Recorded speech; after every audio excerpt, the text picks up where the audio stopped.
Imagine waking up to find that hours have passed in the blink of an eye. Imagine living in a world where time is currency, and the bank is always taking withdrawals. Welcome to the house on Ashwood Lane, where the clocks run backwards and the calendar is alive. Join the Thompson family as they unravel the mysteries of the house that eats time. But be warned, once you step inside, you might never escape. Dim the lights, put on your headphones, and get ready to lose yourself in a world where time has no meaning. Don't forget to like, subscribe, and hit the notification bell, because in this house, every minute counts. Tell us where you're watching from, drop your location in the comments below, and let's see how far this time warp reaches. Story 1. The sun was setting over the small town of Willow Creek, casting a warm orange glow over the streets and homes. The Thompson family was busy packing up the last of their belongings, preparing to move into their new home on Ashwood Lane. John, the father, was loading boxes into the moving truck, while his wife Emily was busy cleaning the old house. Their two kids, James and Lily, were running around the yard, playing tag and laughing Dot. As the family finished up their packing, they gathered in the living room to take one last look around. The old house had been their home for 5 years, and they had many happy memories there, but they were excited to start a new chapter in their lives. The new house on Ashwood Lane was bigger and nicer, with a big backyard and a pool. As they locked up the old house and said their goodbyes, the Thompson family couldn't help but feel a sense of excitement and possibility. They climbed into their cars and followed the moving truck to their new home, eager to start their new life. As the Thompson family pulled up to their new house on Ashwood Lane, they couldn't help but feel a sense of awe. The house was even bigger and more beautiful than they had remembered from the real estate listing. Dot, the kids, James and Lily, were bubbling with excitement as they jumped out of the car and ran towards the front door. Emily and John exchanged a look, both of them feeling a sense of pride and accomplishment. They had worked hard to afford this new home, and it was everything they had dreamed of. The house had 4 bedrooms, a big backyard with a pool, and a beautiful kitchen with all the latest appliances. As they stepped inside, Emily couldn't help but notice the strange smell. It was a mix of old books and dust, but there was something else underlying it that she couldn't quite put her finger on. "Does it smell weird in here to you?" she asked John, wrinkling her nose. John sniffed the air, but shook his head. "I don't notice anything," he said. Emily shrugged, deciding it was probably just her imagination. The kids were already running, from room to room, exploring their new home as they began to unpack. Emily couldn't shake the feeling that something was off. The house seemed to creak and groan, as if it were settling into its foundations. But as she looked around at her happy family, she pushed the feeling aside. This was their new home, and they were going to make the most of it. As the sun began to set on their first day in the new house, the Thompson family started to wind down. They had spent the day unpacking and exploring their new home, and they were all feeling exhausted. Emily had cooked a big dinner, and they had all sat down together to eat. The kids, James and Lily, were chattering excitedly about their new rooms and the backyard pool. John was smiling and relaxed, enjoying the feeling of being in their new home. Emily was happy to see her family so content, but she couldn't shake the feeling of unease that had been growing all day. As they finished dinner and started to clear the table, Emily noticed that the clock on the wall seemed to be ticking strangely. It was as if time itself was slowing down, and the clock was struggling to keep up. She mentioned it to John, but he just laughed and told her she was tired. The kids were getting ready for bed, and Emily helped them brush their teeth and change into their pajamas. As she tucked them in, she felt a strange sensation in the air. It was as if the house was watching her, waiting for her to make a wrong move. Emily shook her head, telling herself she was just being paranoid. She kissed the kids goodnight and turned out the lights as she walked back downstairs.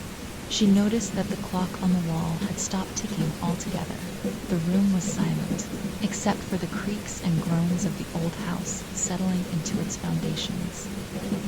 Emily felt a shiver run down her spine as she realized that she was alone in the house. John had gone out to take a walk, and the kids were fast asleep. She tried to shake off the feeling of unease, telling herself that everything was fine.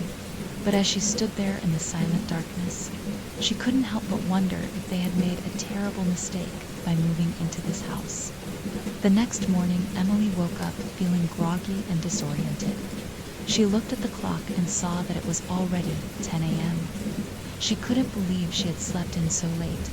She got out of bed and started to get ready for the day.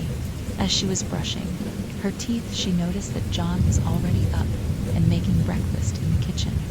"Good morning," he said, smiling at her. "Sleep well?" Emily nodded, still feeling a bit foggy. "Yeah, I guess so. But I could have sworn I went to bed earlier than that." John looked at her curiously. I could have sworn. It was only 9 p.m. when I went to bed, but the clock says it's 10 a.m. now. That's 13 hours. I don't remember sleeping for 13 hours. John shrugged. "Maybe you were just really tired. We did have a big day yesterday with the move." Emily nodded, but she couldn't shake the feeling that something was off. She went about her day, trying to focus on unpacking and getting settled into their new home. But as the day went on, she started to notice that other things were off too. The kids were acting strange, and John seemed distant and preoccupied as the sun started to set. Emily realized that she had lost all sense of time. She didn't know what day it was or what time it was. She felt like she was living in a dream. And then, as she was putting the kids to bed, she saw something that made her blood run cold. The clock on the wall was ticking backwards. Emily's eyes were fixed on the clock as she tried to process what she was seeing. The hands were moving backwards, taking away the seconds, minutes, and hours. She felt a chill run down her spine as she realized that this was not just a strange anomaly. This was something more. She tried to shake off the feeling of unease, telling herself that it was just a faulty clock. But deep down, she knew that it was more than that. She called out to John, who was in the living room watching TV. "John, come, quick." John got up and walked into the hallway, where Emily was standing frozen in front of the clock. "What's wrong?" he asked. "The hands are moving backwards," Emily said, her voice barely above a whisper. John's expression changed from confusion to concern. "That's impossible," he said. "Clocks don't move backwards." But as they stood there, watching the clock, they realized that this was not just a clock. This was something more. Suddenly, the clock stopped moving altogether. The hands froze in place, and the ticking stopped. Emily and John looked at each other, both of them thinking the same thing. What was going on in this house? As they stood there, trying to make sense of what they were seeing, they heard a strange creaking noise coming from upstairs. It sounded like someone was walking around, but they knew that they were alone in the house. The creaking noise was getting louder, and Emily and John could tell that it was coming from the floorboards upstairs. It sounded like someone was walking back and forth, deliberately trying to make as much noise as possible. Emily's heart was racing as she looked at John. "What's going on?" she whispered. John shook his head. "I don't know, but I'm going to go check it out." He started to walk towards the stairs, but Emily grabbed his arm. "Wait," she said. "What if it's not safe?" John looked at her reassuringly. "I'll be fine," he said. "I just want to see what's going on." Emily nodded, and John started to make his way up the stairs. The creaking noise got louder and louder, and Emily could feel her anxiety building up. John reached the top of the stairs. The creaking noise stopped abruptly. The silence was deafening, and Emily held her breath as she waited for John to say something. But John didn't say anything. Instead, he just stood there at the top of the stairs, frozen in place. "John," Emily called out, her voice shaking. "What's wrong?" John slowly turned around, his face pale and frightened. "I don't know what's going on," he said, his voice barely above a whisper. "But I think we're not alone in this house." Emily's heart was racing as she looked at John's frightened face. "What do you mean?" she asked, trying to keep her voice steady. John slowly started to make his way back down the stairs, his eyes fixed on something behind him. "I don't know," he said, "but I feel like something is watching us. Something is in this house with us." Emily's skin crawled as she looked around the hallway. She couldn't see anything out of the ordinary, but she couldn't shake the feeling that they were being watched. As John reached the bottom of the stairs, he turned to Emily and grabbed her arm. "We need to get out of here," he said. "Now." But as they turned to leave, Emily realized that the front door was no longer there. In its place was a solid wall, with no sign of a door or a window. What the— John trailed off, staring at the wall in confusion. Emily's eyes were wide with fear. "What's going on?" she asked. "How did the door disappear?" John shook his head. "I don't know, but we need to find a way out of here. Now." As they frantically searched for a way out, Emily couldn't shake the feeling that they were trapped. Trapped in a house that seemed to be shifting and changing around them. And then she heard it, a faint whispering in her ear. "You'll never leave." Emily spun around, trying to see who was whispering in her ear, but there was no one there. The whisper seemed to be coming from all around her, echoing off the walls. John looked at her, concern etched on his face. "What's wrong?" he asked. Emily's eyes were wide with fear. "I heard a voice," she said. "It whispered, 'You'll never leave,' in my ear." John's expression changed from concern to alarm. "We need to get out of here," he said. Now, but as they turned to search for a way out, Emily realized that the whispering voice had stopped. The silence was oppressive, and Emily felt like she was holding her breath. Suddenly, the lights in the hallway began to flicker. The air seemed to vibrate with an otherworldly energy, and Emily felt like she was being pulled towards something. John grabbed her arm, his grip tight. "Don't move," he whispered. "Whatever is happening, we need to stay calm." But Emily couldn't stay calm. She felt like she was being drawn into a nightmare, and she didn't know how to wake up. As the lights continued to flicker, Emily saw something that made her blood run cold. A figure standing at the end of the hallway, watching them. Emily's eyes were fixed on the figure at the end of the hallway. It was tall and imposing, with a presence that seemed to fill the entire space. John followed her gaze, and his eyes widened as he saw the figure. "What the—" he trailed off, his voice barely above a whisper. The figure didn't move or respond. It just stood there, watching them with an unblinking gaze. Emily felt a chill run down her spine as she realized that the figure was not human. Its presence was too intense, too otherworldly. John's grip on her arm tightened. "We need to get out of here," he whispered. "Now." But Emily was frozen in place. She couldn't take her eyes off the figure. It was as if she was mesmerized by its presence. The figure began to move towards them, its pace slow and deliberate. Emily felt her heart racing as she realized that they were trapped. There was no way out of the hallway. The doors were gone, and the windows were sealed shut. The figure was getting closer and closer, its presence filling the entire hallway. Emily felt like she was being suffocated by its intensity. And then, just as suddenly as it had appeared, the figure vanished. The hallway was empty, and the lights stopped flickering. Emily was left standing there, her heart still racing with fear. She turned to John, her eyes wide with terror. "What just happened?" she asked, her voice barely above a whisper. John's face was pale and frightened. "I don't know," he said, "but I think we're in grave danger." Emily and John stood there in stunned silence, trying to process what had just happened. The figure had vanished, but the sense of unease and fear lingered.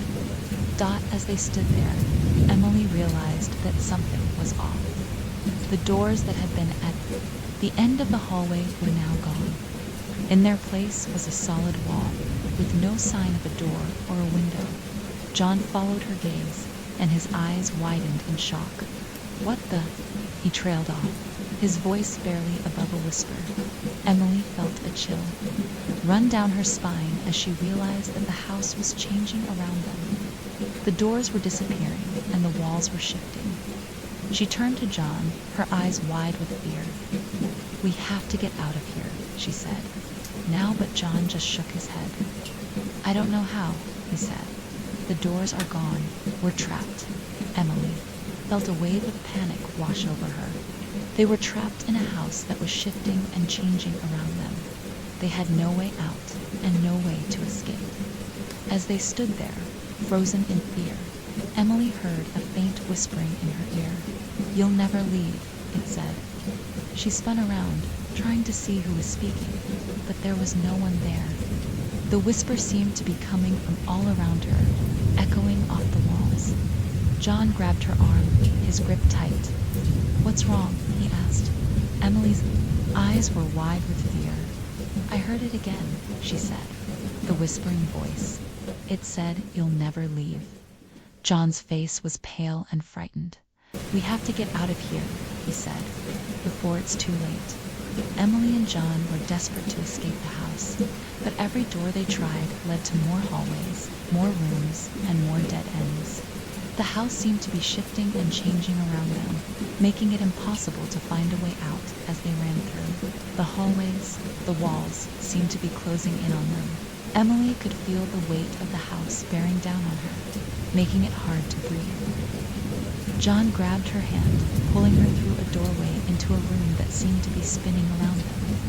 The furniture was blurred and distorted, and Emily felt like she was going to be sick. "What's happening?"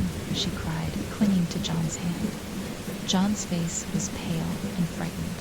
"I don't know," he said, "but we have to keep moving. We can't stay here." As they stumbled through the room, Emily saw something that made her blood run cold. A door was opening by itself, revealing a dark and narrow staircase that seemed to lead down into the depths of the earth. John saw it too, and his eyes widened in horror. "No," he said, "we can't go down there." But Emily felt a strange compulsion to move towards the staircase. It was as if something was calling to her, drawing her down into the darkness. John tried to hold her back, but Emily shook him off. "Have to go," she said. "I have to see what's down there." As she started to make her way down the staircase, John followed close behind. The air grew colder and darker with each step, and Emily could feel the weight of the house bearing down on her. But she kept moving, driven by a strange and compelling force. She had to see what was at the bottom of the staircase. She had to know what secrets the house held.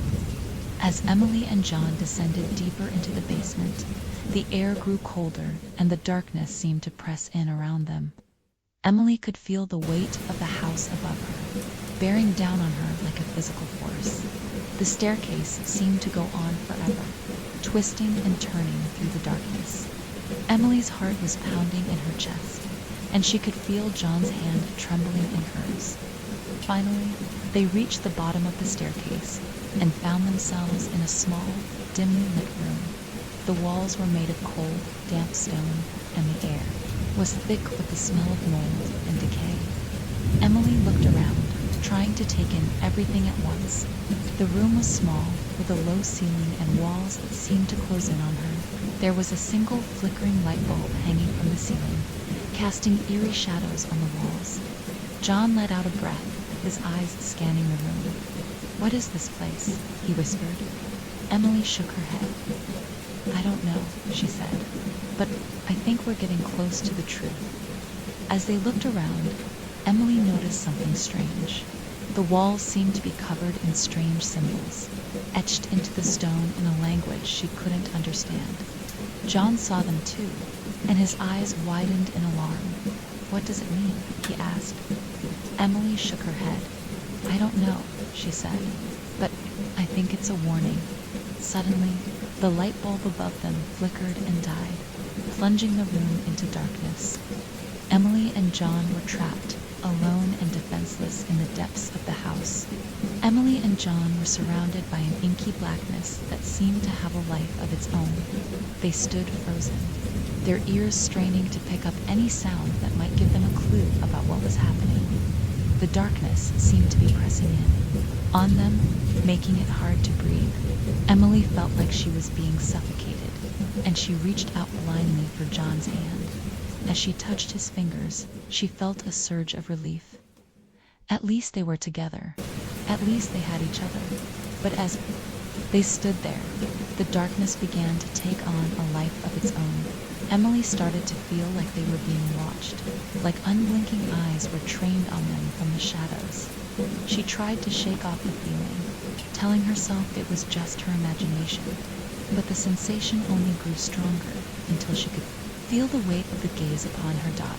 John seemed to sense it too, because he squeezed her hand tightly. "What's going on?" he whispered. Emily shook her head. "I don't know," she said, "but I think we're in grave danger." As they stood there, the darkness began to coalesce into shapes. Emily saw shadowy figures lurking just out of sight, their eyes glowing with an otherworldly light. She tried to scream, but her voice was frozen in her throat. She was paralyzed with fear, unable to move or speak. And then, just as suddenly as it had begun, everything went black. Emily's eyes slowly opened, and she found herself back in the bedroom of the house. She was lying on the bed, and John was sitting beside her, holding her hand. As she sat up, Emily felt a wave of confusion wash over her. What had just happened? Had it all been a dream? John smiled at her, relief etched on his face. "You've been asleep for hours," he said. "I was starting to get worried." Emily rubbed her temples, trying to remember. She had been exploring the house with John, and then something had happened. But what? The window was open, and the curtains were blowing in the breeze. But she could have sworn that she had closed the window before they went exploring Dot. John followed her gaze, and his expression changed from relief to concern. "I didn't open the window," he said, "and I could have sworn it was closed when we went to bed." Emily felt a shiver run down her spine. Something was going on in this house, something that she couldn't explain, and she had a feeling that it was only just beginning. As she looked at John, Emily saw that he was watching her with a serious expression. "We need to get out of here," he said. "This house is not safe." Emily nodded in agreement. She knew that they had to leave, but a part of her was hesitant. She felt like they were on the verge of uncovering a dark secret, something that had been hidden in the house for years, and she wasn't sure if she was ready to face what was coming. Emily and John quickly gathered their belongings and made a dash for the front door, but as they reached it, they found that it was stuck fast. No matter how hard they pushed and pulled, it wouldn't budge. Panic set in as they realized they were trapped. The house seemed to be shifting and changing around them, making it impossible to find a way out. John's face was set in a determined expression. "We'll find another way out," he said. "We just have to keep looking." Emily nodded, trying to stay calm. But as they searched the house, they found that every door and window was sealed shut. They were trapped with no way out. As the minutes ticked by, Emily's fear turned to desperation. She was starting to lose hope, wondering if they would ever escape the house. John, sensing her distress, took her hand. "We'll get out of here," he said. "I promise." But as they stood there, the house seemed to be growing darker and more menacing. The shadows were deepening, and the air was growing colder. Suddenly, Emily heard a faint noise coming from outside. It sounded like footsteps crunching through the gravel. John heard it too, and his eyes lit up with hope. "Someone's coming," he said. "We have to signal for help." Emily's heart was racing as she looked around for something to use as a signal. She spotted a lamp on a nearby table and grabbed it, smashing it through the window. The sound of shattering glass was loud and clear, and Emily hoped that whoever was outside would hear it and come to their aid. As they waited, the footsteps grew louder, and Emily could see a figure approaching the house. She felt a surge of relief, thinking that they were finally going to be rescued. But as the figure drew closer, Emily's relief turned to horror. It was a woman, her face twisted into a grotesque grin, and as Emily watched, frozen in terror, the woman reached out and touched the window. The glass seemed to melt away, like ice in the sun. The woman's eyes locked onto Emily's, and she spoke in a voice that was barely above a whisper. "You should not have come here," she said. The woman's eyes seemed to bore into Emily's soul, filling her with a sense of dread. Emily tried to step back, but her feet seemed rooted to the spot. John, sensing her fear, stepped forward. "Who are you?" he demanded. The woman's grin grew wider. "I am someone who has been waiting for you," she said. "You see, this house has a way of attracting certain ... guests." Emily's mind was racing. What did this woman mean? And what did she want with them? The woman's eyes seemed to gleam with amusement. "You're wondering what I want, aren't you?" she said. "Well, let me tell you. I want to show you the secrets of this house." John's eyes narrowed. "What secrets?" he asked.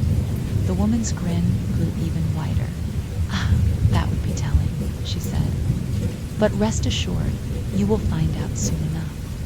As she spoke, the woman reached out and touched the wall. The room seemed to shift and change around them, the walls melting away like wax, backwards, her mind reeling. What was happening? John grabbed her arm, pulling her close. "Don't worry," he whispered. "I've got you." But as they watched, the woman disappeared into the shadows, leaving them alone in the darkness. As the woman disappeared, the room seemed to settle back into its original shape. Emily and John looked at each other, both of them breathing heavily. "What just happened?" Emily asked, her voice shaking. John shook his head. "I don't know," he said, "but I think we need to get out of here now." Emily nodded, but as they turned to leave, they heard a faint noise coming from the wall. It sounded like a door creaking open. They turned back to see a section of the wall sliding open, revealing a hidden room. The room was small, with walls lined with old books and strange artifacts. The woman was standing in the center of the room, a small smile playing on her lips. "Welcome," she said. "I've been waiting for you." Emily and John exchanged a nervous glance. What was going on? The woman gestured to a large book lying open on a nearby table. "This is the history of this house," she said, "and the secrets it holds." As Emily and John approached the table, they saw that the book was filled with strange symbols and diagrams. They looked like some sort of code, but neither of them could decipher their meaning. The woman leaned forward, her eyes glinting with excitement. "This house has been a place of great power and great evil," she said, "and you two are now a part of its history." As she spoke, the room seemed to grow darker, the shadows deepening and twisting around them. Emily and John felt like they were being pulled into some sort of vortex with no way out. The woman's words hung in the air like a challenge, and Emily and John felt like they were being drawn into a world of darkness and secrets. As they looked at the book, they saw that the symbols and diagrams were actually a form of code, one that told a story of murder, betrayal, and madness. The woman leaned forward, her eyes glinting with excitement. "This house has a dark history," she said, "one that is filled with tragedy and horror." As she spoke, the room seemed to grow colder, the shadows deepening and twisting around them. Emily and John felt like they were being pulled into a world of darkness, one that they might never escape. The woman's voice was low and hypnotic, and Emily and John found themselves being drawn into her words. They saw visions of the past, of the people who had lived and died in the house. They saw a family torn apart by greed and ambition, a family that had been destroyed by their own darkness. They saw a young girl, trapped in the house by her own fears and doubts, and they saw a figure that lurked in the shadows, watching and waiting, a figure that was the source of all the horror and tragedy that had occurred in the house. As the visions faded, Emily and John found themselves back in the hidden room, the woman's eyes gleaming with excitement. "You see, this house has a way of trapping people," she said, "of drawing them in with its secrets and its darkness. And once you're trapped, there's no escape." The woman's words hung in the air like a curse, and Emily and John felt like they were being slowly pulled into the house's dark and sinister world. As they looked around the hidden room, they saw that the walls were adorned with old photographs and newspaper clippings.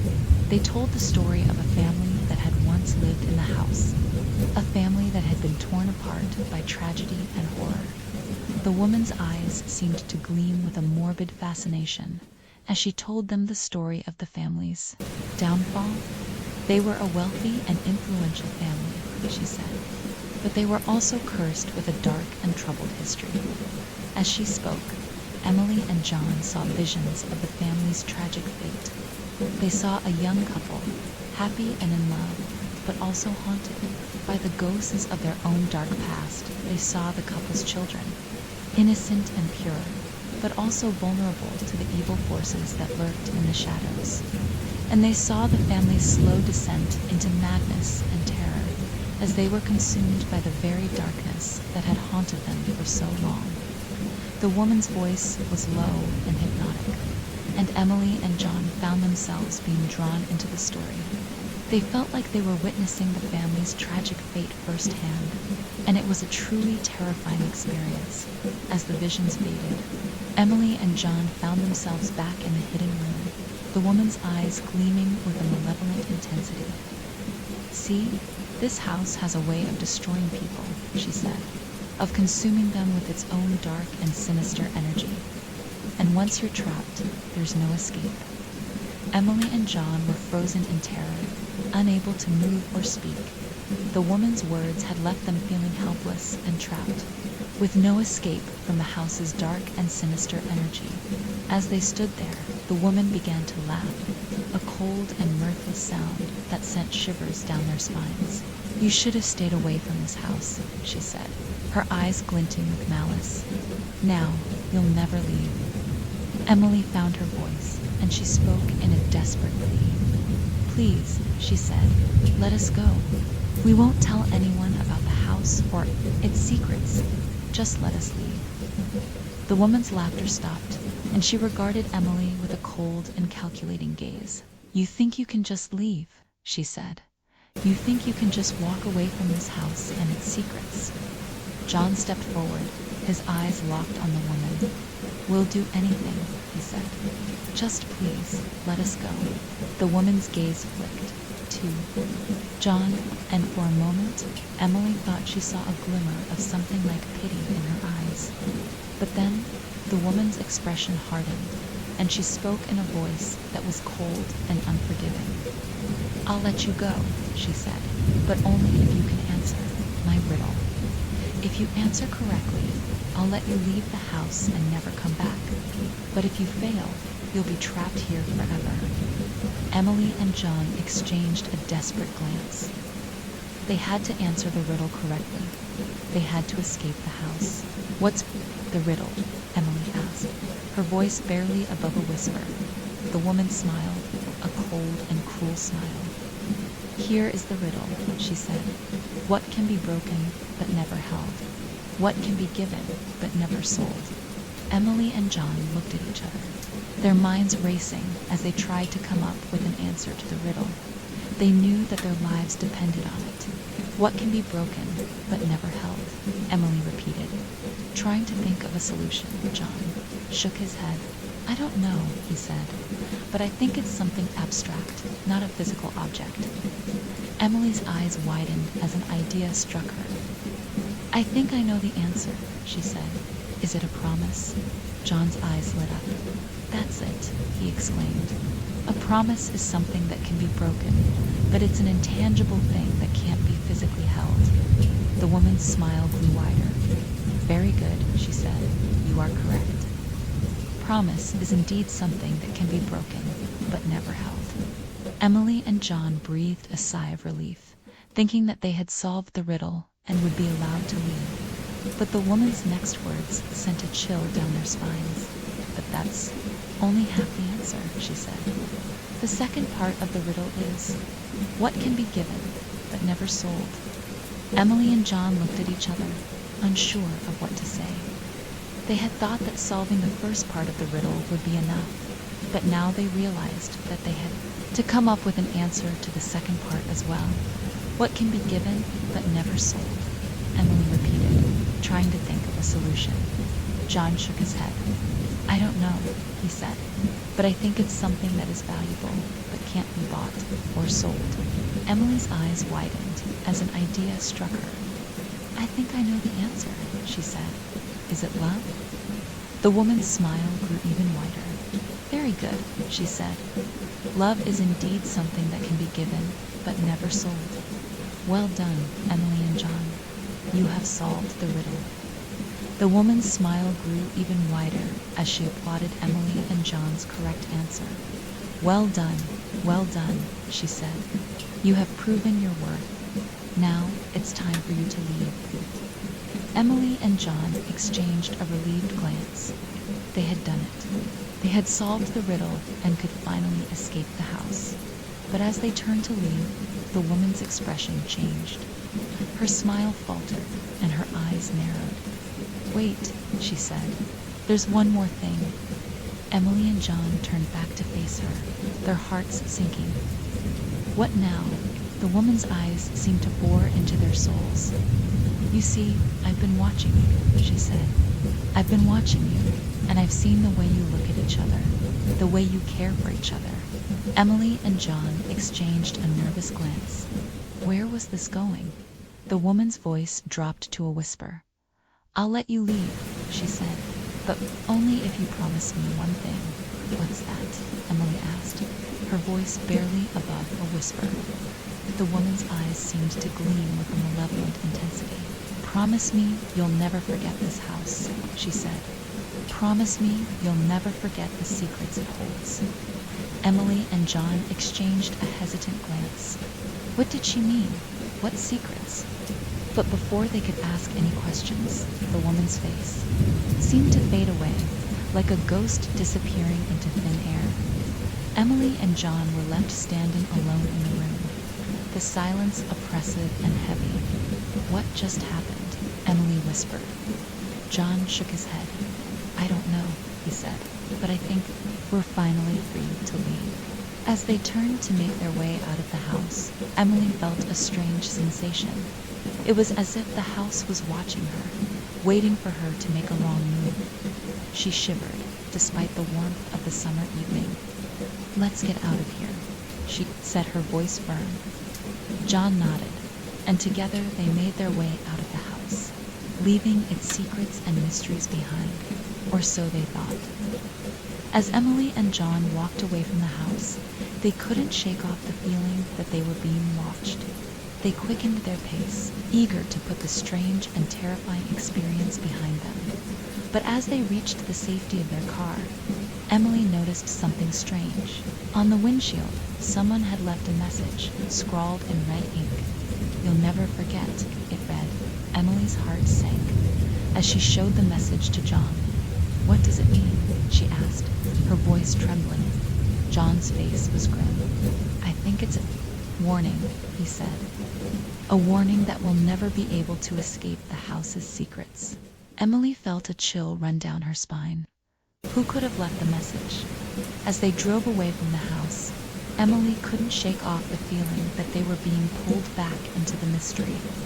She glanced in the rearview mirror, half expecting to see the house looming behind them, but it was just an ordinary house, sitting quietly in the darkness, or so it seemed. As they drove, the GPS led them further and further away from the house. But Emily couldn't shake off the feeling that they were being led deeper into the mystery. Suddenly, the GPS spoke up, its voice smooth and robotic, recalculating. "Route," it said. Emily and John exchanged a nervous glance. What was going on? As they looked at the GPS screen, they saw that the route had changed. They were no longer headed away from the house, but back towards it. "What's going on?" Emily asked, her voice trembling. John's face was grim. "I think we're being pulled back into the mystery," he said. And as they drove, the darkness seemed to close in around them, like a trap waiting to be sprung. As they drove, the GPS led them on a wild goose chase, taking them down dark roads and deserted highways. Emily and John were getting more and more frustrated, feeling like they were trapped in some kind of endless loop. "We've been driving for hours," Emily said, her voice tired and desperate. "Where are we going?" John shook his head. "I don't know," he said, "but I think we're being led somewhere we don't want to go." As he spoke, the GPS announced their arrival at their destination. Emily and John exchanged a nervous glance, wondering what they would find. As they looked up, they saw that they were back at the house, the same house they had been trying to escape for hours. "No," Emily whispered, her voice trembling. "This can't be happening." John's face was grim. "We're trapped," he said. "We're trapped in some kind of endless loop." As they sat there, frozen in terror, the front door of the house creaked open, and a figure beckoned them to come inside. Emily and John exchanged a desperate glance. They knew they had to get out of there, but they also knew they couldn't outrun the house's sinister forces. With a sense of resignation, they opened the car doors and stepped out into the darkness. The figure waited for them, its eyes gleaming with a malevolent light. "Welcome home," it said, its voice dripping with malice. And as Emily and John stepped inside, they knew they were trapped forever, stuck in the house's endless loop of terror and despair. As Emily and John stepped inside the house, they felt a sense of dread wash over them. They knew they were trapped, and that the house's sinister forces would never let them go. The figure that had beckoned them inside now stood before them, its eyes gleaming with a malevolent light.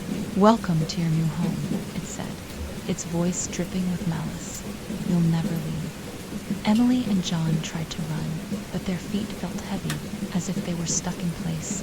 The figure began to laugh, a cold and mirthless sound that sent shivers down their spines as they stood there. Frozen in terror, the house began to shift and change around them.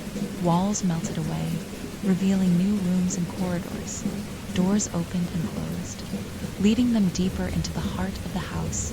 Emily and John stumbled through the ever-changing labyrinth, desperate to find a way out. But every door they opened lead only to more terrors, more nightmares. They were trapped in a never-ending cycle of fear, with no escape in sight. And as they stumbled through the darkness, the house had them in its grasp, and it would never let them go. As Emily and John stumbled through the house, they began to lose all sense of time. Days blended into nights, and nights blended into days. They were trapped in a never-ending cycle of terror, with no escape in sight. The house seemed to be shifting and changing around them, leading them deeper into its depths. They stumbled through dark corridors, tripping over obstacles and falling to the ground as they struggled to get to their feet. They heard the sound of footsteps echoing through the corridors. The figure that had beckoned them inside was coming. For them, its eyes gleaming with a malevolent light. Emily and John tried to run, but their feet felt heavy, as if they were stuck in place. The figure loomed over them, its presence filling the air with an unspeakable horror. And then everything went black. When Emily came to, she was lying on the floor, her head throbbing with pain. John was nowhere to be seen. "John," she screamed, her voice echoing through the empty corridors. "John, where are you?" But there was no answer. Emily stumbled to her feet, determined to find John and escape the house. But as she looked around, she realized that she was completely alone. The house was silent, its corridors empty and still, and Emily was left to face the darkness alone. Emily stumbled through the dark and empty corridors, desperate to find John. She called out his name, but there was no answer as she searched. The house seemed to shift and change around her. Doors led to new corridors, and corridors led to new rooms. Emily felt like she was trapped in a maze with no way out. She stumbled upon a room that seemed familiar. It was the room where they had first met the woman, the room where they had been trapped. Emily's heart sank as she realized that she had been walking in circles. She was back where she started, with no sign of John Dot. Just as she was about to give up hope, Emily heard a faint noise. It was a whisper, a soft and desperate whisper. Emily ... Emily's heart leaped with joy. It was John. She followed the sound of his voice, her heart pounding with excitement. As she turned a corner, she saw John. He was trapped in a room, locked behind a door with no handle. "John," Emily screamed, pounding on the door. "I'm here. I'll get you out." But as she looked around, Emily realized that she was trapped too. The door behind her had locked, and she was trapped in the corridor. Emily was faced with a desperate choice. She could try to find a way to escape, or she could try to find a way to free John. As she hesitated, Emily heard the sound of footsteps echoing through the corridor. The figure was coming for her, and she knew she had to act fast. Emily knew she had to act fast. She looked around frantically, searching for a way to escape, or a way to free John. But every door she tried led to more locked doors, and every window she tried was barred. Just as she was starting to lose hope, Emily heard the sound of footsteps stopping outside the door. The figure had arrived. Emily took a deep breath and steeled herself for the final confrontation. She knew she had to be brave if she was going to save John and escape the house. As the door creaked open, Emily saw the figure standing in the doorway. It was the woman, her eyes gleaming with a malevolent light. "You should have stayed out of this," the woman hissed, her voice dripping with malice. "Now you'll never leave." Emily stood tall, refusing to back down. "I'll never give up," she said, her voice firm. "I'll never give up on John, or on myself." The woman sneered, but Emily could see a flicker of doubt in her eyes. For a moment, Emily thought she saw a glimmer of humanity in the woman's face. But then, the woman's expression hardened, and she raised her hand. Emily felt a surge of energy, and everything went black. When Emily came to, she was lying on the floor, her head throbbing with pain. The woman was standing over her, a triumphant smile on her face. "You should have stayed out of this," the woman repeated, her voice dripping with malice. "Now you'll never leave." But as Emily looked up at the woman, she saw something that made her heart skip a beat. John was standing behind the woman, a look of determination on his face, and in his hand he was holding a small key. Emily's eyes locked onto the key in John's hand, and a surge of hope ran through her. Could it be? Could they finally escape the house? The woman, oblivious to John's presence, continued to gloat over Emily. "You'll never leave this house," she repeated, her voice dripping with malice. But John was not going to let that happen. With a swift motion, he reached out and grabbed the woman, holding her in a tight grip. "Let her go," he growled, his eyes blazing with determination. The woman struggled and kicked, but John held her firm. Emily, taking advantage of the distraction, scrambled to her feet and made a run for the door. But as she reached for the handle, she realized that it was still locked. The woman's eyes gleamed with triumph, and she let out a cackle. "You'll never escape," she spat, her voice venomous. But John was not giving up. With a swift motion, he inserted the key into the lock and turned it. The door creaked open, and Emily stumbled out into the bright sunlight. She blinked, feeling the warmth on her face, and looked back at John. He was still holding the woman, his eyes locked onto Emily's. "Come on," he shouted, his voice carrying across the distance. "We have to get out of here." Emily nodded, and together they ran down the steps and across the lawn. They didn't stop until they were safely inside their car, speeding away from the house. As they looked back, Emily saw the woman standing in the doorway, her eyes blazing with fury. But Emily just smiled. feeling a sense of freedom that she had never felt before. They had escaped the house, and they had escaped the woman's clutches. They were finally free, or so they thought. As they drove away from the house, Emily and John couldn't shake off the feeling that they were being watched. They kept looking over their shoulders, expecting to see the woman's sinister face staring back at them. But as the miles flew by, they began to relax. They were finally free from the house's grasp, and they could start rebuilding their lives. As they stopped at a gas station to refuel, Emily noticed a piece of paper on the windshield. She got out to investigate and found a mysterious message scrawled on the paper. "You may have escaped the house, but you'll never escape the truth." Emily's heart sank as she showed the message to John. Who could have written this? And what did they mean by the truth? John's face was grim. "We'll never be able to go back to our normal lives," he said. "The house has changed us. We'll always be looking over our shoulders, waiting for something to happen." Emily nodded, feeling a sense of trepidation. What lay ahead for them? Would they ever be able to shake off the house's dark influence? As they got back in the car and continued driving, Emily couldn't shake off the feeling that they were being pulled into a new and sinister world. A world where the lines between reality and nightmare were constantly blurred. And as they drove into the sunset, Emily wondered if they would ever find their way out of the darkness. As the days passed, Emily and John started to experience strange and terrifying hallucinations. At first, they dismissed it as a side effect of their traumatic experience. But soon, the hallucinations became more frequent and more intense. Emily would see shadowy figures lurking in the corners of their home, their eyes glowing with an otherworldly light. She would hear whispers in her ear, tempting her to do unspeakable things. John, on the other hand, would see visions of the house, its walls closing in on him, suffocating him. Their dreams were filled with nightmares. Reliving the horrors they experienced in the house, they would wake up in the middle of the night, drenched in sweat, their hearts racing with fear.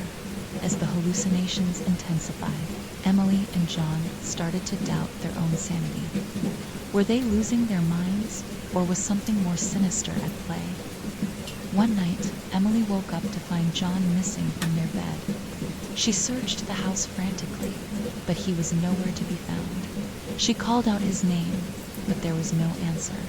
Suddenly, she heard a faint whisper in her ear, "You'll never be free." Emily spun around, but there was no one there. The whisper seemed to come from all around her, echoing off the walls. And then, she saw John standing in the doorway, his eyes black, as cold. "John, what's wrong?" Emily asked, her voice trembling, but John didn't answer. He just kept staring at her, his eyes filled with a malevolent intensity. Emily knew then that the house's dark energy had followed them, infecting John's mind and soul. She was trapped in a living nightmare, and she didn't know how to escape. The hallucinations were getting worse, and Emily was starting to lose hope. Was she doomed to spend the rest of her life trapped in this never-ending cycle of terror? As the darkness closed in around her, Emily realized that she had to find a way to break the curse before it was too late. The hallucinations intensified, and Emily and John found themselves trapped in a never-ending cycle of terror. The house seemed to be playing tricks on them, making it impossible to distinguish reality from illusion.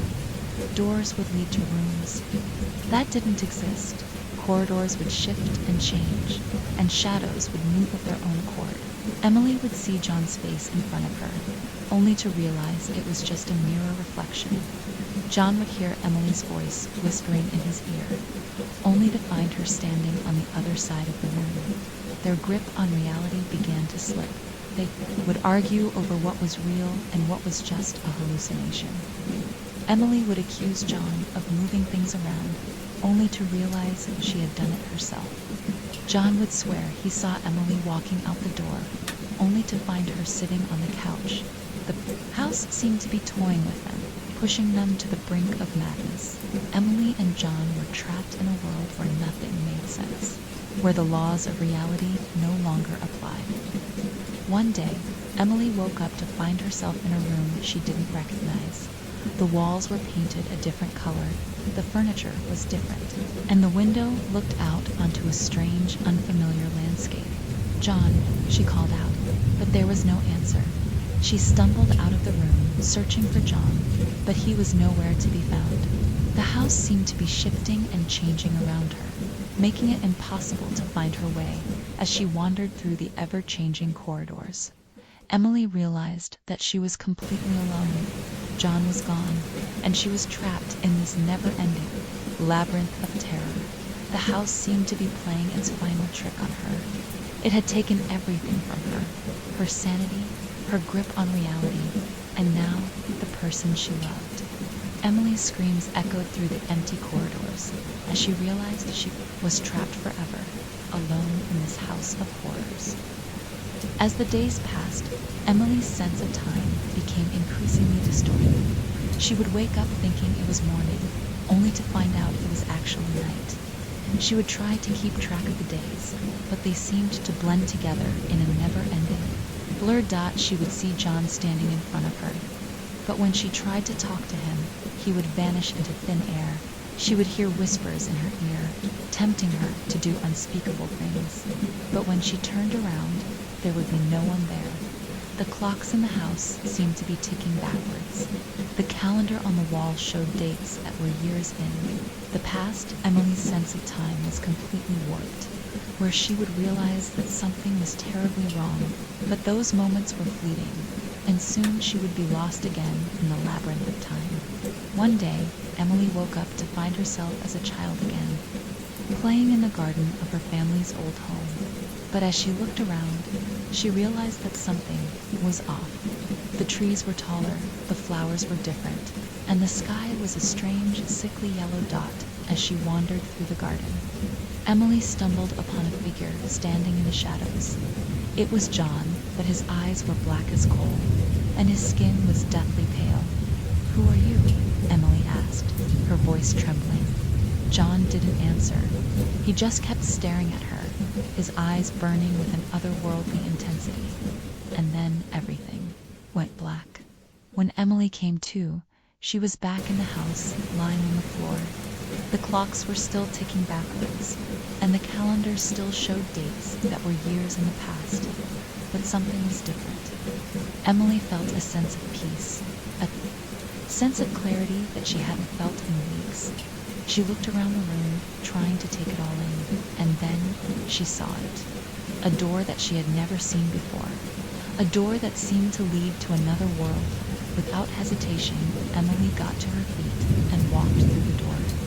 She didn't know what lay ahead, but she knew she had to keep moving. As she walked, the door slammed shut behind her, and Emily was plunged into darkness. But she didn't stop. She kept walking, guided by a sense of hope that she hadn't felt in weeks. And then, suddenly, she saw a light in the distance, a light that seemed to shine with a warm, golden glow. Without hesitation, Emily walked towards the light, leaving the house and its terrors behind. As Emily walked towards the light, she felt a sense of freedom that she hadn't felt in months. But as she reached the source of the light, she realized that it was just a window, leading to a world that was just as distorted as the one she had. Left behind, the days blended together in a never-ending blur. Emily lost track of time, unable to distinguish between days, weeks, and months. She would wake up thinking it was morning, only to find out it was actually night. The world outside. The windows seemed to be stuck in a time loop. The same people walked by, the same cars drove down the street, and the same birds sang in the trees. Emily's sense of identity began to fade. She forgot her name, her age, and her past. She was just a shell of a person trapped in a world that was devoid of time. John was nowhere to be found. Emily searched for him, but he seemed to have vanished into thin air. She was alone, adrift in a sea of timeless. As the days turned into weeks, and the weeks turned into months, Emily's grip on reality began to slip. She was trapped in a world that was beyond her control, a world that was determined to drive her mad dot, and yet, despite the chaos that surrounded her, Emily felt a sense of peace. She was free from the burdens of time, free to drift through the world without a care. But as she looked out the window, she saw something that made her heart skip a beat. A figure was standing on the street, watching her. It was John, his eyes black as coal, his skin deathly pale. Emily's sense of peace was shattered. She was trapped in a world of timelessness, and she didn't know how to escape. As Emily stared at John's figure on the street, she felt a strange sensation, like she was being pulled into a vortex. The world around her began to distort and blur, like a painting melting in the rain. John's figure began to stretch and contort, his face elongating into a twisted grimace. Emily felt herself being drawn towards him, like a moth to a flame. As she reached out to touch him, the world around her exploded into chaos. Colors swirled and blended together, creating a mad kaleidoscope of hues. Sounds echoed and distorted, like a cacophony of screams and wails. Emily felt herself being pulled into the heart of the vortex, where madness and terror reigned supreme. She was trapped in a world of unending horror, where the laws of reality no longer applied. John's face loomed before her, his eyes burning with an otherworldly intensity. Emily felt herself being consumed by his gaze, like a ship being pulled under by ARIPTIDE. As the vortex tightened its grip, Emily realized that she was losing her mind. The house was pulling her into a world of madness, where terror and chaos reigned supreme. And yet, despite the horror that surrounded her, Emily felt a twisted sense of exhilaration. She was being pulled into a world beyond her wildest imagination, a world where the boundaries of reality were stretched to the breaking point. As the vortex reached its climax, Emily felt herself being flung into a world of unending madness. She was trapped in a living nightmare, where terror and chaos reigned supreme, and in the heart of the vortex, Emily saw the house, its walls pulsing with a malevolent energy. The house was the source of the madness, the epicenter of the vortex. As Emily stared into the heart of the house, she knew that she was doomed. The house had her in its grasp, and it would never let her go. As Emily and John explored the hidden room, they stumbled upon a series of ancient artifacts and relics. The air was thick with the scent of decay and rot, and the walls seemed to press in on them as if they were trying to keep a dark secret. Buried in the center of the room, a large ornate box sat atop a pedestal. The box was adorned with strange symbols and markings, and it seemed to pulsate with a malevolent energy. John, feeling an overwhelming sense of curiosity, reached out to touch the box. As soon as he made contact with it, the room was filled with a blinding light. When the light faded, Emily and John found themselves standing in a vast underground chamber. The walls were lined with ancient stone, and the air was thick with the scent of damp earth. As they explored the chamber, they stumbled upon a series of ancient artifacts and relics. There were old bones, rusty swords, and tattered clothing. It was as if they had stumbled upon an ancient burial ground, but it was what they found next that made their blood run cold. A series of ancient symbols etched into the walls of the chamber. They seemed to pulse with a malevolent energy, and they seemed to be watching Emily and John. Suddenly, the symbols began to glow with an eerie light. The air in the chamber seemed too charged with electricity, and Emily and John could feel the weight of the house's dark history bearing down on them. They knew then that they had uncovered a dark secret, a secret that the house had kept hidden for centuries, and they knew that they had to get out of there before it was too late. As Emily and John gazed upon the glowing symbols, they felt a strange energy emanating from them. The air in the chamber seemed to vibrate with an otherworldly power, and they could feel themselves being drawn into a dark and ancient ritual. Suddenly, the symbols on the wall began to rearrange themselves, forming a complex pattern that seemed to pulse with a malevolent energy. Emily and John felt themselves being pulled towards the center of the pattern, as if they were being summoned to participate in a dark and ancient ceremony. The air in the chamber grew colder, and the shadows seemed to twist and writhe on the walls. Emily and John could feel a presence around them, a presence that seemed to be watching them with cold and calculating eyes as they stood there. Frozen in terror, the symbols on the wall began to glow with an intense, fiery light. The air in the chamber seemed to ignite, and Emily and John felt themselves being consumed by a wave of intense burning energy. They were trapped in a living nightmare, forced to participate in a dark and ancient ritual that seemed to be drawing them deeper and deeper into the heart of madness. And then, just as suddenly as it had begun, everything went black. When Emily came to, she was lying on the floor of the chamber, her head throbbing with pain. John was nowhere to be found, and the symbols on the wall were dark and still. But as she stumbled to her feet, she realized that something was terribly wrong. The chamber seemed to be shifting and changing around her, the walls melting and flowing like wax. A figure standing in the shadows, watching her with cold and calculating eyes. It was John, but his eyes were black as coal, and his skin was deathly pale. Emily knew then that she was trapped in a world of madness, a world from which she might never escape. As Emily stared at John in horror, she realized that he was undergoing a terrifying transformation. His body was contorting and twisting, his limbs elongating and merging with the shadows. His face was stretched into a grotesque grimace, his eyes glowing with an otherworldly energy. Emily could feel a dark and malevolent presence emanating from him, a presence that seemed to be consuming him whole. She tried to scream, but her voice was frozen in her throat. She was paralyzed with fear, unable to move or speak as she watched John's transformation into a monstrous creature. The chamber around them seemed to be dissolving, the walls melting away like wax in a furnace. Emily felt herself being pulled into a vortex of madness, a vortex that seemed to be drawing her deeper and deeper into the heart of horror. And then, just as suddenly as it had begun, everything stopped. John stood before her, his transformation complete. He was no longer human, but a monstrous creature with glowing eyes and twisted limbs. Emily's scream was finally released, echoing off the walls of the chamber as she stumbled backward in terror. She tripped and fell, her head striking the stone floor with a sickening crack as she lay there.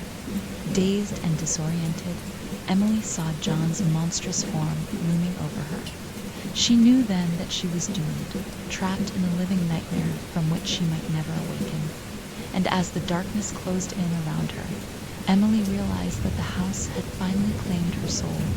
She was just another victim of its ancient and malevolent power, forever trapped in a world of horror and madness. As Emily lay on the cold stone floor, she felt her consciousness slipping away. The last thing she remembered was John's monstrous face looming over her, his eyes glowing with an otherworldly energy. When she came to, Emily found herself back in the house, but something was terribly wrong. The walls seemed to be shifting and flowing like liquid, and the air was thick with a sickly sweet scent.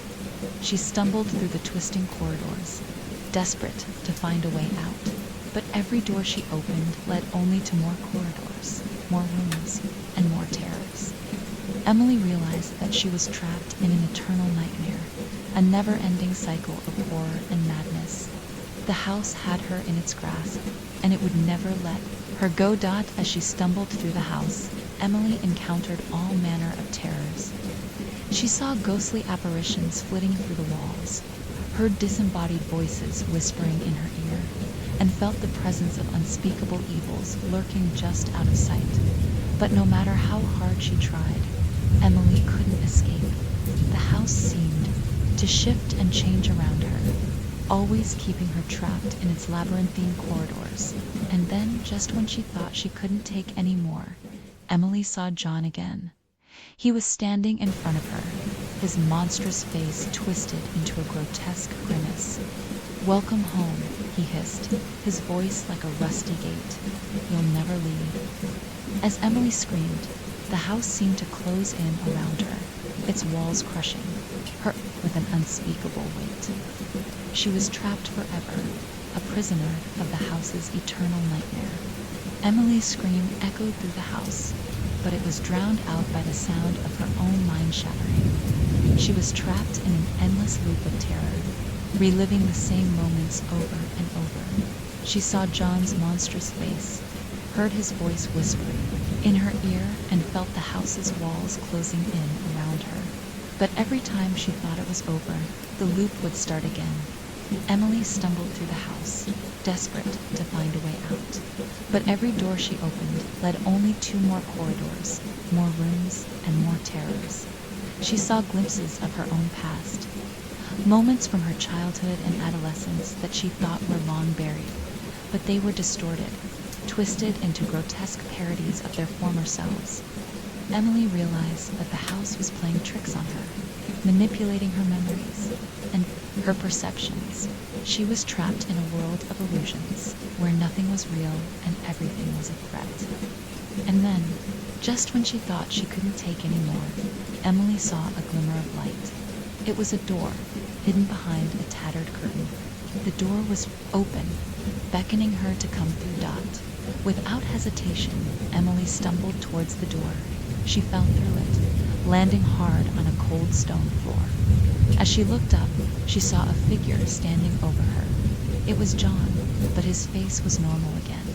He reached out a hand, helping Emily to her feet. "I'm sorry," he said, his voice barely above a whisper. "I didn't mean to hurt you." Emily stared at him, unsure of what to say. Was this real, or was it just another illusion? As she hesitated, the house seemed to fade away around her. The walls dissolved, the floors disappeared, and the ceilings vanished. And John were left standing alone, surrounded by an endless expanse of nothingness. And then, everything went black.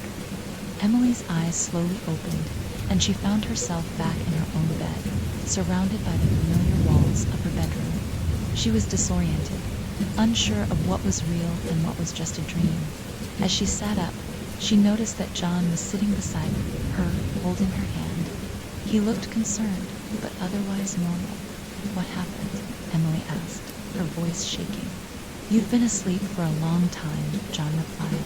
"You had a fever, and you were hallucinating. But you're safe now." Emily looked around the room, trying to process what had happened. The house seemed quiet, the shadows cast by the morning sun seeming almost benign. But as she looked at John, she saw something in his eyes that made her blood run cold. A flicker of something ancient, something evil. "John," she whispered. He smiled, and the flicker was gone. "I'm here, Emily. I'll always be here." But Emily knew what she had seen, and she knew that she was not safe. The house still had its hold on her, and it would never let her go. Emily tried to shake off the feeling of unease, telling herself it was just her imagination. But as she looked around the room, she couldn't shake the feeling that something was off. The shadows seemed to be moving, twisting and writhing, like living things. The air was thick with an unspeakable presence, a presence that seemed to be watching her with cold, calculating eyes. John seemed to sense her unease, and he put a reassuring arm around her shoulders. "It's okay, Emily," he whispered. "I'm here. I'll protect you." But as Emily looked into his eyes, she saw something that made her blood run cold. A flicker of darkness, a spark of MALEVOLENCE. And then it hit her. The realization that John was no longer human. He was something else, something ancient and evil. Emily tried to scream, but her voice was frozen in her throat. She tried to run, but her legs were paralyzed with fear. As the darkness closed in around her, Emily knew she was doomed. The house had her in its grasp, and it would never let her go. The last thing she saw was John's face, his eyes glowing with an otherworldly energy. And then everything went black. When Emily came to, she was alone in the room. John was gone, but the presence remained. The house seemed to be waiting for her, its walls pulsing with a malevolent energy. Emily knew then that she was trapped in a living nightmare, a world of unending horror from which she might never awaken. Emily stumbled out of the room, desperate to escape the house's crushing grip. But every door she opened led only 2 more corridors, more rooms, and more terrors. She was trapped in a labyrinth of horrors with no escape in sight.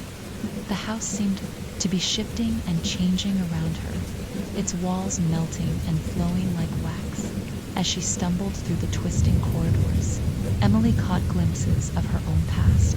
She saw herself as a child, playing in the garden of her family's old home. She saw herself as a teenager, laughing and joking with her friends. But the memories were distorted, twisted into grotesque parodies of their former selves.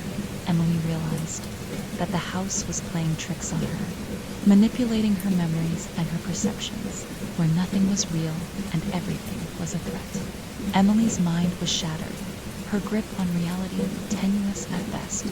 And then she saw it, a door that seemed to lead outside. Emily stumbled towards it, her heart pounding with excitement. But as she reached out to touch the door handle, it vanished. The door disappeared, leaving Emily staring at a blank wall. She was trapped. The house had her in its grasp, and it would never let her go. Emily's screams echoed through the corridors, but they were drowned out by the sound of her own mind shattering. The house had won. Emily was its prisoner, trapped in an eternal labyrinth of horrors, and she knew that she would never escape. Emily's screams echoed through the corridors, but they were drowned out by the sound of her own mind shattering. She was trapped in a never-ending cycle of terror, reliving the same moments over and over. She saw John's monstrous face, heard his voice whispering in her ear, and felt the house's walls closing in around her. But every time she thought it was over, the cycle would start again. Emily stumbled through the twisting corridors, desperate to find a way out. But every door she opened led only 2 more corridors, more rooms, and more terrors. She was trapped in a world of illusions, where nothing was real and everything was a threat. Emily's mind was shattered, her grip on reality tenuous at best. And then she saw it, a figure standing in the shadows, watching her with cold, calculating eyes. It was John, or what was left of him. "Welcome to your new home," he hissed, his voice like a rusty gate. "You'll never leave." Emily's screams were drowned out by the sound of her own mind shattering. She was trapped in a never-ending cycle of terror, forever doomed to relive the same moments over and over. The house had won.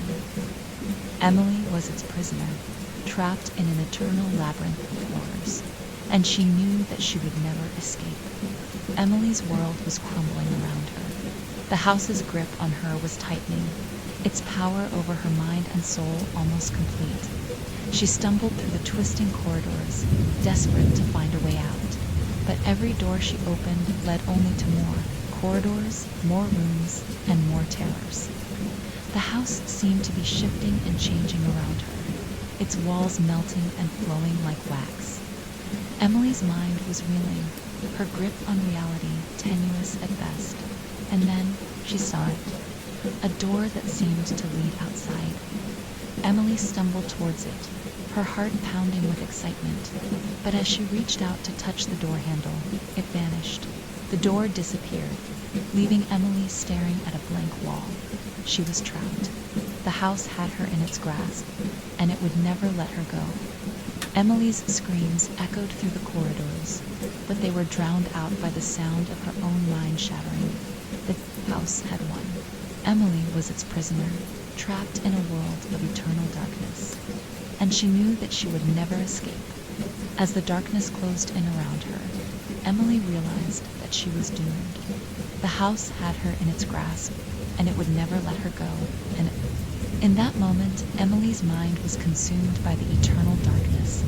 She was gone, trapped forever in the house's labyrinthine corridors.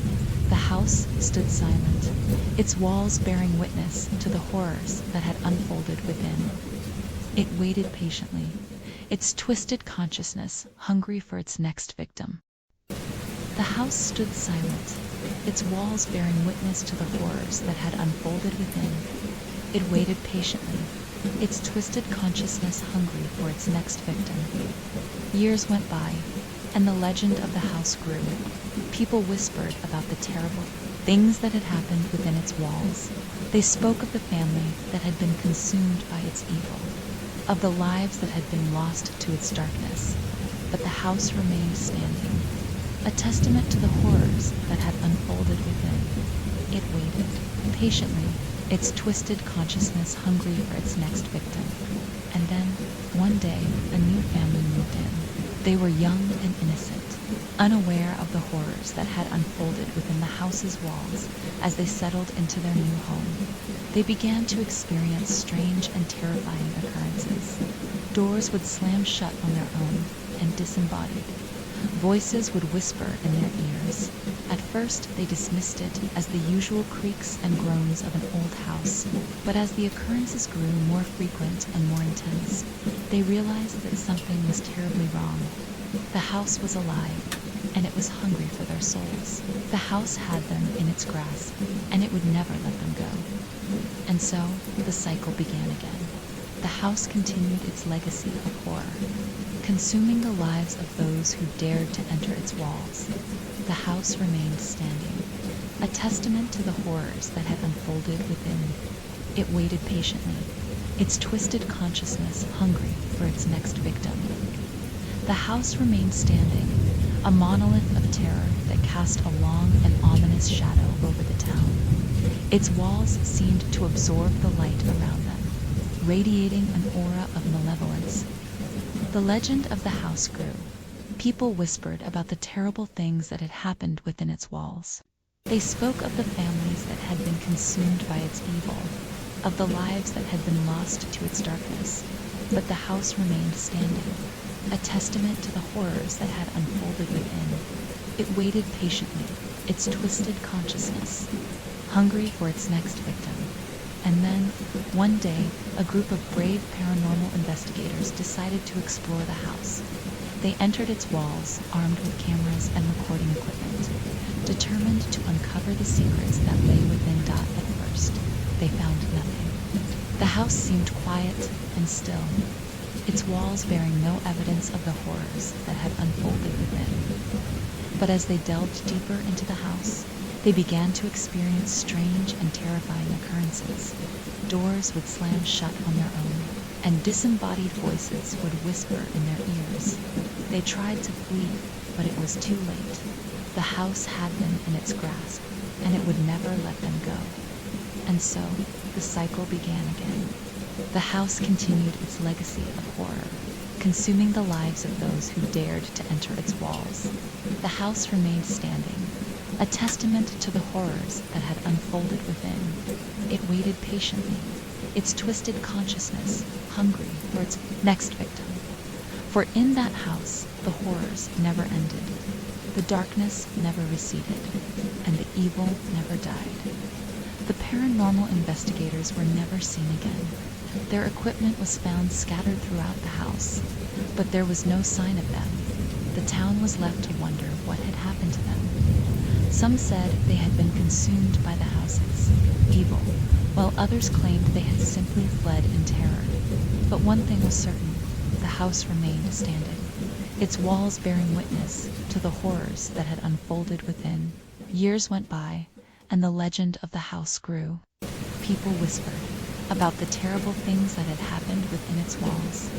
They spoke of the families that had been consumed by its evil, of the lives that had been lost to its darkness. And then, one day, a young woman named Sarah decided to explore the house. She had always been fascinated by the supernatural, and she saw the house as the ultimate challenge. Sarah entered the house, Armed with nothing but her courage and determination, she began to explore the rooms, searching for any sign of the paranormal activity that had been reported. As she delved deeper into the house, Sarah started to feel a creeping sense of dread. She heard strange noises and saw movement out of the corner of her eye, but she refused to give up. Sarah was determined to uncover the secrets of the house, no matter what it took. And then she stumbled upon a hidden room. Inside, she found a series of journals belonging to the previous occupants of the house. As Sarah read through the journals, she discovered the horrifying truth. The house was alive, and it had been consuming the lives of those who dared to enter its walls for decades. Sarah knew she had to get out of the house fast. She turned to leave, but it was too late. The house had her in its grasp, and it would never let her go. And so, the cycle began again. The house continued its legacy of horror, consuming the life of yet another victim. But Sarah's story doesn't end there. She became the last survivor of the house's evil, trapped forever within its walls. And her spirit remains there to this day, a testament to the horrors that unfolded within that accursed place. Sarah's spirit was trapped within the house, forever doomed to relive the horrors that had unfolded within its walls. She was a prisoner of the house's evil, a testament to its enduring legacy of terror. As the years went by, people began to whisper about the house's dark history. They spoke of the families that had been consumed by its evil, of the lives that had been lost to its darkness. The house became a local legend, a haunted monolith that stood as a testament to the horrors that lay within. People avoided it, fearing the evil that lurked within its walls. But the house remained standing, a constant reminder of the horrors that had unfolded within. Its walls seemed to absorb the light around them, radiating an aura of malevolence that repelled all who dared to approach. And then, one day, a group of brave souls decided to explore the house. They entered its walls, armed with cameras and recording equipment, determined to uncover the secrets that lay within. As they delved deeper into the house, they began to experience strange and terrifying occurrences. Doors would slam shut on their own, and disembodied voices would whisper in their ears. They tried to flee, but it was too late. The house had them in its grasp, and it would never let them go. And so, the cycle began again. The house continued its legacy of horror, consuming the lives of those who dared to enter its walls. The house remained standing, a testament to the horrors that had unfolded within. Its legacy of terror would live on, forever trapping the spirits of those who dared to enter its walls. The house was a monster, a living, breathing entity that fed on fear and terror, and it would continue to haunt the town, forever a reminder of the horrors that lay within its walls. The house's haunting legacy would never be forgotten, a constant reminder of the terror that lurked within its walls, and those who dared to enter would never be seen again, trapped forever in the house's labyrinthine corridors of horror. The house stood tall, its walls bearing witness to the countless horrors that had unfolded within. Its legacy of terror continued to grow, a never-ending cycle of fear and despair. Years went by, and the town around it changed. New families moved in, and old ones moved out, but the house remained, a constant presence that haunted the dreams of those who dared to live nearby. People whispered about the house's dark history, about the families that had been consumed by its evil. They spoke of the lives that had been lost, of the souls that had been trapped within its walls. And yet, despite the warnings, people continued to be drawn to the house. They would enter its walls, laughing and joking, but they would never return. The house was a magnet for the curious, a siren's call to those who dared to tempt fate. And once they entered, they were forever changed. The house's curse was eternal, a never-ending cycle of horror and despair, and those who entered its walls would never be seen again, trapped forever in its labyrinthine corridors of terror. the house remained standing, a testament to the enduring power of evil. Its legacy of terror would continue to grow, a reminder to all who dared to enter its walls. And so, the house stood, waiting patiently for its next victim. Its walls seemed to whisper a haunting message, a warning to all who would listen. Enter at your own risk, for once you step inside, there is no escape. The house's curse would never be broken, its legacy of terror forever etched into the minds of those who dared to enter its walls. The house stood tall, its walls bearing witness to the countless horrors that had unfolded within. Its legacy of terror continued to grow, a never-ending cycle of fear and despair. As the years went by, the town around it began to fade away. People moved out, and the streets became empty and silent, but the house remained, a constant presence that haunted the dreams of those who dared to live nearby. One day, a young couple decided to explore the abandoned town. They walked hand in hand, laughing and joking, but their mood quickly changed. As they approached the house, it loomed before them, its walls seeming to absorb the light around them. The couple felt a creeping sense of dread as they approached the front door. "I don't like this," the woman said, tugging on her partner's arm. "Come on," he replied. "It's just an old house." But as they stepped inside, they knew they were wrong. The house was alive, and it was waiting for them. The couple tried to flee, but it was too late. The house had them in its grasp, and it would never let them go. And so, the cycle began again. The house continued its legacy of horror, consuming the lives of those who dared to enter its walls. But this time, something was different. This time, the house had claimed its final victims. As the couple's screams faded away, the house seemed to shudder and tremble. Its walls began to crack and crumble, and its foundations began to shift. The house was dying, its legacy of terror finally coming to an end as the dust settled. A search party found the couple's car parked outside the house, but of the couple themselves, there was no sign. The house was left standing, a haunting monument to the horrors that had unfolded within, but it was no longer alive. Its evil spirit finally laid to rest. The town was finally free from the house's curse, and the people who had lived there could finally rest in peace. The house's legacy of terror was finally over, and the world was a safer place because of it. The house's demolition marked the end of an era. The town breathed a collective sigh of relief as the symbol of terror was finally erased, but the impact of the house's evil lingered. The survivors of those who had entered the house never forgot the horrors they had endured. They carried the scars with them for the rest of their lives. The town also never forgot. The legend of the house lived on, passed down through generations as a cautionary tale. It served as a reminder of the dangers of meddling with forces beyond human understanding. Years later, a group of paranormal investigators decided to research the history of the house. They pored over old records, conducted interviews with survivors, and analyzed the data they collected. Their findings were astonishing. The house, they discovered, had been a nexus of paranormal activity. It had been a doorway to other dimensions, a portal to realms of unspeakable horror.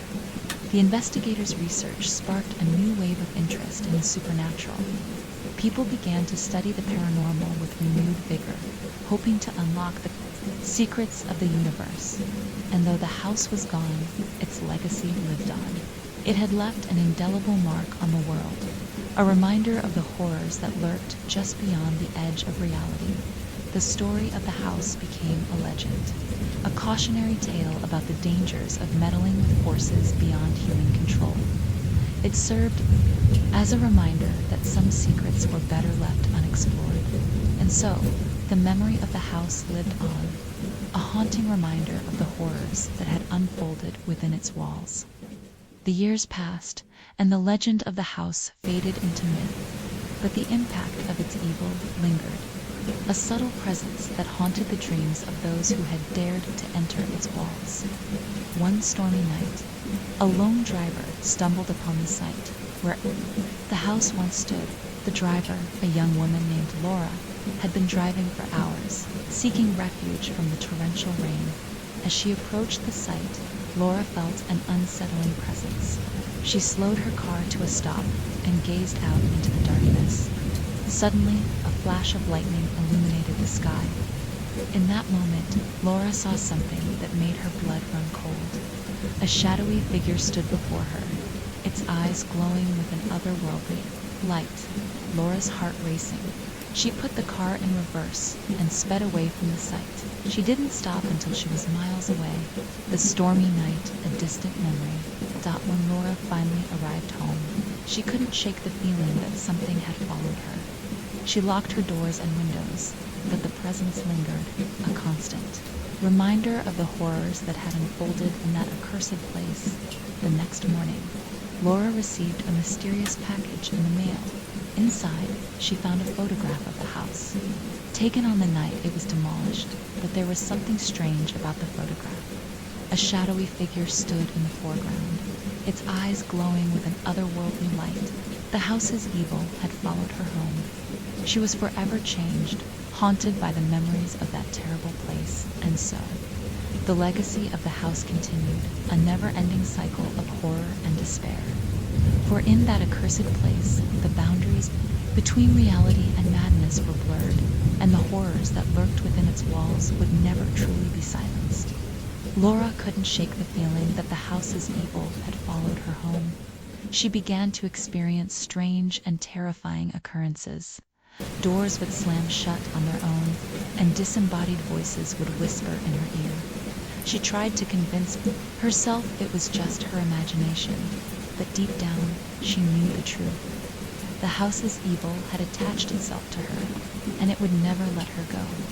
As the days went by, Laura's grip on reality began to slip.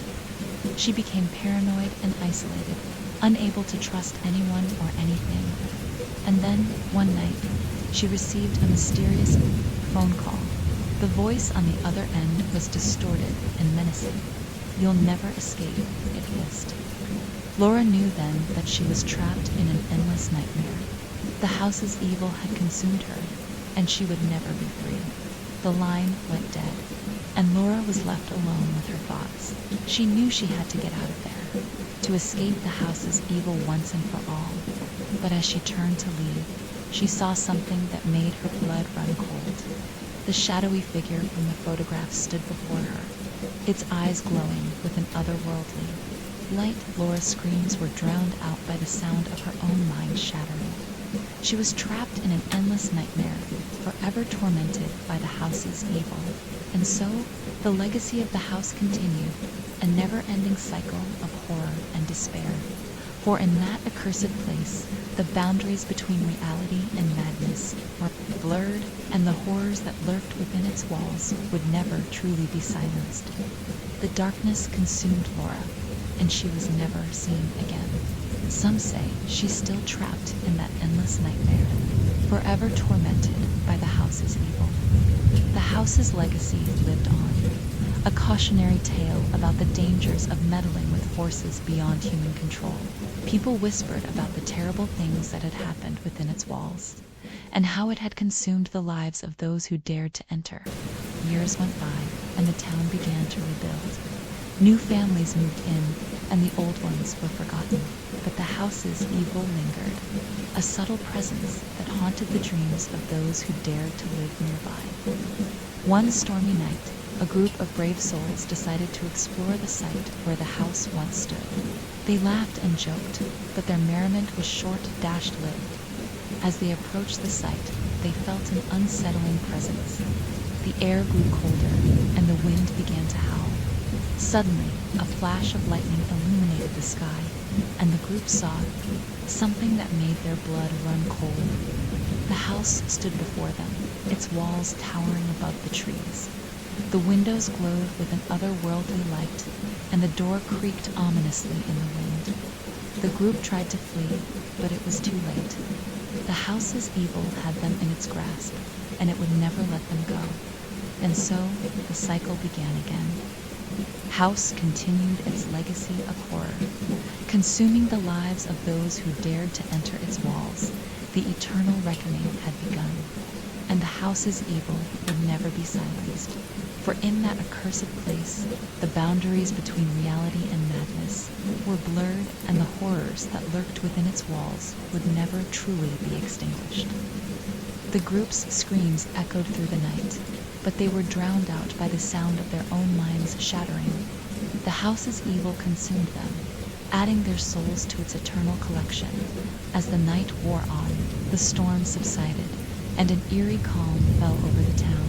The house stood tall, its walls bearing witness to the horrors that had unfolded within. And then, just as suddenly as it had begun, everything was silent. The house's evil seemed to recede, its presence withdrawing from the world in the aftermath. A search party found the group's abandoned cars, parked outside the site where the house once stood, but of the group themselves, there was no sign. It was as if they had vanished into thin air, consumed by the house's evil. The town was left to pick up the pieces, to wonder what had happened to the group. And as they searched for answers, they stumbled upon an ancient text, hidden away in the local library. The text spoke of an ancient entity, a being of pure malevolence that had been awakened by human meddling. It spoke of a house that had been built to contain this entity, to keep its evil from spreading.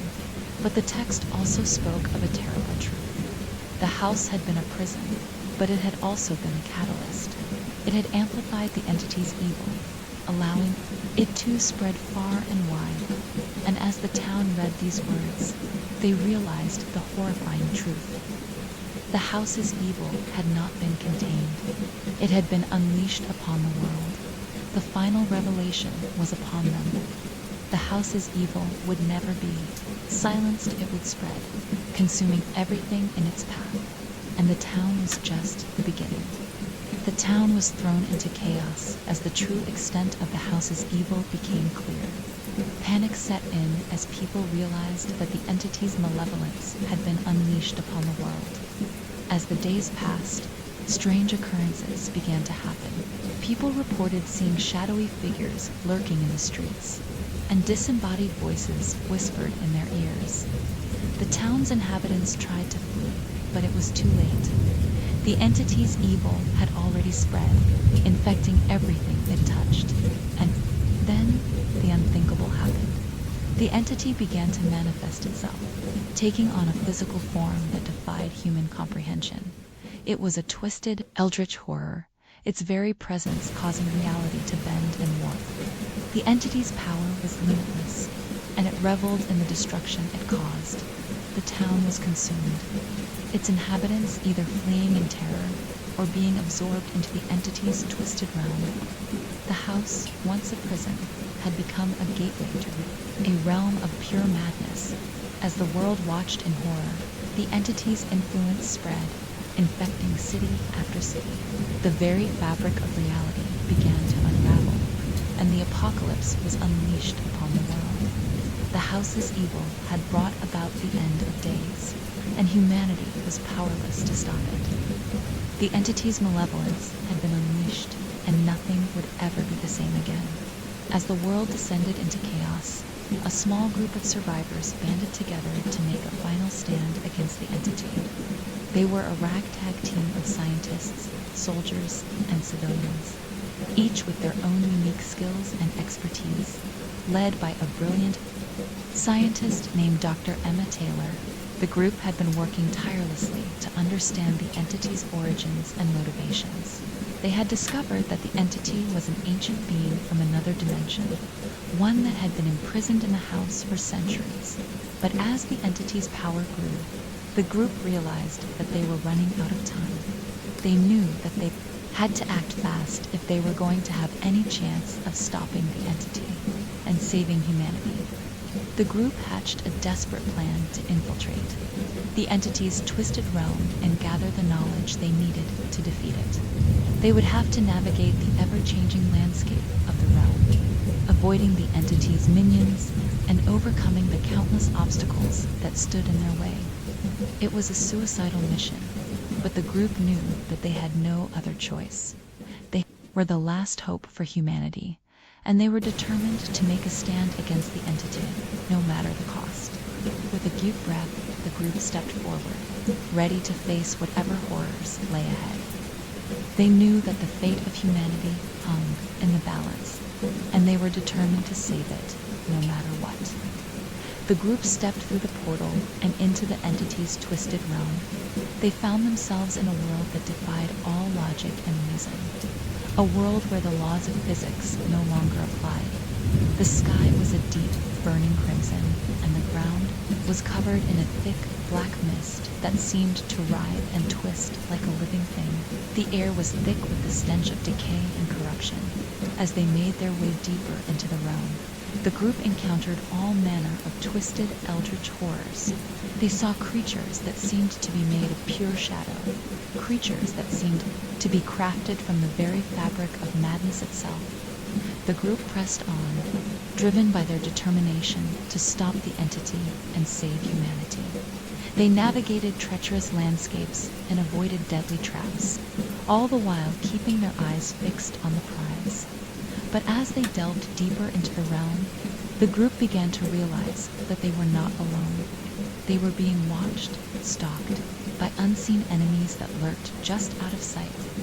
And then, just as they thought they were getting close to their goal, the group stumbled into a trap. They found themselves surrounded by a horde of twisted, monstrous creatures. Creatures that seemed to be made of pure malevolence. The group fought bravely, but they were vastly outnumbered. Just as all seemed lost, they saw a glimmer of hope. A figure emerged from the shadows.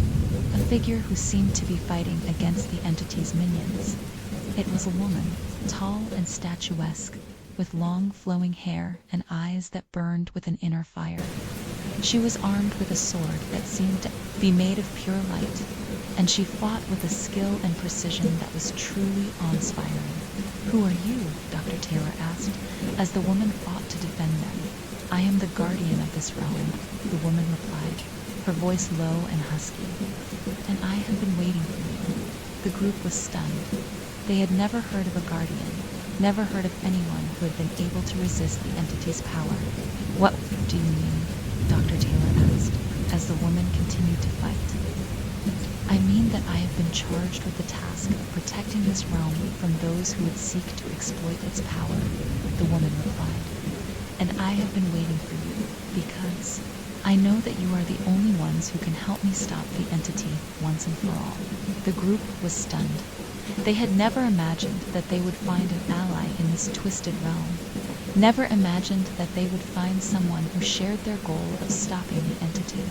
But as they looked at the woman, they knew that they had found a powerful ally, and together they set out to stop the entity and save humanity from the brink of destruction.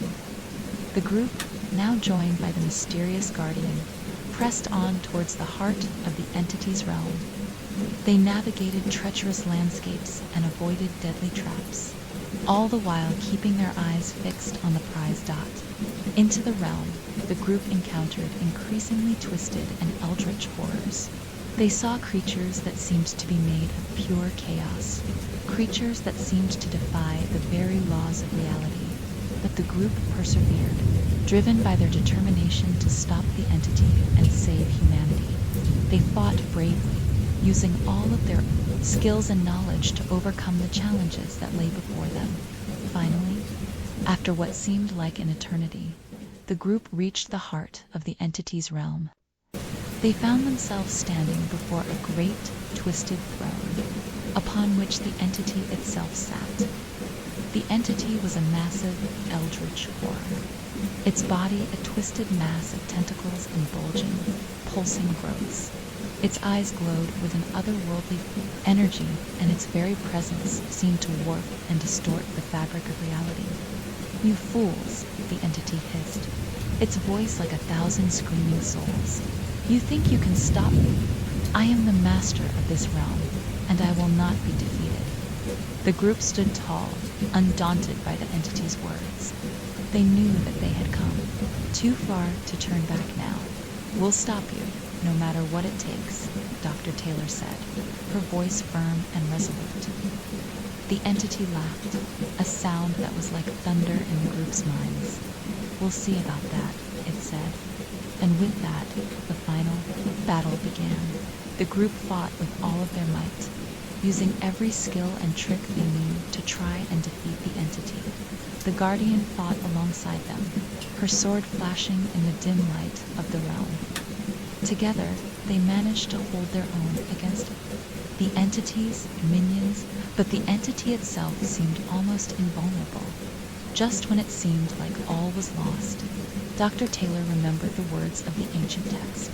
She realized that the entity's power was not limitless, that it had a weakness that could be exploited. With newfound hope, the group launched a final, desperate attack. The Guardian struck the final blow, plunging her sword deep into the entity's twisted heart. The entity let out a deafening scream as it dissipated into nothingness. The realm itself began to collapse, the very fabric of reality unraveling as the entity's power faded. The group stumbled backwards, gasping for breath as they emerged from the collapsing realm. They found themselves back in the real world, standing before the ruins of the house. It was over. The entity had been defeated, and the world was safe once more. The group stood in stunned silence, unsure of what to say or do next. They had saved the world, but at what cost? As they looked at each other, they knew that they would never forget this experience. They had faced the ultimate horror and had emerged victorious. But as they turned to walk away, they heard a faint whisper in their ears. "The horror is never truly defeated," it said. "It only waits patiently for its next victim." And with that, the group knew that they would never be able to go back to their normal lives. They had seen the ultimate horror and had been forever changed by the experience. You think you're alone, don't you? You think the silence is your only companion. But what if something is always watching, waiting in the shadows? What if the very walls you rely on to keep you safe are alive with something much darker? James, a night shift worker, trapped in a building that's more than just empty halls. When he begins to see a strange figure outside, it's only the beginning of a nightmare that stretches beyond reality itself. Dim the lights, put on your headphones, and let the whispers guide you into a nightmare you'll never escape. If you enjoy chilling, mind-bending horrors like this, don't forget to like, subscribe, and hit the notification bell, because the darkness has more horrors waiting for you. Tell us where you're watching from. Drop your location in the comments below. Let's see how far this nightmare has spread. Story 2. The storm outside was relentless, its heavy downpour crashing against the windows like 1,000 angry hands pounding at the glass. Inside the security office, the hum of fluorescent lights was the only sound, a constant, unnerving buzz that never seemed to stop. The dim glow from the screens of the security monitors cast long shadows in the otherwise empty room. James adjusted his seat, his eyes momentarily flickering to the clock on the wall. The minutes seemed to crawl by, the darkness of the night stretching longer with each passing hour. He hadn't been on this shift for long, just a few weeks, but it already felt like an eternity. There was a certain stillness to the building, a quiet that made everything seem just a little too heavy, a little too expectant.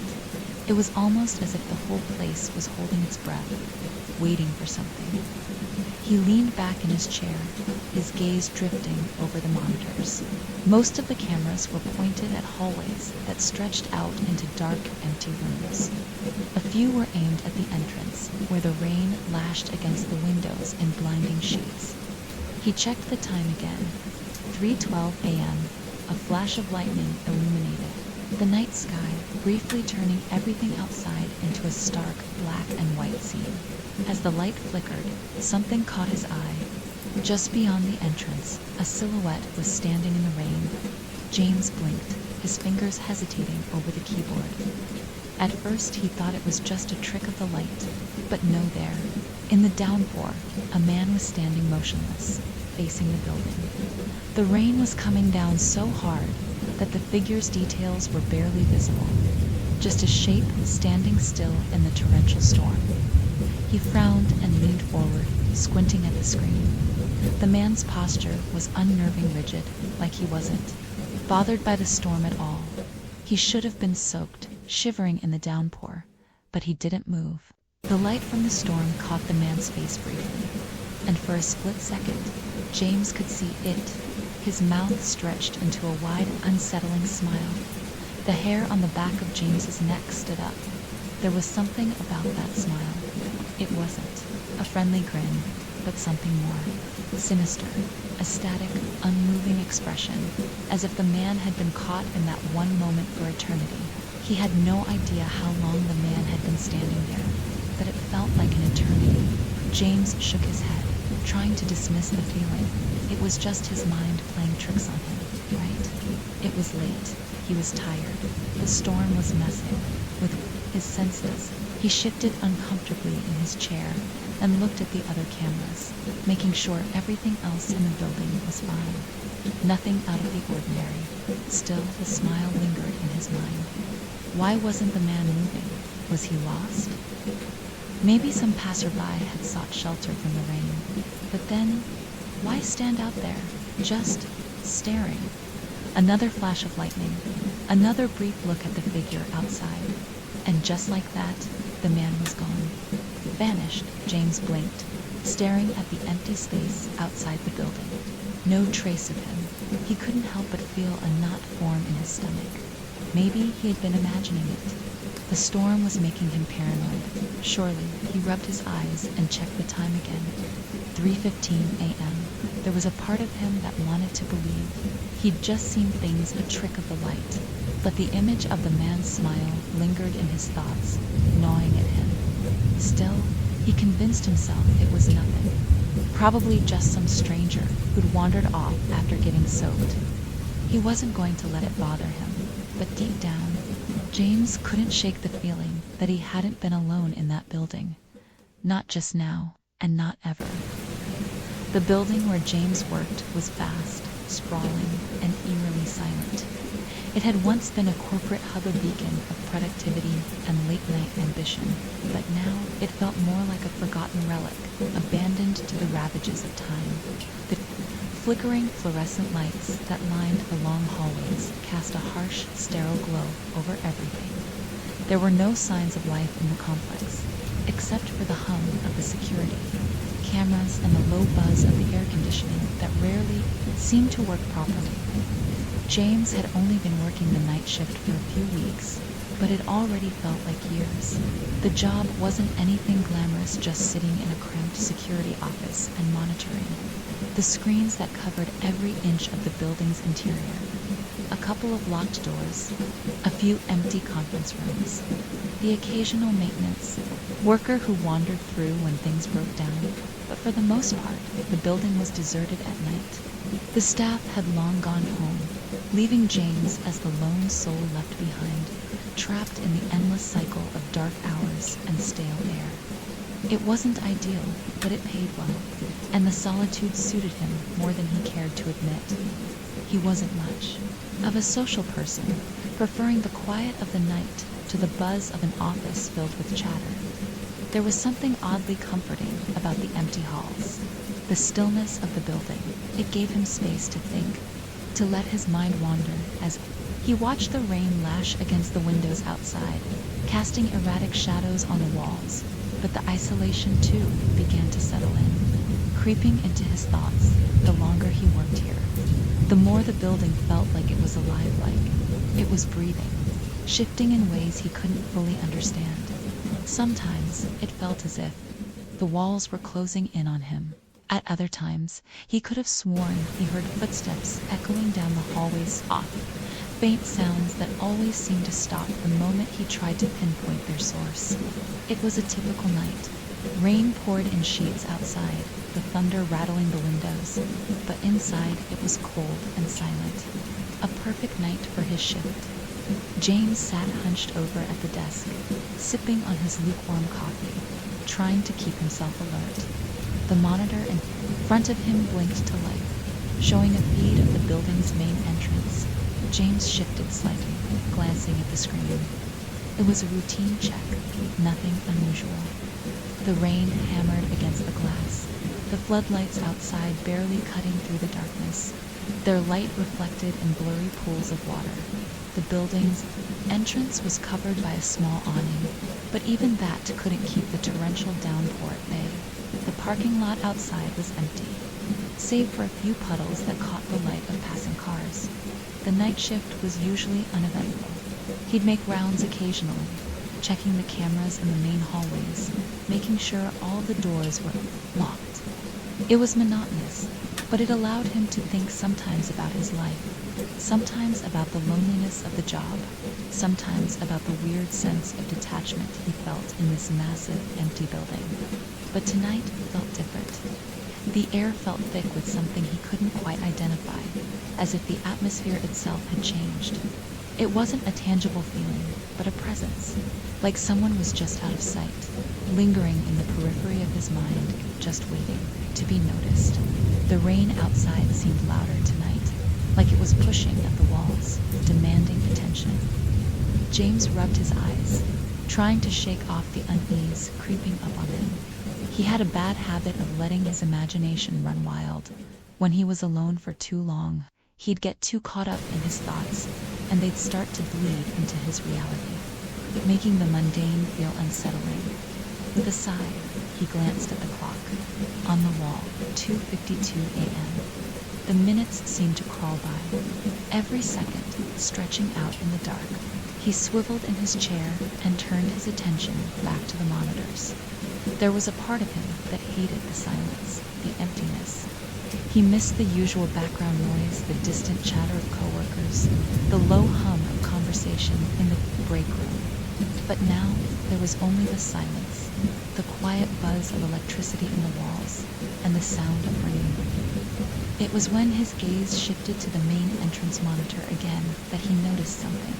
There, standing just outside the door in the pouring rain, was a figure dotted first. James thought he was seeing things, his eyes tricked by the rain, or perhaps the dark. But no, there was a man, standing completely still in the downpour. He was barely visible through the sheets of rain that streaked the glass, his outline nothing more than a faint shadow against the storm. The figure wasn't moving, wasn't seeking shelter under the awning or anywhere else. He was simply standing there. James frowned, rubbing his eyes again, but when he looked back, the figure was still there. He was facing the building, his silhouette, sharp against the dim glow from the floodlights. Why would someone be standing out there, in the middle of a downpour, just staring at the building? It was odd enough to make James feel a little uneasy. He leaned forward, adjusting the monitor slightly, zooming in to get a better look at the figure. The man was tall, his features difficult to make out through the rain and shadows. But what Caught James's attention, what made him shiver for reasons he couldn't explain, was the way the man was standing, perfectly still. Most people, when caught in the rain, would at least move around a bit, shift from foot to foot, maybe find cover. But this man didn't move. He stood there like a statue, unmoving, unbothered by the rain that soaked him. And it wasn't just his stillness that made James's stomach twist. It was his smile. James blinked, unsure if he was seeing things. A smile, a wide, unsettling grin stretched across the man's face. It was almost too wide, too unnatural. The edges of the man's lips curled upward at an almost exaggerated angle, like he was frozen in a moment of perpetual glee. It wasn't the kind of smile someone would wear in the rain. It wasn't the kind of smile anyone would wear. The air in the room seemed to grow heavier, and James found it hard to pull his eyes away from the figure. His fingers hovered over the keyboard, his breath catching in his throat. But when the lightning flashed again, just for a split second, the man was gone, just like that.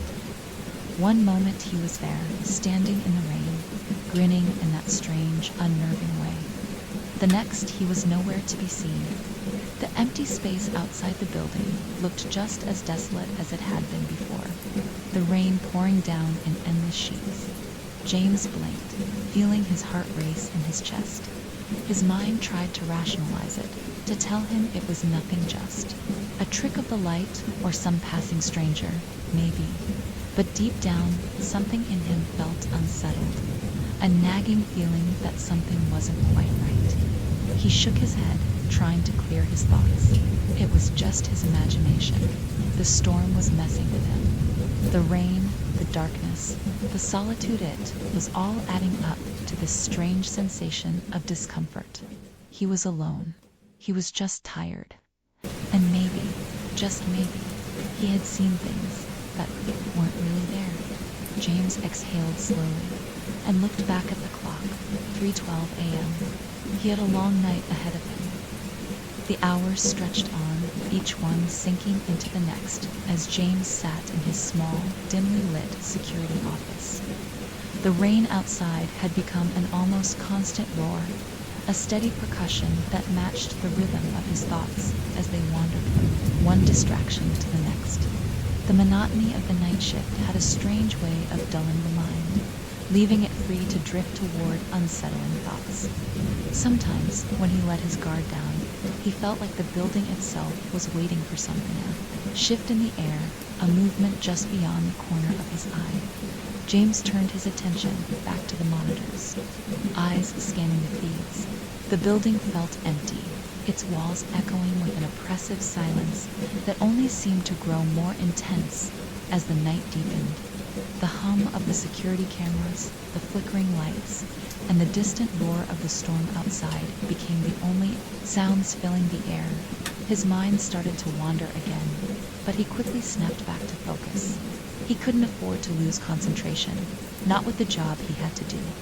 The building wasn't exactly in the safest part of town, so he was required to stay vigilant. No matter how routine it felt, it was a responsibility he took seriously. But deep down, something about tonight felt different. James shifted in his chair, taking another sip of his now cold coffee. He glanced at the clock, 3:41 a.m. The building seemed darker than usual, even with the floodlights outside illuminating the rain. Everything felt off-kilter. He turned his gaze to the monitor, showing the building's entrance once again. There, standing just outside the door, was the figure. James felt his heart stutter in his chest. The man was back. The figure stood in the same spot as before, framed by the rain-soaked glass of the entrance doors. He was exactly where he had been earlier, unmoving and silent, like a shadow against the storm. The faintest outline of his body was visible, a tall, thin silhouette, but it was the same man. He knew it without a doubt. James couldn't help but freeze, staring at the screen, unable to look away. His pulse quickened, a sudden unease crawling up his spine. The way the man stood, so still, was unnerving. It was as if he was made of stone, an unyielding presence in the middle of a storm. There was no reason for anyone to be out there, standing motionless in the downpour. People sought shelter, moved around, or at least tried to shield themselves from the elements. But not this man. His mind raced with questions, none of which could provide any comfort. Was it the same person as before? Why was he standing there? And why did it feel like there was something wrong with this whole situation? The figure's head was slightly tilted, as if studying the building, or maybe studying him. It felt as if the man was looking straight into the security office, watching James without a single movement. The intensity of the stillness was almost suffocating, like the world had quieted just to give this one moment its full attention. James snapped himself out of the trance, taking a shaky breath as he tried to rationalize it. There had to be a logical explanation. Perhaps it was just some drunk, lost person who had wandered off from somewhere nearby and got caught in the rain. Maybe they were just standing there waiting for the storm to pass, completely unaware of how eerie their stillness seemed. But the longer James looked at him, the less likely that explanation seemed. The figure was just too still, too unnerving. And then there was that smile. The way it stretched across his face, wide and unnatural, like it had been painted on. James shuddered involuntarily. He could almost see the smile more clearly now, etched onto the man's face with unnatural precision. It wasn't the kind of grin you saw when someone was trying to be friendly. No, this smile was different. It was cold, unsettling, as though it were carved into his features something far more sinister than a mere expression of joy. It was the kind of smile you saw in nightmares, a smile that didn't belong to a living person. The rain splattered on the window in rhythmic bursts, but James felt a tight knot form in his stomach. He had to look away, couldn't keep staring. His hand hovered over the mouse, his instincts screaming at him to check the other cameras. Look at something else, distract himself from the growing unease. He clicked through the feeds, quickly flipping between the different monitors. But each view seemed to confirm what he didn't want to see. The man was still there, standing motionless outside, his smile fixed and unmoving. It was then that something inside James broke, the feeling of isolation reaching an unbearable level. There was no one else in the building. He had no backup. He was alone, stuck in this sterile, empty place. And there was a man out there, staring at him, grinning at him from the dark. He quickly stood up, glancing over his shoulder, toward the door as if expecting to see the figure standing right behind him, waiting to step into the office. But of course, there was nothing. The room was still, and the only sound was the faint hum of the air conditioning duct. James shook his head, trying to clear the fog in his thoughts. It wasn't real. He was tired. He'd been working too many hours without a proper break. Maybe the isolation was starting to get to him. He had to shake this feeling. He leaned back in his chair and checked the clock once more. 3:52 a.m. The hours felt heavier now, dragging on with an almost suffocating weight. It was a stupid idea, but he couldn't help himself. He grabbed his coat, deciding that maybe a quick walk around the building would clear his mind. He needed to stretch his legs anyway, and maybe stepping out into the cool night air would help him snap out of the paranoid thoughts that were beginning to swirl in his head. It was probably just a random passerby. Maybe he'd been looking for shelter, or just waiting for a bus stop with one last glance at the screen. James grabbed his keys and stepped out of the office, locking the door behind him. The storm greeted him like a slap to the face, soaking through his jacket almost instantly. He pulled his coat tighter around him, trying to ignore the nagging feeling in his gut. He glanced toward the building's entrance. The figure was still there, but now something was different. The man wasn't standing where he had been before. No, he was closer now, right in front of the entrance, in the middle of the rain. And still grinning, James froze. The figure had moved. It was almost impossible to see through the heavy rain, but he was certain that the man wasn't standing where he had been. He was closer to the door, and worse yet, his smile seemed to have widened. Something inside James snapped. He couldn't take it anymore. He wasn't sure why, but the sight of the man smiling in the rain, moving, unblinking, like he was made of stone, triggered a deep primal fear. James turned sharply and rushed back toward the door, desperately wanting to escape the sight of that smile. When he reached the security office, he slammed the door shut behind him, his breath ragged. His heart was pounding in his chest, and it felt like his whole body was trembling. He looked at the screen again, but the figure was gone. The rain still fell relentlessly outside, and for a brief moment, James wondered if he had imagined it. Maybe it was just exhaustion, the storm playing tricks on his mind, maybe. But deep down, he knew something was wrong. That man had been out there, and he had been watching it. The storm raged on outside, relentless, as though it had no intention of stopping. The wind howled, rattling the windows of the security office, and the rain slammed against the glass like 1,000 tiny fists. James sat in his chair staring at the monitors, his hands tense at his sides. The man in the rain had vanished, but something lingered, a feeling of dread that gnawed at him. persistent and uncomfortable.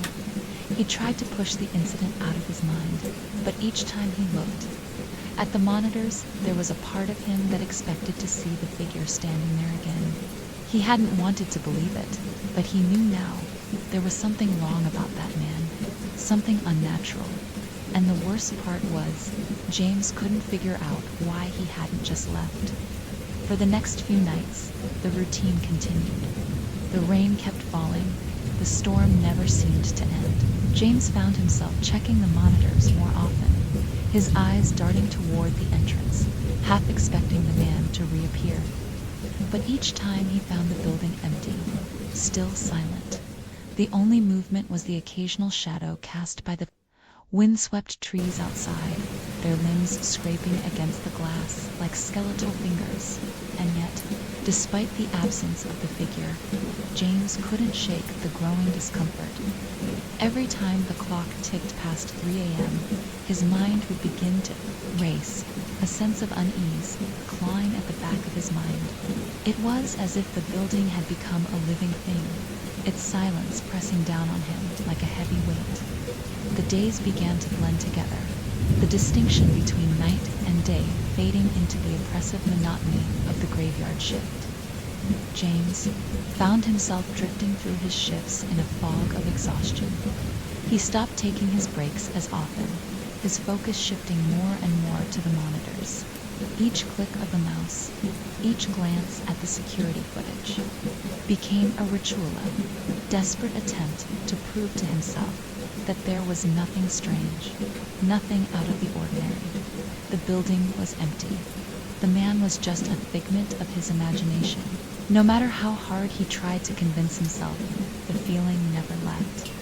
He started checking the footage, even when nothing seemed to be happening, scrolling through the hallways, zooming in on empty corners, studying every inch of the building's interior, as though expecting to find a hidden truth he had missed. And sometimes, in the dark, in the corner of his eye, he could swear that he saw something subtle, something that didn't belong. It wasn't a figure this time. It was more like a shadow flickering in the background, almost imperceptible at first, but always there, lingering. James would blink, rub his eyes, but when he focused, the shadow would be gone. And yet, there was a persistent, nagging feeling, like the building was playing tricks on him, watching him. On the 5th night after his initial encounter, the figure appeared again. It was barely noticeable at first, just a small movement at the edge of the monitor. At first, James thought he had imagined it, but when he zoomed in, he saw him, the man, standing outside once again, just as still as before. His wide, unnerving smile was there, but this time there was a subtle difference. The man wasn't facing the entrance anymore.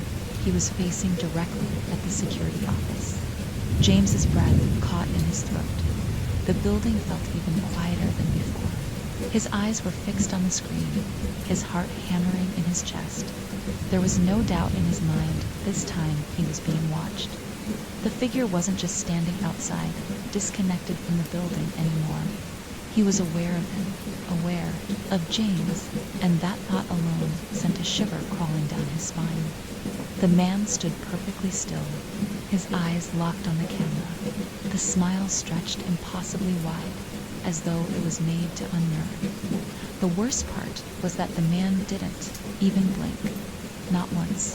He was a mannequin, a statue, a twisted reflection of life frozen in place, and yet it was somehow worse because he was aware James couldn't take his eyes off the screen.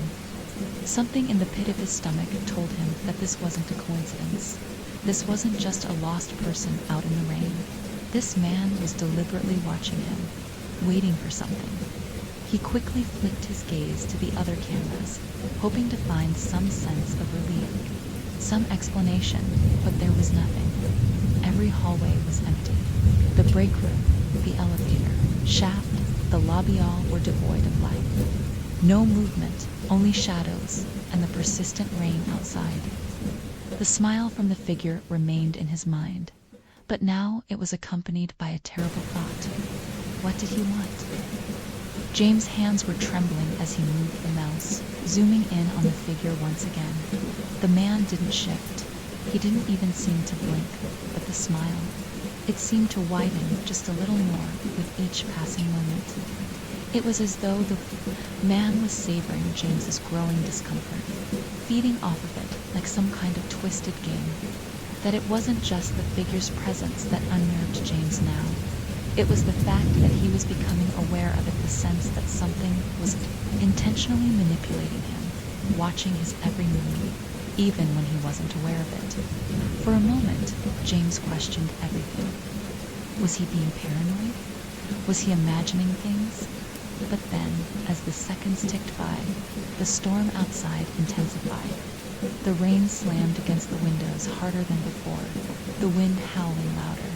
And for a brief moment, between the flashes of lightning, something on the screen changed. The figure's position had shifted just slightly. It wasn't that he had moved, not exactly. But now the figure was standing just inches away from the window, so close in fact, that James could see the outline of his face through the rain-soaked glass. The smile was still there. James felt his stomach churn. The figure was closer, now too close. His heart raced, and a deep, cold feeling of dread swept over him. It was as though the man had crossed some invisible threshold, crossing into his world, into his space. It felt like the man was no longer standing outside, separated by glass and rain, but was now inside, staring through the window directly into the very core of James's soul. Panic rose in his chest. James stood up abruptly, his chair scraping. Against the floor, he rushed to the door, grabbing the handle. But before he could even open it, the thought hit him like a physical blow. What if the man was already inside? For a split second, the silence in the room had become thick, suffocating. His breathing was ragged, shallow. He froze for a moment, realizing that he hadn't even checked the door to see if it was locked. But no, he had to stay calm. It wasn't real. It was just paranoia. The man was still outside. He was still just a figure standing in the rain.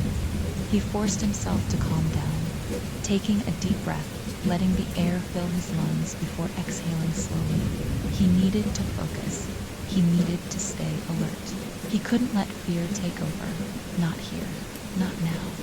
But when he turned to face the monitor again, he saw it right there on the screen, behind the figure. In the background of the image was a shadow moving. It was just a flicker, a flash of it. Motion, but it was enough to make James's blood run cold. Something was wrong. Something was in the building. The moment James saw the shadow moving behind the figure, his world seemed to tilt. His breath caught in his throat, and for a split second, everything felt suspended in time. The room around him, the incessant drumming of the rain, the low hum of the air conditioner, all seemed distant, almost irrelevant. It was the figure and that shadow that consumed his focus. It didn't make sense. How could something move behind the man when the building was supposed to be empty? His hands hovered uncertainly over the keyboard, but his body felt frozen in place. He had to be imagining it. There was no way anyone could be inside the building. He hadn't heard a door open. The security systems hadn't triggered any alarms. But the shadow was there, undeniable. And the figure, the man in the rain, was still standing in front of the entrance. His smile unchanging, his stillness more unnerving than ever. James felt a cold sweat prickling the back of his neck. His fingers shook as he clicked on the security footage for another camera, one positioned in the hallway nearest to the entrance. He was praying that he would see nothing, that the footage would show only the empty hallways. But as the feed loaded, his heart sank. The hallway was dark. It had always been like that. The poor lighting casting long shadows where the human eye could easily trick itself into thinking it saw something moving. A fleeting shape at the edge of vision. But this time, it wasn't the usual tricks of the mind. There was something in the hallway, something real, something solid. A dark shape moved slowly toward the security office. its form barely visible in the shadows, but its presence undeniable. The shape wasn't a person, not really not, unless someone was crawling on all fours. The movement was erratic, unnatural, like a shadow stretched out too far, contorting into something that didn't fit the laws of the physical world. It was as if the darkness itself was alive, slithering toward him with malicious intent. James's pulse hammered in his ears, his vision narrowing as his mind struggled to piece together what he was seeing. He had to look away, but he couldn't. His eyes were glued to the screen, watching as the shadow inched closer. The figure outside, still standing motionless, didn't seem to notice it. He didn't move, didn't blink, didn't seem aware that there was something moving in the building. It wasn't just that the figure was still standing out there. It was why he was standing there. Why wasn't he moving? Why was he smiling in that twisted, stretched way, as though he knew something? James didn't. The questions piled up in James's mind, but there were no answers. He couldn't make sense of any of it. There was no way the shadow in the hallway could be real. He must have been seeing things, the exhaustion finally catching up with him. But even as he thought that, he could still see the thing slowly, unnervingly crawling down the hallway, its movements disjointed, as if it was deliberately creeping closer to him. James's mind raced. What was that thing?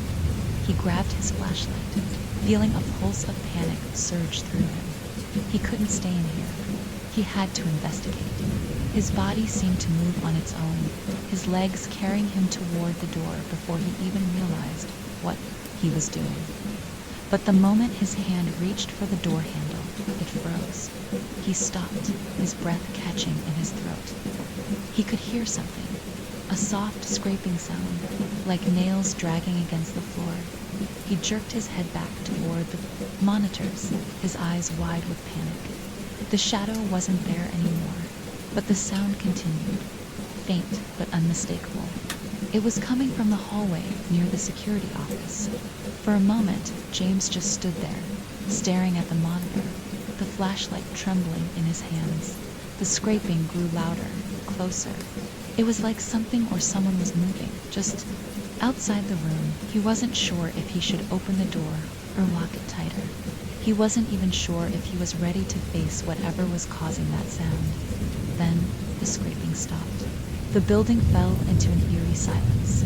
James felt his heart pounding in his chest. He had to know what was happening, had to understand. He couldn't just sit here and wait. There had to be a logical explanation for all of this. He quickly opened the door, trying to keep his breathing steady, trying not to look too closely at the shadows in the hallway. The air was cold, the faint scent of dampness in the hallway mixing with the sterile scent of the office. James's flashlight flickered as he stepped forward, its beam cutting through the darkness, lighting up nothing but empty space.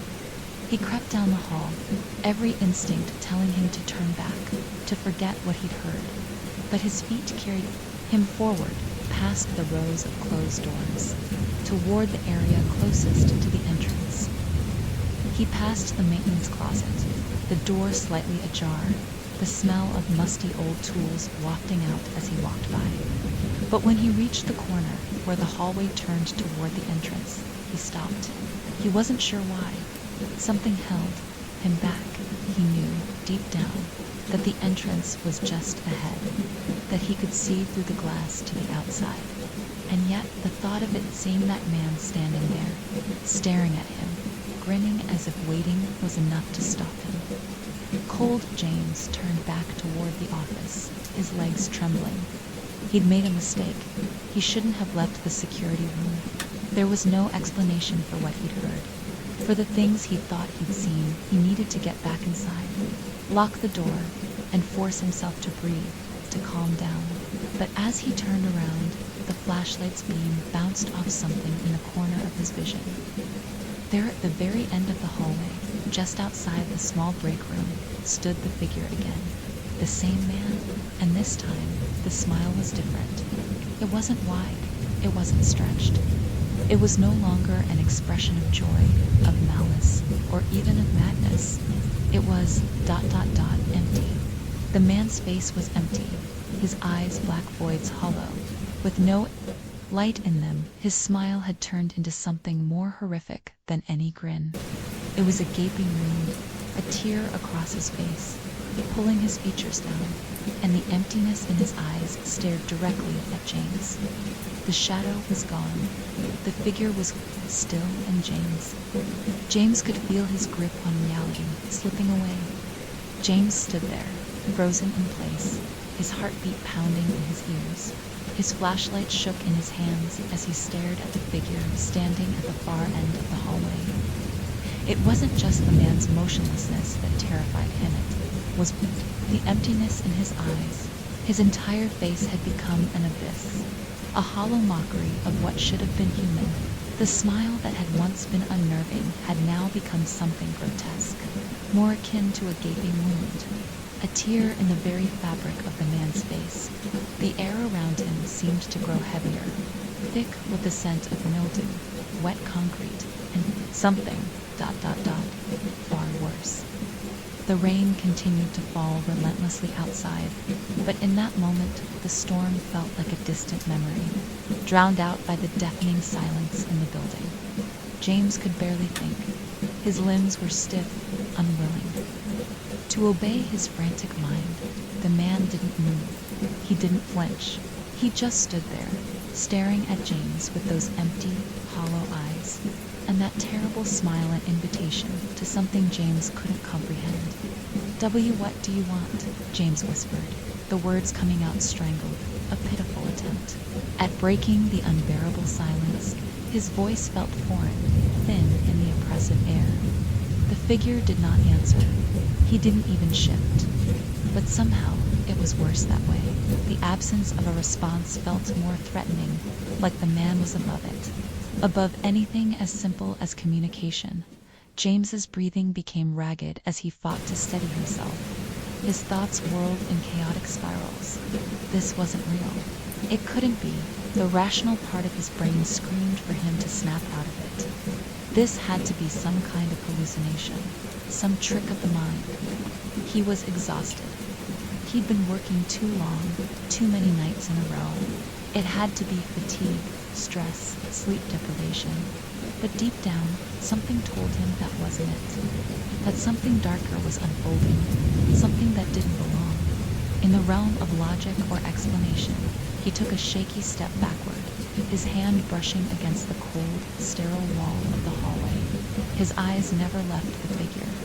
The man's stare felt like it was piercing him, burrowing deep inside him, as if he was seeing all of James's worst fears, all the hidden parts of his mind he'd long buried.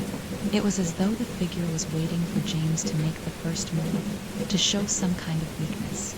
James swallowed hard, the bile rising in his throat. Every instinct screamed at him to turn around, to run, to escape the building altogether. But his legs felt like lead, like they were cemented to the floor, and his heart raced faster with every passing second. His flashlight flickered again, just as the beam wavered. The figure shifted barely, a slight movement, like a tremor in the air. The man's head tilted, ever so slightly, in the direction of James, almost like a predator toying with its prey. And then, as if in response to James's growing panic, the figure's smile widened. Not just a little dash widened, it stretched impossibly wide, beyond what should have been humanly possible. The edges of his lips pulled back, revealing teeth that looked wrong to many, too sharp and too white. There was no natural curve to his mouth anymore, no semblance of anything remotely human. It was a wide, jagged line of bone, a cavernous void that seemed to swallow the light around it. And then, just as James's mind screamed for him to do something, anything, the man's eyes changed. They had been hollow before, yes, but now there was something more to them. A depth wasn't there before, a hollow void, but it was alive. Black, fathomless pits, James whispered, his voice breaking, his breath coming in ragged gasps. It wasn't a plea, It was a demand, a desperate attempt to wrest control of the situation, to wrest control of himself. He was losing his grip on reality. He could feel it slipping away, but the figure didn't stop. With a sudden, sickeningly smooth motion, the man took a step forward. One slow, deliberate step. He didn't walk. He simply glided toward James like a shadow, like something not entirely made of flesh. The moment the man moved, something shifted in the air. The temperature dropped, and an eerie cold swept through the hallway, crawling across James's skin, leaving a trail of goosebumps in its wake. The rain outside was nothing compared to the icy chill that had settled over the building. The feeling of being watched, the sense of something far older and more malevolent than just a stranger, was unbearable. And still the figure moved closer. Step by slow step, James's heart hammered in his chest, his entire body screaming for him to move, to run, to do something. But his legs wouldn't cooperate. His feet were rooted to the spot, frozen in place, a prisoner to the man's gaze. The figure reached out, a long, bony hand extending toward him. The fingers were too long, too thin, and as they stretched toward him, they seemed to elongate unnaturally, as though they were stretching across the air itself. They reached toward him, achingly slow, as though the figure were savoring the moment, enjoying the terror building inside him. "Please, no," James murmured, barely able to breathe. He tried to back away, but it was as if the building itself had trapped him in place. The walls felt like they were closing in. The figure's smile grew wider still, its jagged teeth gleaming in the faint light, and the fingers finally brushed against his cheek. The coldness of the touch was like ice, sending a shock of panic straight through his veins. James's entire body tensed, every muscle screaming to flee, but his body didn't obey. His throat constricted. He couldn't make a sound. The man's smile spread even wider, impossibly wider, and James felt something inside of him break, snap, stop there. Was a sudden, terrible pull at his chest, a feeling like his very soul was being sucked into that empty, gaping mouth. The man's hand was still on his face, now dragging him in closer, the fingers pressing into his skin with a force that was somehow both tender and excruciating. James struggled to breathe, his chest constricting painfully as his vision blurred. He felt dizzy, lightheaded, as though he were floating outside his body. The world around him spun, a disorienting swirl of light and shadow. The figure's smile grew again wider and wider, as though the impossible grin could stretch forever. And in the deepest recesses of his mind, in that moment, James realized that the man wasn't just smiling at him. He was smiling through him, through his very soul. James could barely think. The coldness that seeped through his skin, through his veins, was overwhelming. The man's fingers were like ice, cold to the touch, pressing deeper into his face with an almost tender cruelty. He tried to pull back, tried to push the figure away, but his body wouldn't respond. Every movement felt slow, heavy, like he was trapped in quicksand, the weight of the figure's presence pressing down on him, forcing him into stillness. The man's grin stretched further, impossibly wide, a yawning void of jagged teeth, and James felt the pressure against his chest intensify.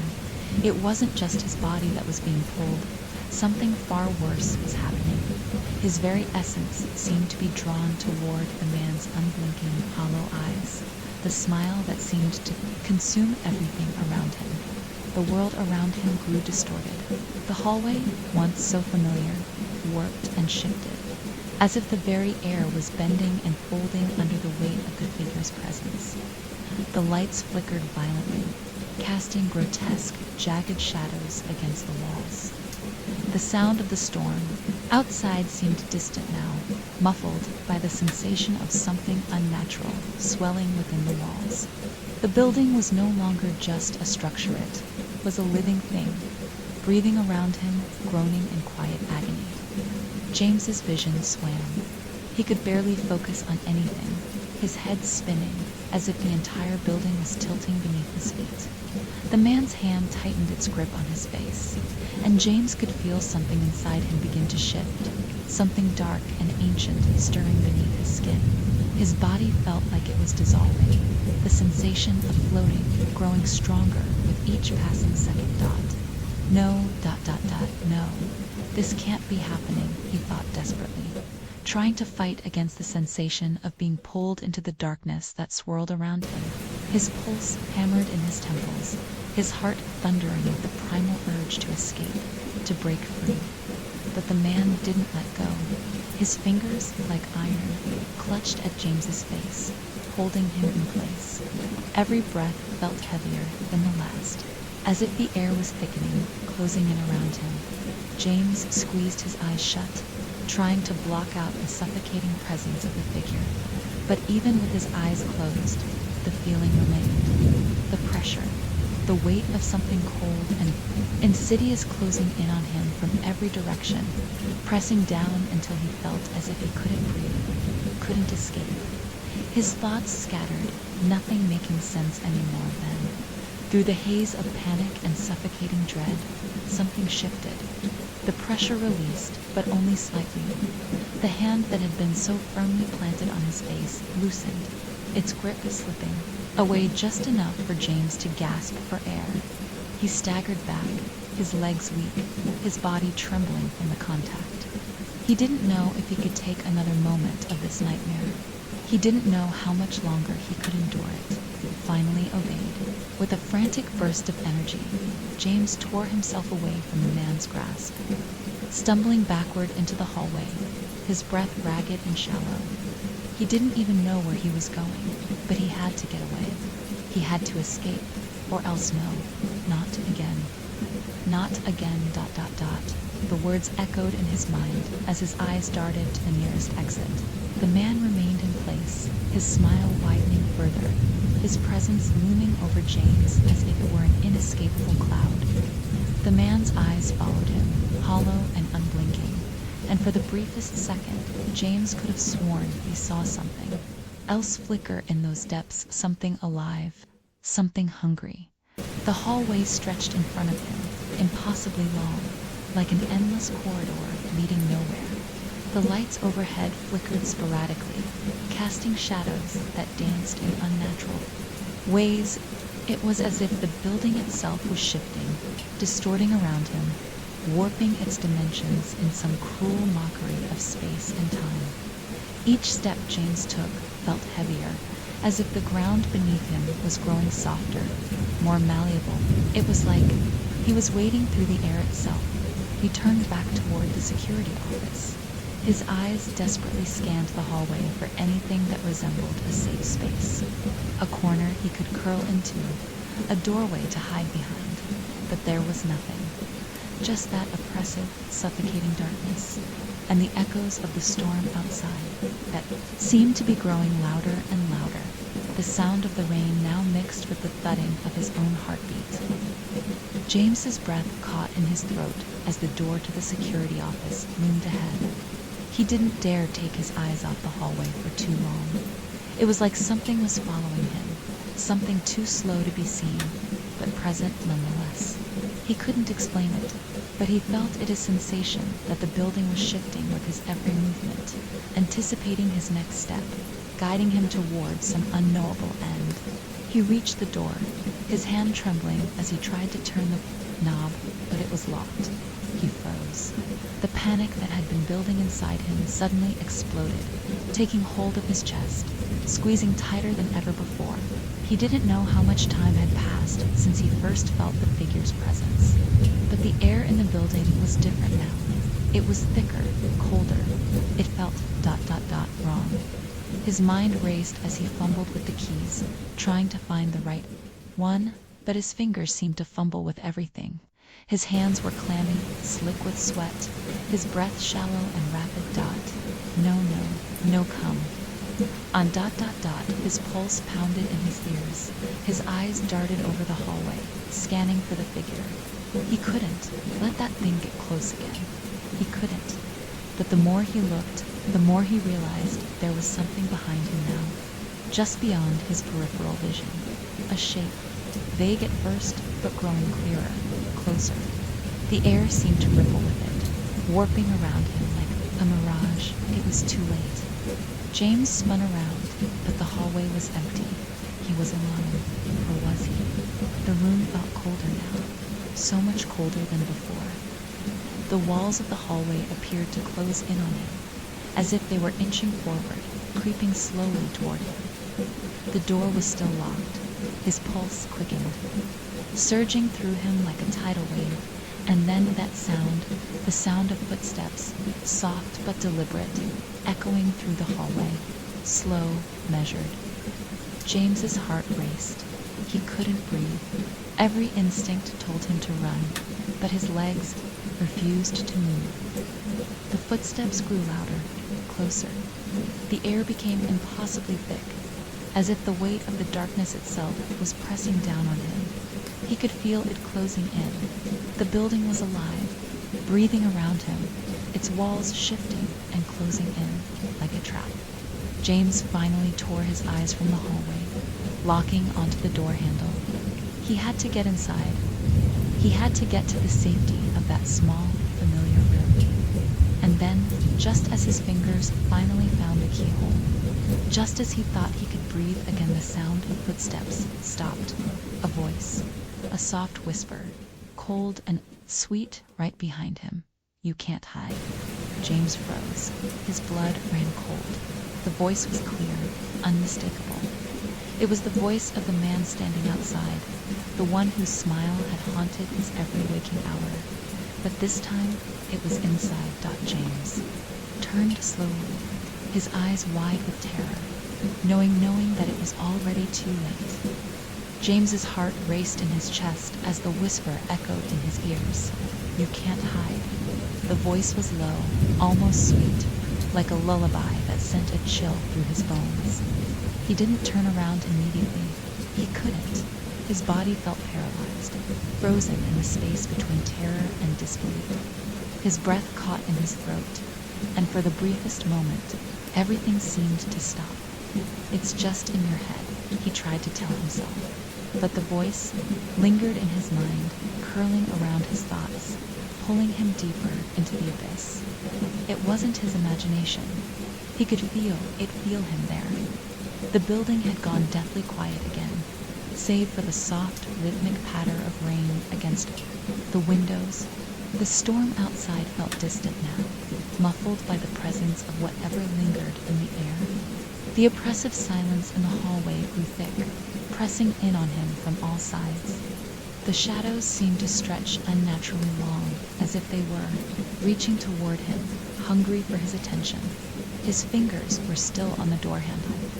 He was on the edge of panic, desperate to escape, to find some place, any place that offered safety.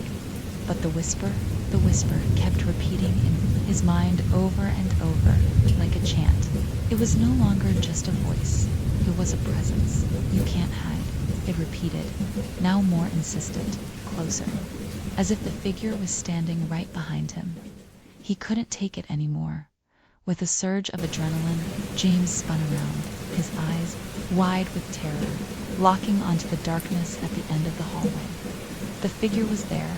Of course he was there, standing perfectly still, as he always did. The man's shape loomed in the doorway of the break room, his smile frozen on his face, his eyes still empty and hollow, staring directly at James. His figure was shadowy, indistinct like him. He was barely part of the world around him. But this time, something was different. The figure was closer than before. He hadn't moved, yet somehow it felt like he was already upon him. James's breath caught in his throat. The man's face, so disconcertingly blank, was fixed in that impossible smile.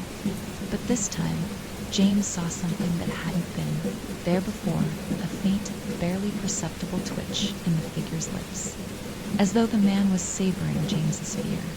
"Stay away," James managed to rasp, his voice hoarse, barely a whisper. The words seemed to fall flat in the air, swallowed by the space around him. The figure didn't respond. He never did. He just stood there, smiling, as the seconds stretched on in a seemingly endless silence. James couldn't tell if the figure was waiting for him to move or if it was toying with him.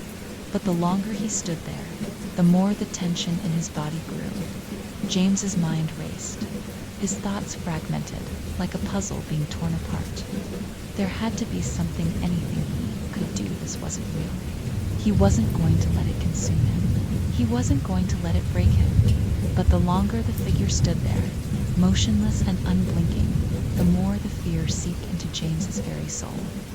It wasn't just that the man was smiling at him. It was the way he was looking at him, the way he was waiting. The figure wasn't just standing there. He was observing, probing, dissecting James's every thought, every flicker of fear, and then, without warning, the smile widened again. It didn't stretch slowly this time. It was instant, like something had snapped within the figure. His mouth, elongated, pulling wider and wider, revealing row after row of impossibly sharp teeth, far too many to be natural. The teeth didn't glint in the light, they absorbed it, as if they were something that had no right to exist. The figure's face contorted, warping into something even more grotesque, a mask of inhuman horror that seemed to swallow the very air around them. James took a step back, his breath quickening, panic surging through his veins. He had to get out, he had to escape. But when he turned to run, he found that his legs were no longer obeying him.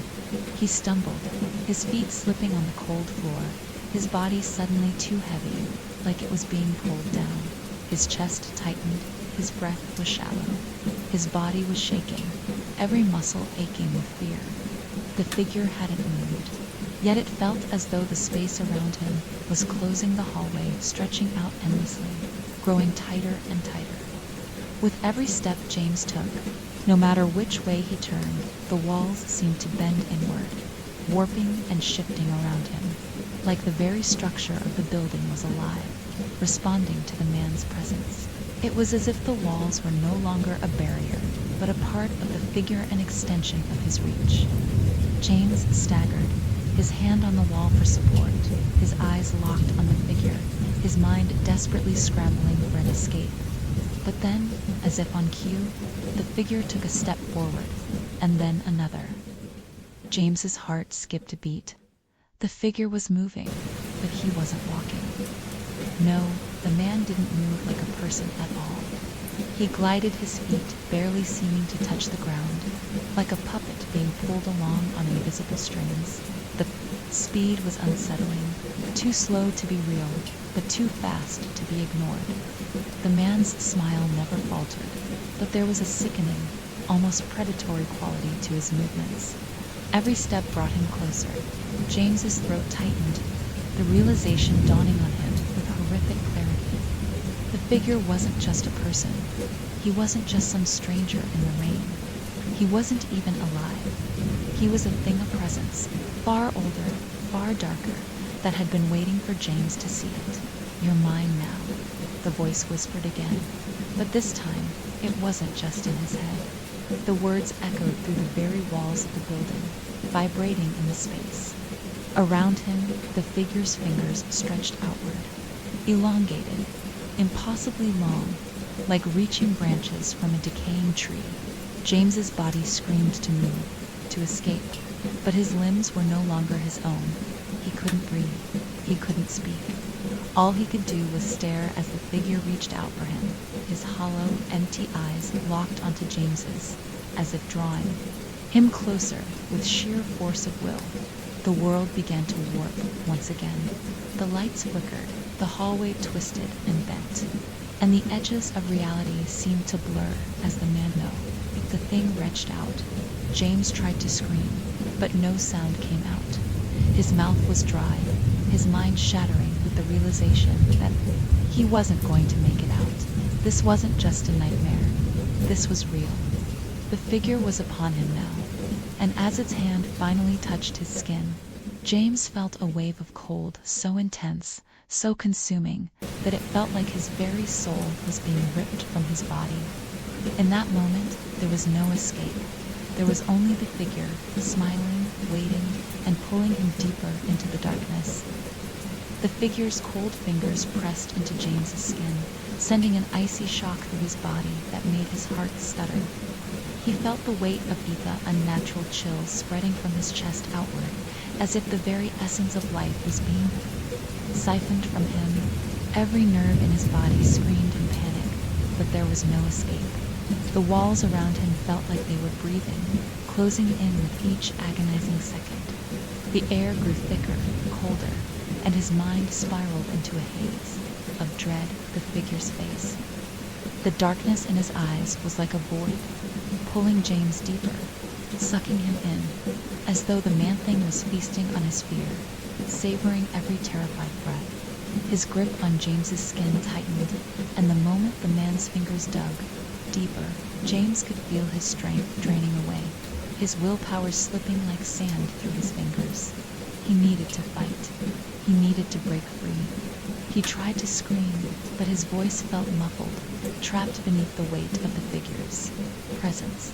No sound came from his mouth, only the thudding of his heart, loud and frantic, as it threatened to burst out of his chest. The storm outside had faded into nothing. The world had narrowed down to just the figure and James the man's unblinking eyes. The jagged smile that stretched across his face like a wound, and the crushing sensation of cold that wrapped around his entire being. And then something changed. It wasn't a shift, not at first. It was subtle, like a crack opening in the air around them. For the briefest moment, everything seemed to pause. The man's grip loosened slightly, just enough for James to take a ragged breath. But it was enough to fill him with a surge of terror and confusion. The building seemed to groan, a low, distant sound, as though something deep within it was waking up, something ancient, something wrong.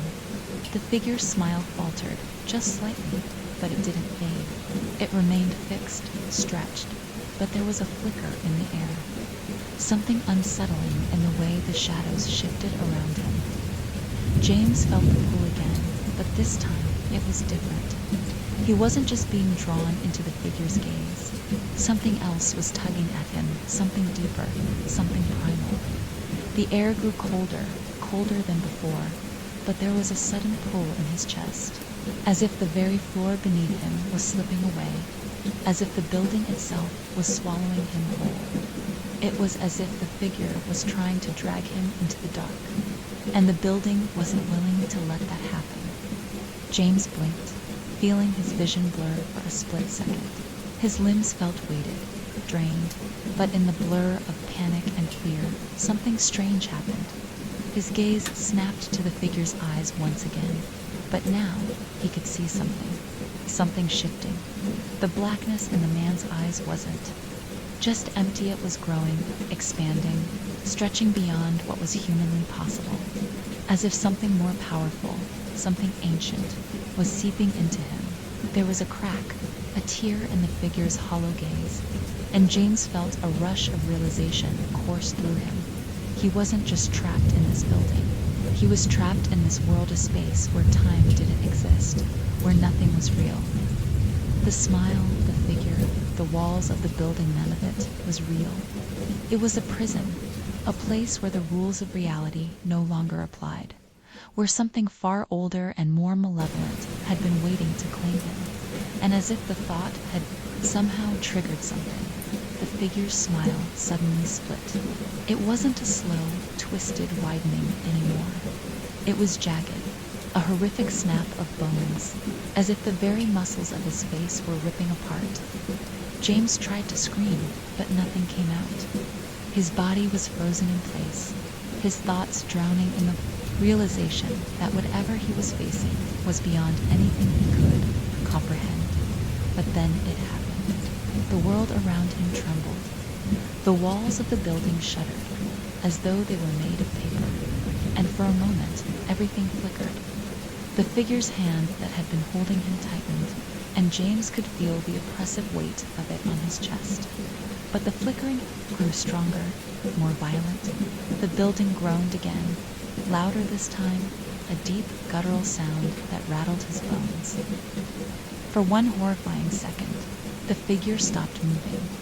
James's pulse quickened as he watched him frozen in place, as if a sudden realization was dawning on the thing. The smile, still wide and grotesque, tensed as if something had gone terribly wrong. The figure's eyes narrowed, focusing on something that wasn't James anymore. It was as if the very fabric of reality itself was breaking apart. James's feet lifted off the floor as if pulled by an invisible force. His head spun as he felt the walls bend around him. The hallway, the shadows, the figure, all of it seemed to collapse into a dark void. And then, just as suddenly as it had started, everything stopped. The figure, the thing was gone. The pressure, the cold, the suffocating presence of the smile, the empty eyes all vanished. The hallway was empty, eerily quiet. The only sound was the distant roar of the storm outside, and even that seemed muffled, as if he were suddenly miles away from James gasped for air, his body trembling, as the weight of the moment crashed down on him. He was alone. The building, which had felt like a living, breathing entity just moments before, now felt ... Still, the walls were solid once again. The lights overhead buzzed, no longer the sensation of something creeping behind him. Everything was empty, except for James and the oppressive silence that filled the room. He stumbled forward, his feet heavy, his breath shallow. The reality of what had just happened began to sink in, and it was too much for him to process all at once. He was free. The figure was gone. He had escaped, but when he glanced around, his eyes searching the hallway, a sickening thought crept into his mind. What if it wasn't over? He staggered backward, his legs shaking, the cold sweat still dripping from his skin, and then he saw it. Just in the corner of his eye, the smile, the same wide, sickening grin was there again, stretching across the hallway like a grotesque scar. It wasn't the figure, not exactly. It was a shadow, a reflection, and it was closer than it had ever been. James stood motionless, his breath coming in short, shallow gasps, his heart hammering in his chest. The building, which had moments ago felt alive with terror, was now eerily silent. The figure, the man, was gone, but that smile, that infernal, wide grin, was still there, just beyond the corner of his vision. He couldn't shake the feeling that something was watching him, that something was waiting. But where? The hallway stretched out before him, the dark corners impossibly distant. He tried to tell himself it was just his mind playing tricks on him, that the terror of the last few minutes was a result of his exhaustion, his fear. But the gnawing feeling in his gut told him otherwise. Something wasn't right. Was wrong in a way that couldn't be explained, and it wasn't over. He needed to calm down. He needed to think. His gaze darted to the monitors, the faint blue glow of the security cameras lighting up the dim room. The equipment that had been his lifeline during the shift, the thing that kept him connected to the building, was now a source of dread. His eyes locked on the feed showing the building's main entrance. The camera feed was crystal clear to clear. It felt like the screens were staring at him, waiting for him to make the next move. He approached the desk, hands trembling, and hovered over the mouse. Too afraid to move, the clock on the wall ticked slowly, the only sound in the room as he finally clicked on the security footage for the night. Maybe, just maybe, he could make sense of what had happened. The footage was his only anchor in reality now. The first few minutes of the footage were uneventful, just the usual still images of empty hallways, the dim glow of security lights casting long shadows along the walls. But then, as he scrubbed through the timeline, something caught his attention. There, in the top right corner of the screen, just outside the building's entrance, was the figure. James froze, his finger hovering over the mouse as the footage rolled back, replaying the last few minutes over and over. There he was, the man, the figure, standing still in the rain, smiling, staring directly at the camera. His posture was as rigid as before, his face fixed in that eerie grin. But something was different about this footage. It wasn't the same as the fleeting glance he had gotten earlier. No, this time he had time to study the details, to see it for what it truly was. The smile seemed wrong no more than that. It was distorted, stretched, like it was far too large for the man's face. James's stomach twisted as he leaned closer to the screen, the flickering light from the monitor reflecting in his wide, terrified eyes.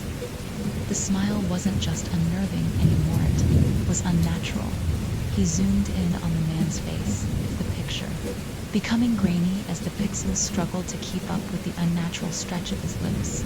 But as the image sharpened, James could see it. The edges of the figure's smile weren't smooth. They were jagged, as if the skin itself was tearing, a grotesque mockery of a human expression. He felt sick, his hands beginning to sweat, as he studied the image. The grin stretched unnaturally wide, to widen, possibly widen. The eyes that stared back at him were hollow, dark voids. But then something else began to happen. The figure moved. James jerked back from the monitor in shock. The smile hadn't changed, but the figure had shifted. It wasn't an obvious movement, no sudden jerks or unnerving twitches, but the figure had inched closer to the camera, just barely. A small shift, like a predator closing in on its prey. The movement was so subtle, so slow, that it was almost imperceptible, but it was there. James's stomach churned. He had to rewind it. He had to see it again. He watched the footage over and over, his eyes glued to the screen as the figure inched closer, the smile never fading. Each time, the man's presence seemed more alive, more real, the smile stretching further, becoming more grotesque with every passing second. It was as if the figure was aware, watching James watch him, inching closer on the screen as if to torment him. Then, just as the figure got too close, the camera feed suddenly glitched. A burst of static filled the screen, distorting the footage, and the image of the man vanished. James's breath caught in his throat. No, not now. He slammed the mouse, trying to fast forward through the footage, but the glitch persisted. The image of the building's entrance was nothing but static fragments of the previous image flickered across the screen like shards of glass. For a brief moment, James felt completely disconnected from reality. Was it the storm, the equipment malfunctioning, or was there something else? He frantically clicked through the other cameras in the building, hoping for something to make sense. Of it, the other screens showed more empty hallways, distant, desolate, but nothing. The figure wasn't there. The building appeared as it always did, abandoned and silent. The footage didn't help. There was no trace of the man upping, except for the chilling sense of his presence that lingered. But then, as James began to cycle through the various camera feeds, he stopped. One of the hallway feeds, the camera he had never paid much attention to before, showed something different. It was a darker part of the building, closer to the storage rooms. The footage was grainier than the others, but that wasn't what drew his attention. It was what he saw in the corner of the screen, the very corner, just barely visible there. In the shadows stood the figure. He was hidden in the periphery of the camera's view, standing motionless, just like before. But this time, the footage was clearer. The smile, the grin that had haunted him, it was there. It was watching him. The figure hadn't been outside at all. The man was inside. James's mind reeled, his body trembling with a paralyzing fear. His throat tightened as he processed the horrific truth. The figure had never been outside. He hadn't been standing. In the rain, he had been in the building the entire time, watching him, waiting. His hands shook uncontrollably as he watched the footage, every moment stretching on in agonizing slow motion. The figure hadn't just been standing there. He had been in the building all along, his presence woven into the very fabric of the place. The walls, the darkness, the hallway dot, and now it was close, too close. James's gaze shifted back to the security desk in front of him, and he suddenly felt that crushing, suffocating pressure, again the same weight he had felt when the figure had been standing right behind him, smiling, waiting. He looked up at the monitor. The smile was there again, stretching impossibly wide, just outside the camera's frame. But now it was closer. It was standing in front of him, staring into the camera, into the lens, as if it knew, as if it was already inside. James's chest tightened as the realization crashed down on him like a wave. The figure hadn't just been outside. It hadn't been standing motionless in the rain, detached from him, safe behind the glass. No, it had been in the building, the whole time, watching him, closing in, step by slow step, until he was here right inside the very space that had once felt like his refuge, his only shelter from the world outside. His breath came in shallow gasps, his pulse thundering in his ears. The security cameras, the very things that had once kept him safe, that had given him a semblance of control in the otherwise empty building, now felt like a cage, trapping him in a nightmare that he couldn't escape. The smile, the wide, grotesque smile that seemed to grow with each passing moment, was no longer something distant, something on the edges of his vision. It was inescapable. Everywhere James forced himself to look away from the screen, his hands trembling as he wiped the cold sweat from his brow. His legs felt like lead, his knees threatening to buckle beneath him. He couldn't stand still. His thoughts raced faster than his body could react. He had to do something. He had to leave. But every instinct told him that leaving wasn't an option anymore. The figure was here. It had been here all along, silently waiting, watching. Walls of the building had become suffocating, closing in on him with every passing second. The air felt thick, almost as if the space itself was constricting, like it was holding him in place, preventing him from escaping. James's gaze flicked back to the screen, his mind screaming at him to turn away, but he couldn't. The footage wasn't just a static image. It wasn't just a camera feed. It was a doorway, a window into a reality he hadn't known existed, one where something darker and more ancient was waiting for him. And then, just as he thought he might go mad from the pressure building inside him, the camera feed on the main entrance flickered again. The figure, but this time there was no mistaking it. The man wasn't standing outside the building as he had before. He wasn't watching the entrance or lingering in the shadows. This time he was standing right inside the frame directly, inside the building, just on the other side of the doors. The door was locked. It had always been locked. And yet, there he was, there standing, grinning, staring into the camera, as though he had always been there. The smile was wide, stretching impossibly across his face. And this time, James noticed something that made his blood run cold. The figure's eyes were no longer dark voids. They were reflecting something, reflecting the light from the camera. The empty sockets had taken on a strange gleam, as though the man's presence was manifesting through the cameras themselves, as if his existence was bending the laws of reality. The longer James stared at the figure, the more he could feel the weight of its gaze of presence that was closing in on him from all sides. The walls, the ceiling, the very air pressed in on him as though it were all part of the same entity, slowly squeezing the life out of him. He had to move. He had to get out. But where could he go? Every door, every hallway felt like a trap. It was as if the entire building had become one massive labyrinth, the walls twisting and warping, the hallways stretching beyond their normal length. It was impossible to tell which direction was safe, impossible to know which way was out. The figure's smile grew wider, stretching farther, more grotesque, and as if on cue, the door that had been locked opened. James felt his blood freeze in his veins. The door didn't just creak open. It didn't budge under some sudden force of wind or malfunction. It opened slowly, deliberately, as if guided by invisible hands, as if the figure had somehow willed it open from the other side. The smile never faltered.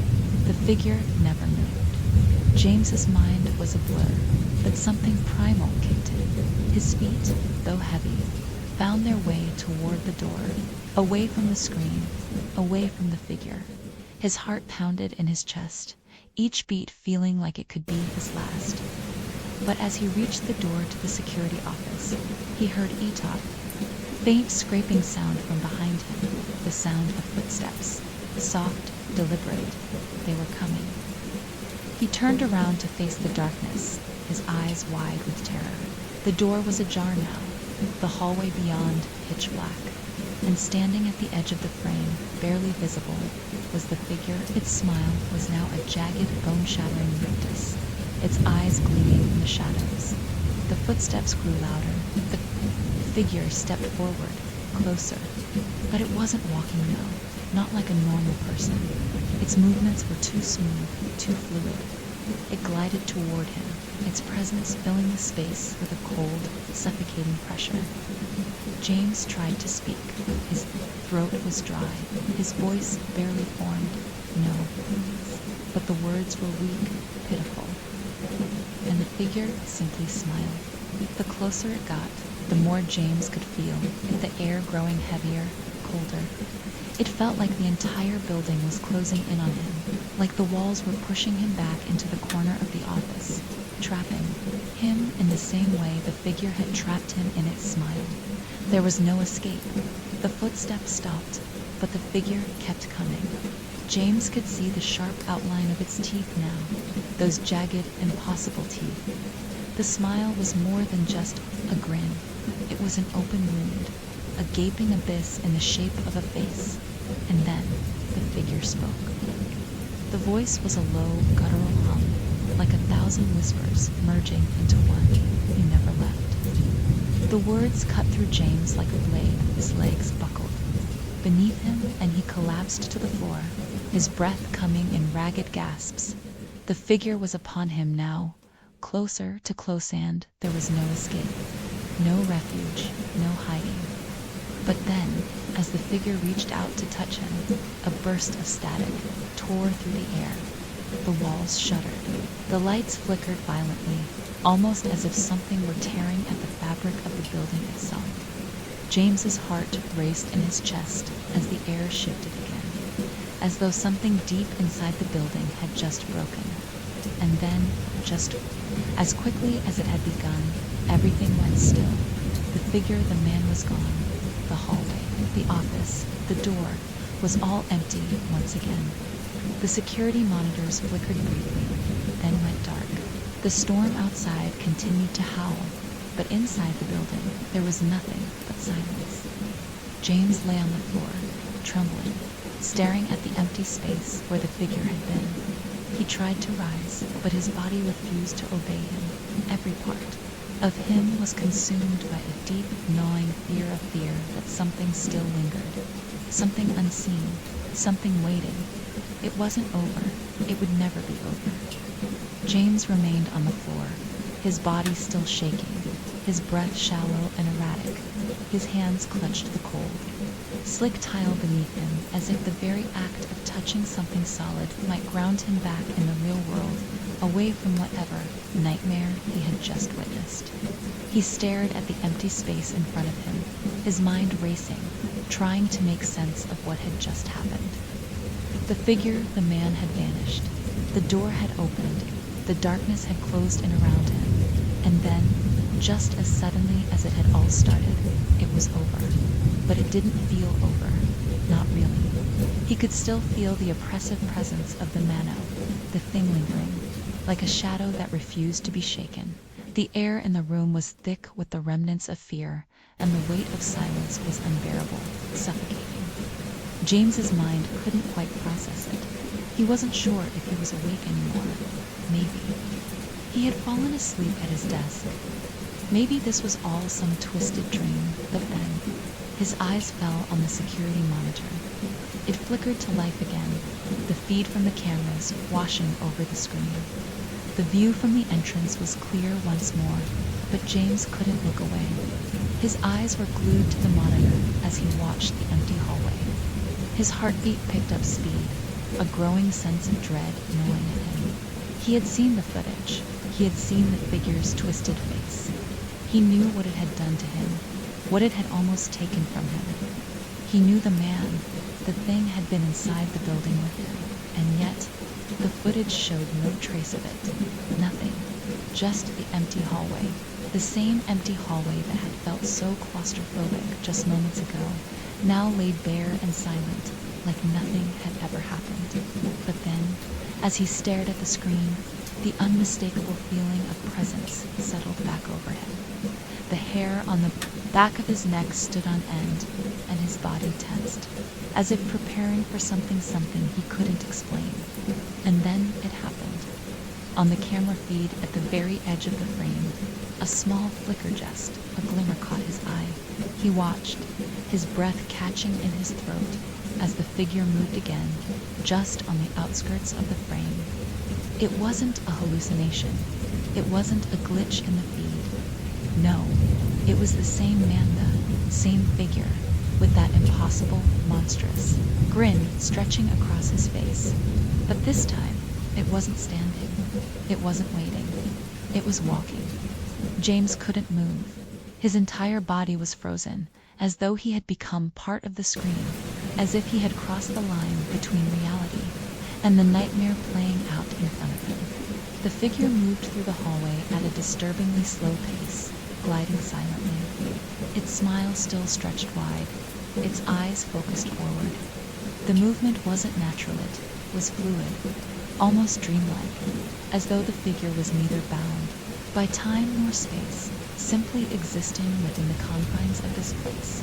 James blinked, trying to make sense of what he was seeing. How was this possible? Hadn't the figure just been in front of him? Wasn't it gone? Wasn't it all over? But no, the figure wasn't gone. It was still there. It was still watching him. And this time, it was closer. The figure didn't stop moving. It simply walked, step by step, gliding closer to the camera, its smile never faltering. The closer it came, the more real it seemed. No longer a shadow in the corner of his vision, but a solid, undeniable presence that filled the hallway, filling the screen. As it moved, the air in the room thickened once again, a coldness that seeped into his bones. The walls seemed to pulse, as if the building itself was alive, responding to the presence that now walked through it. James leaned forward, his face just inches from the screen. The camera feed showed the figure at the far end of the hallway now, its movements slow and deliberate, but James could feel the man's eyes locked on him. On the security camera, on the screen where he was helplessly watching, the figure's face was calm, but there was an eerie sense of recognition in its smile, as if it knew that James could see it, that it wanted him to see it. The figure stopped, just out of the frame, but its smile continued to grow, impossibly wide, like it was stretching across the entire hallway. And then James saw it, the thing that had been missing from the figure all along. The man's face no, the thing's face shifted. It wasn't just the smile anymore. It was something deeper, something more terrifying. The corners of the figure's face began to pull back, stretching wider, the skin rippling unnaturally as if something beneath the surface was trying to push its way out.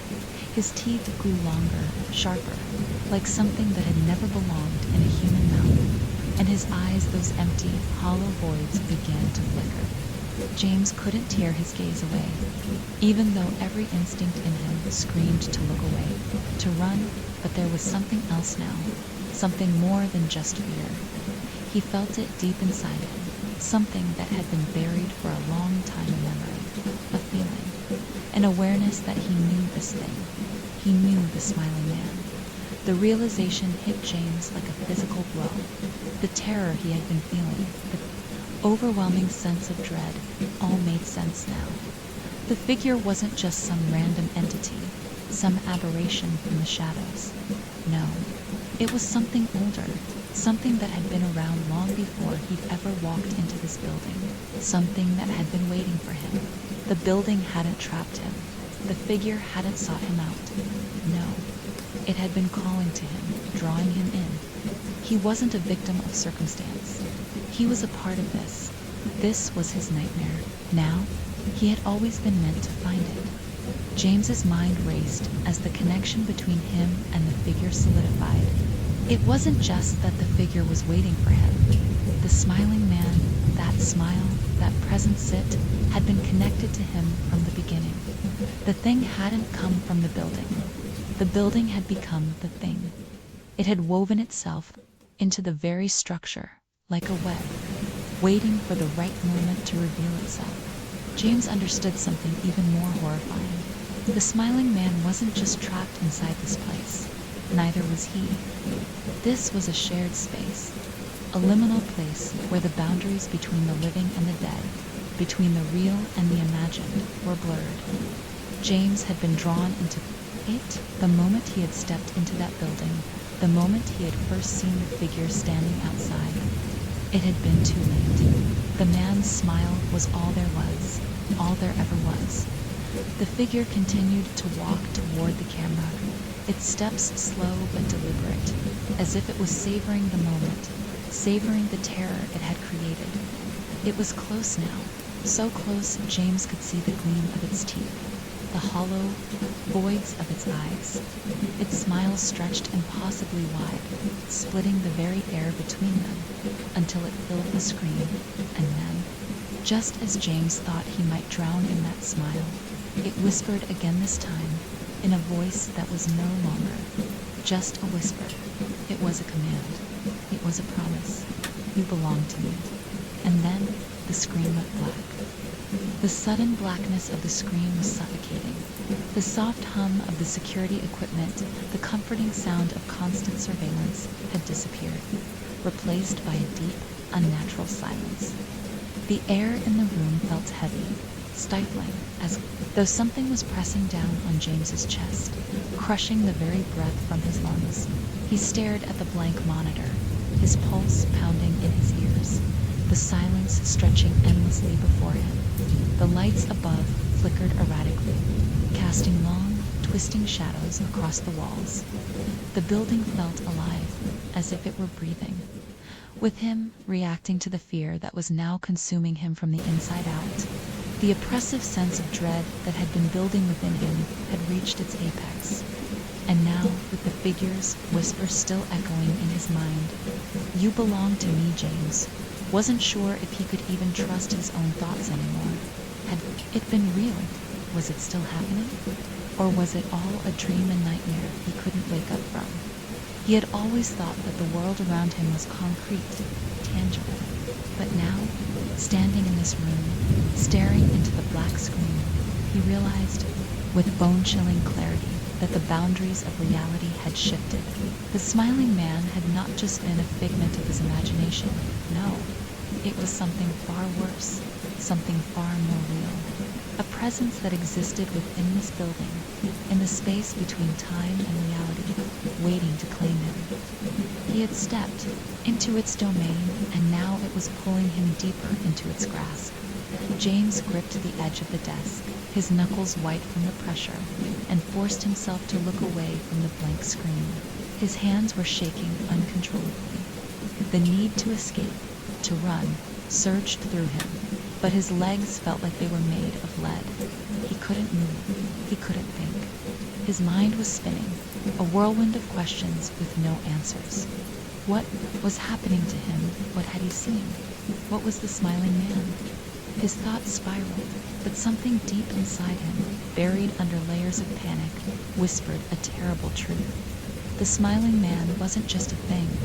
It wasn't a haunting, a ghost, or an aberration from another world. It was a part of him. It had always been a part of him. It had been waiting, watching, calling him, drawing him into the very depths of the nightmare that had now become his reality. And then, from the silence, came the sound, soft, almost imperceptible at first, but growing louder with each passing second.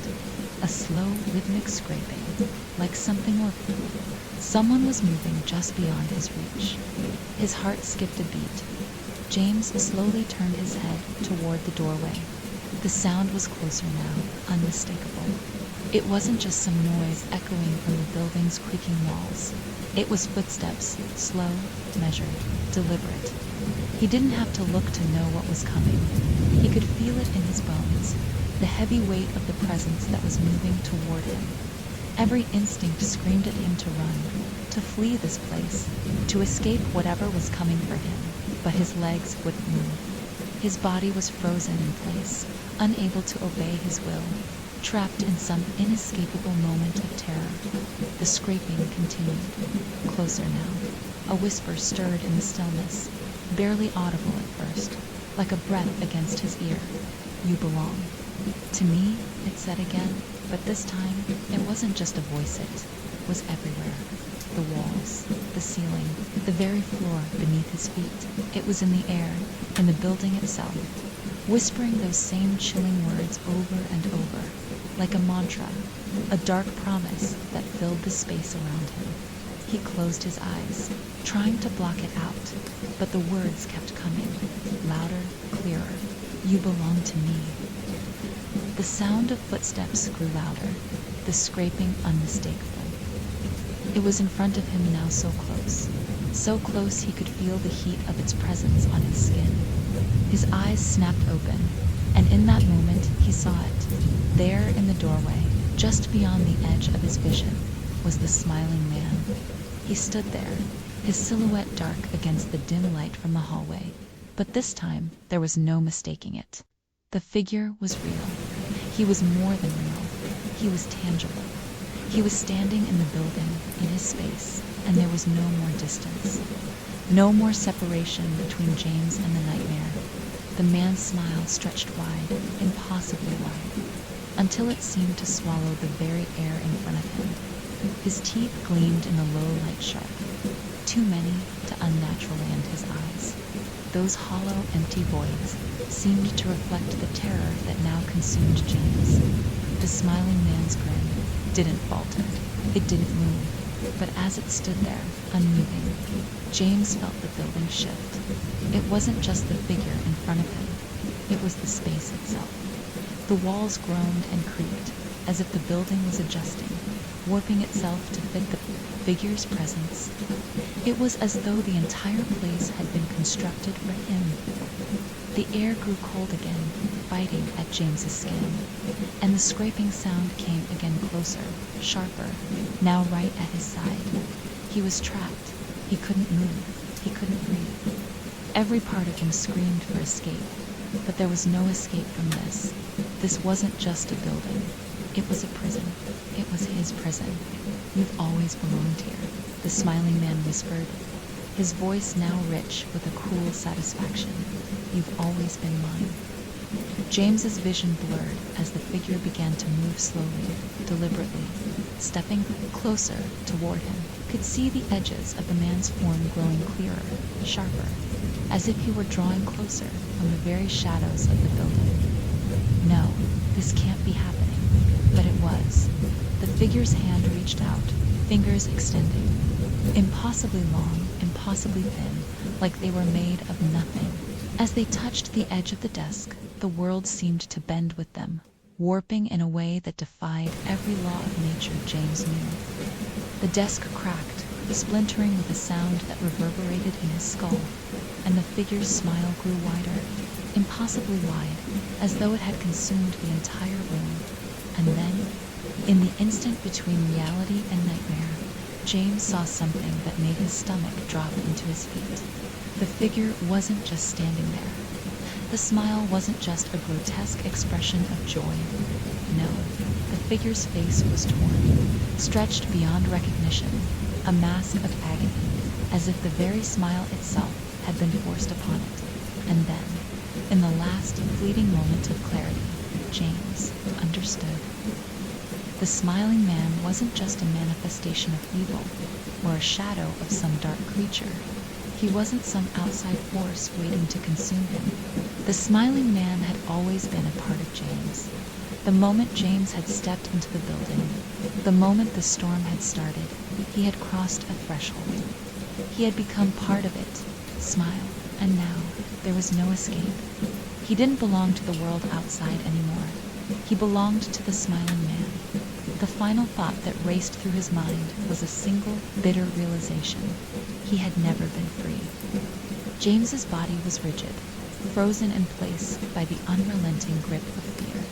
The smiling man's presence filled the room, a suffocating force that made it feel like the walls were closing in on him, crushing the air from his lungs. He couldn't breathe, he couldn't move. All he could do was stare at the figure, whose smile had now stretched beyond what should have been humanly possible. It wasn't just a grin anymore, it was an abyss, a rift in reality itself, a monstrous gaping hole, pulling everything around it into darkness.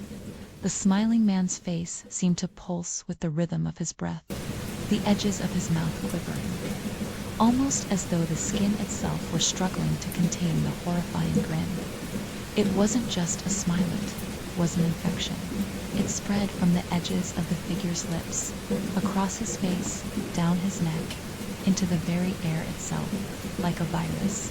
It was the only thing left. It was the only thing that mattered.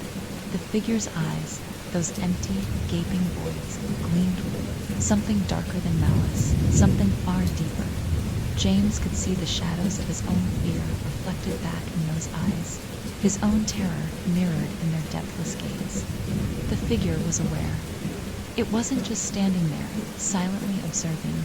It was reading James's thoughts, absorbing his dread, savoring it. It was feeding on him.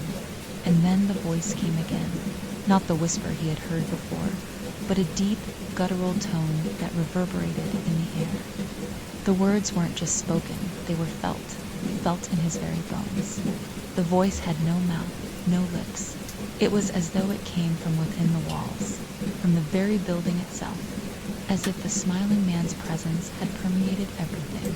You were always meant to be here, it intoned, the voice smooth and dark, like silk dipped in venom. This place was built for you. We were built for each other. The words were impossible. They made no sense. They should have been some fleeting fantasy, a product of his overwhelmed mind. But they felt real, too real. They pressed into James's skull like a heavy weight, reshaping his thoughts, distorting everything around him. The reality he had known the world outside this building, the rules of time and space, his life, his choices, none of it mattered. This was the new reality. This was the truth. James tried to look away. He tried to move, but his body remained still, pinned by the weight of the presence in front of him. His heart thudded painfully in his chest, each beat a reminder of how trapped he was. He was powerless. He was already gone. The smiling man took a slow, deliberate step toward him. James's vision swam. The figure's slow, gliding movement sent shivers through his spine. It wasn't human. It was too smooth, too perfect. Its every movement seemed wrong and natural, as though it were defying the very concept of physical existence.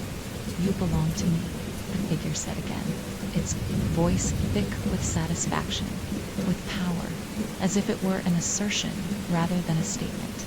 The words echoed in James's skull, drowning out every rational thought he had left. The smile grew wider, impossibly so, and James could feel it drawing him in. The air itself seemed to warp around the figure, as though the space itself was bending, twisting, reshaping itself to accommodate the monstrous entity that stood before him. The walls felt softer.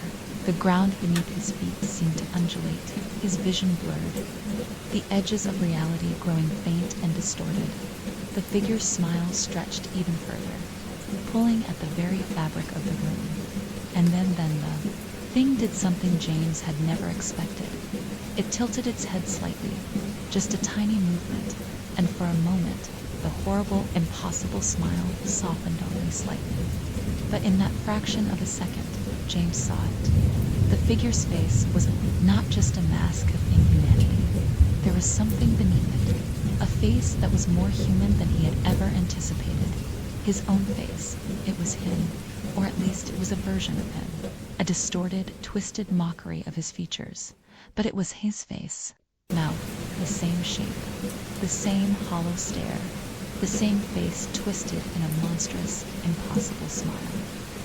James's stomach churned as the realization hit him with the force of a freight train. The smiling man wasn't just connected to him. It was him. It was a part of him, a dark, hidden reflection of his own self, a manifestation of everything James had buried deep within his mind, his fears, his regrets, his long-held desires, everything he had ever tried to escape from.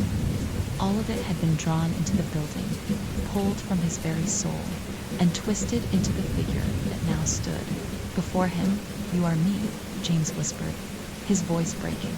He couldn't believe it. It wasn't true. But the figure smiled, and in that smile, James saw everything he had feared, everything he had denied, the things he had buried inside himself, the parts of him that he had tried to run from, now staring back at him from the other side. And in the deep void of the figure's eyes, he saw the truth. The smiling man was not just a separate entity. It was an extension of himself, an embodiment of the darker aspects of his own mind, the parts he had tried to ignore, suppress, forget, all the suffering, all the guilt, all the fear. It had all been here, buried in this place, waiting for him to come, waiting for him to remember. "You have always been mine," the figure whispered again, this time the words almost tender, as if it were comforting him. "And you will always be mine." James felt the weight of the words press down on him, like chains wrapping around his chest, suffocating him. His mind, already fragile from the strain of the nightmare, seemed to crack, shattering into 1,000 fragments. The building, the figure, the smilet, was all a part of him now. There was no escaping it. There never had been. With a final, chilling smile, the smiling man reached out, and as his fingers brushed James's skin, the world around him collapsed. The building, the lights, the air, the walls, the floor. Everything twisted, warped, disappeared. In that moment, James ceased to exist. All that remained was the smile. The world dissolved into nothingness. It wasn't the familiar kind of darkness, no. This was something far worse. It wasn't quiet. It wasn't peaceful. It was empty, the kind of empty that felt like it stretched on forever.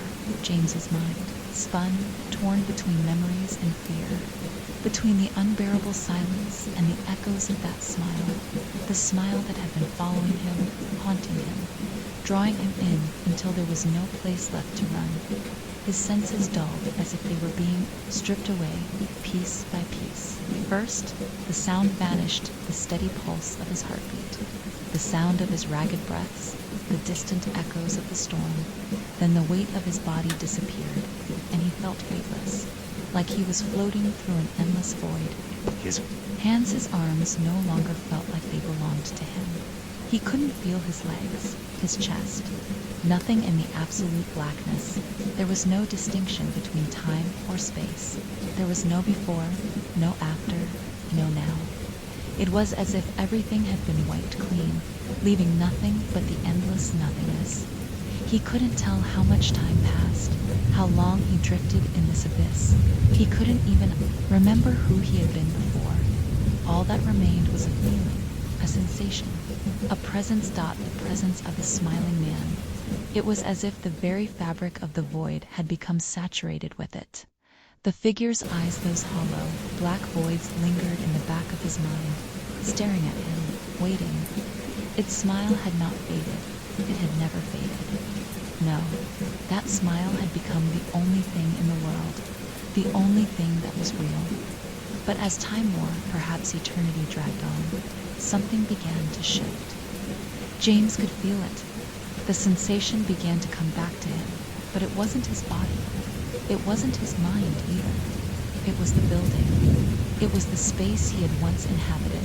The very walls, the corridors, the empty rooms.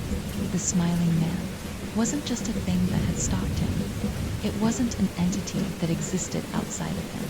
It had always been there, inside the building, inside him, and now. As the nothingness began to pulse, as if it were alive, James realized the horrific truth. It wasn't just the smiling man that had claimed him. He had become part of it. The building had consumed him. The figure had consumed him. There was no escaping it. No weaving. No way back to the life he had known. No way to return to the world outside. The walls, the floors, the rooms, the hallways, they weren't just made of brick and stone. They were made of his fear, made of his soul. The figure had become him, and he had become it. There was no separation between them anymore. The smile had swallowed him whole. His identity, his very essence, had dissolved into the infinite emptiness, and now there was nothing but the smile, the endless, all-consuming, ever-widening grin that stretched across the very universe of this nightmare. It was him, and he was it. Suddenly, the silence shattered, and a sound broke through the darkness, a low humming noise. It was distant at first, faint, like a whisper in the wind, but it grew louder and louder, until it filled the void around him. It was the sound of ... laughter. At first it was gentle, soft, almost playful, like the sound of a child giggling in the distance. But then it grew deeper, darker, until it became a guttural, bone-chilling sound that rattled the very space around him. The laughter echoed in every direction, surrounding him, crushing him, until it felt like it was coming from within him, coming from the very air he breathed. He couldn't escape it. There was no place to hide. It surrounded him, enveloped him, until he could no longer tell where the sound ended and where he began. And then, just as suddenly as it had started, the laughter stopped. The nothingness returned, colder now, darker than before. The silence was oppressive, but it was a different kind of silence. A silence that wasn't empty, but full of something terrible, full of waiting. And then, from that silence, came a voice. It wasn't the smiling man's voice, not exactly. No, it was James's voice, but distorted, twisted, like it had been pulled from the very fabric of the nightmare itself. It was his voice, but it didn't sound like him. It was hollow, broken, twisted into something darker. Something ... wrong. You can't escape, it whispered. James's chest tightened. He felt his breath catch in his throat as the voice continued, growing louder, more insistent. You belong here forever. And as the words hung in the air, a sense of realization washed over him slowly, inevitably. This was it. This was everything. There was no more world outside. There was no more freedom. There was no escape. The smiling man was eternal. The smile would never fade. It was the very essence of everything James had feared, everything he had tried to run from. And now ... now it was a part of him. He had crossed the threshold. He had crossed into the darkness, into the void, and there was no turning back. The walls of the building seemed to stretch like the inside of a vast, endless void. And James could see it now. He could see the truth. The smile ... it was not just a face. It was the face of everything. The smile stretched out beyond the building, beyond time and space, until it filled the entirety of the world, until there was nothing left but the smile.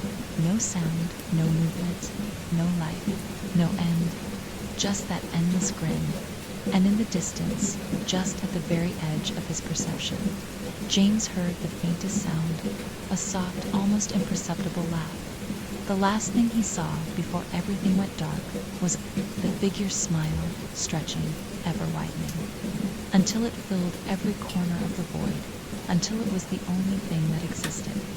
And in that smile, James finally understood there was no end. The smile. Imagine being trapped in a never-ending nightmare, reliving the same terrifying moments over and over. For a group of friends, this nightmare becomes a harsh reality when they venture into the woods, unleashing a horror beyond their wildest imagination. Get ready for a thrilling ride. If you enjoyed this chilling tale, be sure to like and comment below with your thoughts. And don't forget to subscribe for more spine-tingling stories and updates. Story 3. The sun was just starting to rise over the horizon as the group of hikers gathered at the trailhead. They had all been friends since college, and this trip had been months in the planning. The group consisted of 5 friends. Alex, the group's de facto leader. Emily, a botanist with a passion for rare plants. Jack, a photographer looking for his next big shot. Sarah, a journalist researching a story on wilderness conservation. And Matt, a park ranger who had helped plan the trip. Their packs and set off down the trail, the group was filled with a sense of excitement and anticipation. They had all been on many hiking trips before, but this one was different. This one was a chance to get away from the hustle and bustle of city life and reconnect with nature. The trail wound its way through the forest, the trees growing taller and the underbrush thicker as they walked. The group chatted and laughed, enjoying the beautiful scenery and each other's company. They had been walking for a few hours when Matt stopped suddenly, consulting his map. "What's up?" Alex asked, coming over to look at the map. "We're here," Matt said, pointing to a small clearing marked on the map. "This is where we set up camp for the night." The group nodded and began to set up their tents. As they worked, Emily wandered off into the woods, looking for rare plants to study. The others called out to her, but she just waved and kept going. As the sun began to set, the group gathered around the campfire, cooking dinner and swapping stories. They were all having a great time, and the trip was shaping up to be everything they had hoped for. But as they sat around the fire, they couldn't shake the feeling that they were being watched. They looked around, but saw nothing. The woods were quiet, except for the occasional hooting of an owl. As the night wore on, the group began to settle in for the night. They said their goodbyes and crawled into their tents. The last thing they heard was the sound of Emily's tent zipper closing, and then the woods were silent once again. The group settled in for the night, exhausted from the day's hike. They had set up their tents in a small clearing, surrounded by tall trees that blocked out most of the moonlight. The only sound was the distant hooting of an owl and the occasional snapping of a twig as they drifted off to sleep. They were unaware of the eyes that watched them from the darkness. Eyes that had been watching them since they arrived in the forest. Emily, who had wandered off earlier to look for rare plants, was the first to fall asleep. She had set up her tent on the edge of the clearing and was now snuggled up in her sleeping bag, her eyes closed in exhaustion. The others followed soon after, their breathing slowing as they fell into a deep sleep. But as the night wore on, strange noises began to echo through the forest. Twigs snapped, leaves rustled, and the sound of footsteps echoed through the trees. At first, the group thought it was just the wind or a stray animal, but as the noises grew louder and more frequent, they began to suspect that something was amiss. Alex, who had been sleeping lightly, was the first to wake up. He sat up in his tent, listening intently to the sounds outside. As he listened, he began to feel a creeping sense of unease. Something was out there, watching them, and it was getting closer. Alex tried to shake off the feeling of unease, telling himself it was just his imagination playing tricks on him. But as he lay back down in his sleeping bag, he couldn't shake the sense that something was off. Outside, trying to pinpoint what was causing the noise, but the sounds seemed to be coming from all directions, and he couldn't quite locate the source. As he lay there, he began to feel a creeping sense of dread. It was as if something was watching him, waiting for him to let his guard down. He tried to push the feeling aside, telling himself he was just spooked. But as he looked around the dark tent, he couldn't shake the sense that he was being stalked. Suddenly, he heard a faint rustling outside his tent. It was a soft, deliberate sound, as if someone was trying to get his attention. Alex's heart skipped a beat as he froze, his ears straining to hear the sound again. But there was nothing, just an oppressive silence that seemed to weigh heavily. On his chest, He took a deep breath and tried to calm himself down, telling himself it was just a stray animal. But as he lay there, he couldn't shake the feeling that something was waiting for him just outside the tent. And then, just as he was starting to drift off to sleep, he heard it again. A soft, deliberate rustling, as if someone was trying to get his attention. Alex's eyes snapped open, and he sat up in bed, his heart racing with fear. Alex's eyes scanned the darkness outside his tent, trying to see what was making the noise. He held his breath, his heart pounding in his chest as he listened. The rustling grew louder, and he could tell that it was coming from just outside his tent. He saw a pair of feet standing just a few feet away from the tent. The feet were dressed in hiking boots, and they seemed to be standing perfectly still. Alex's mind racing. He wondered who it could be. One of his friends playing a prank on him, or something more sinister. He slowly emerged from the tent, his eyes fixed on the feet. As he got closer, he saw that the feet were attached to a pair of legs, which were dressed in hiking pants. But as he looked up to see who it was, he realized that there was no one there. The legs and feet seemed to be floating in midair, unattached to any body.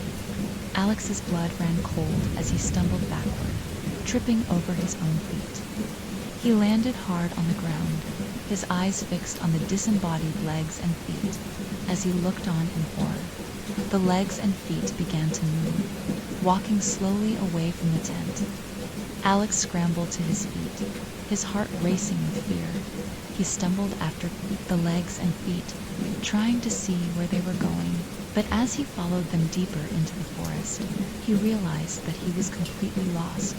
The trees seemed to close in around him, casting long, ominous shadows on the ground. Alex stumbled through the underbrush, his eyes fixed on the legs and feet as they disappeared into the darkness. And then, just as suddenly as they had appeared, the legs and feet vanished. Alex was left standing alone in the darkness, his heart pounding in his chest. Alex stumbled back through the forest, his mind reeling with what he had just seen. He couldn't shake the feeling that he had just witnessed something truly supernatural.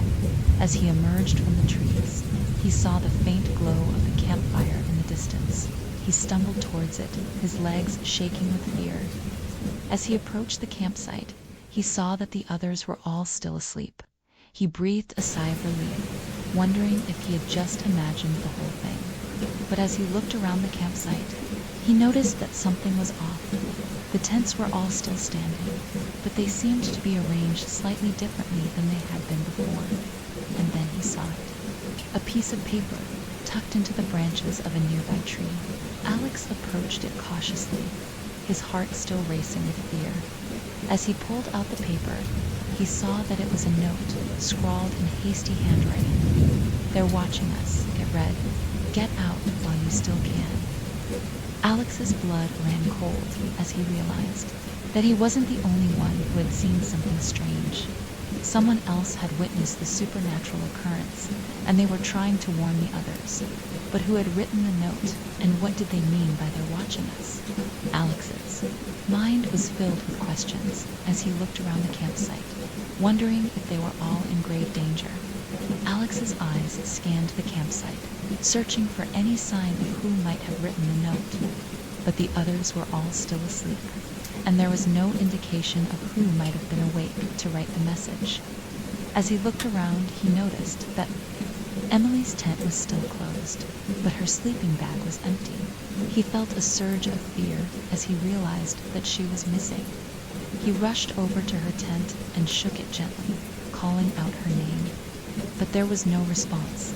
He quickly woke up the others, telling them about the note and Emily's disappearance. They were all shocked and frightened, and they quickly began to search the campsite and the surrounding woods as they searched. They found no sign of Emily. It was as if she had vanished into thin air. The group gathered together, trying to decide what to do next. They were all scared and confused, and they didn't know what was happening. "I think we should get out of here," Jack said, his voice shaking with fear. This isn't right, but Alex hesitated. He felt a sense of responsibility for Emily's disappearance, and he wanted to find out what had happened to her. "We can't just leave," he said. "We have to find Emily." The group nodded in agreement, and they began to search the woods again. But as they walked, they couldn't shake the feeling that they were being watched. And then they heard a strange noise. It sounded like footsteps, but they were light and stealthy, as if someone was trying not to be heard. The group froze, listening intently. The footsteps seemed to be coming from a nearby thicket. Suddenly, a figure emerged from the thicket. It was Emily, but something was wrong. Her eyes were glassy and unfocused, and her skin was deathly pale. "Emily," Alex said, his voice shaking with fear. "What happened to you?" But Emily didn't respond. She just kept walking towards them, her eyes fixed on something in the distance. As Emily walked towards them, the group could see that something was seriously wrong. Her eyes were empty and lifeless, and her skin was pale and clammy. "Emily, what's going on?" Sarah asked, her voice shaking with concern. But Emily didn't respond.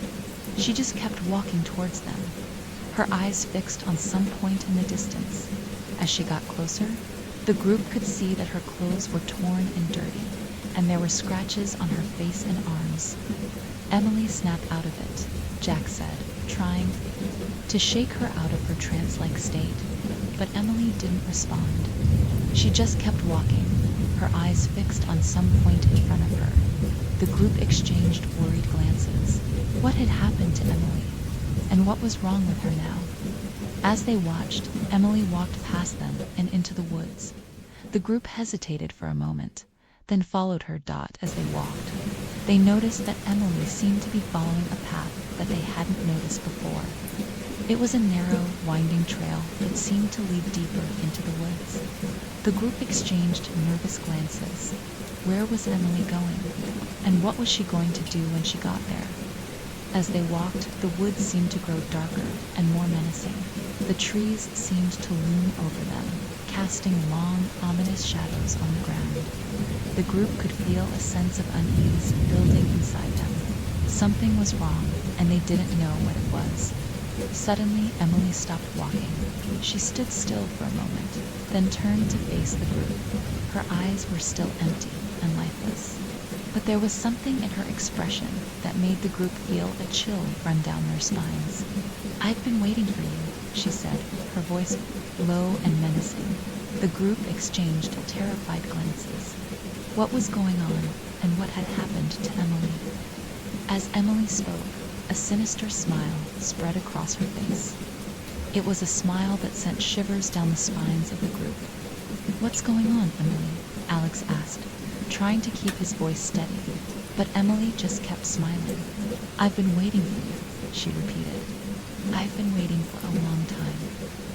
The group exchanged nervous glances. What was Emily talking about? And what had happened to her? As they watched, Emily's smile grew wider.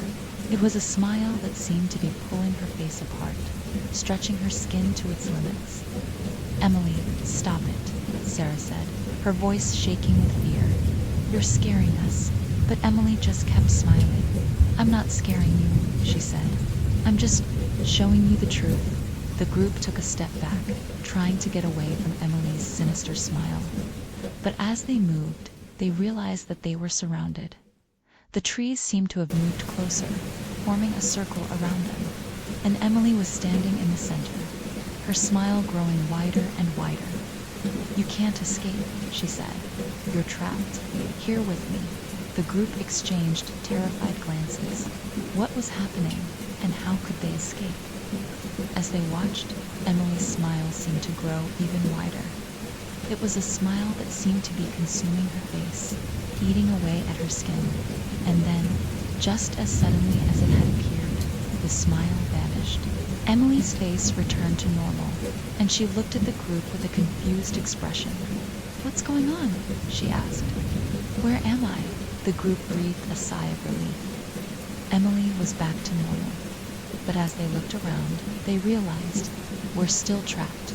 The trees were still surrounding them, and they could see no way out. Emily looked around, confused. "Where am I?" she asked again.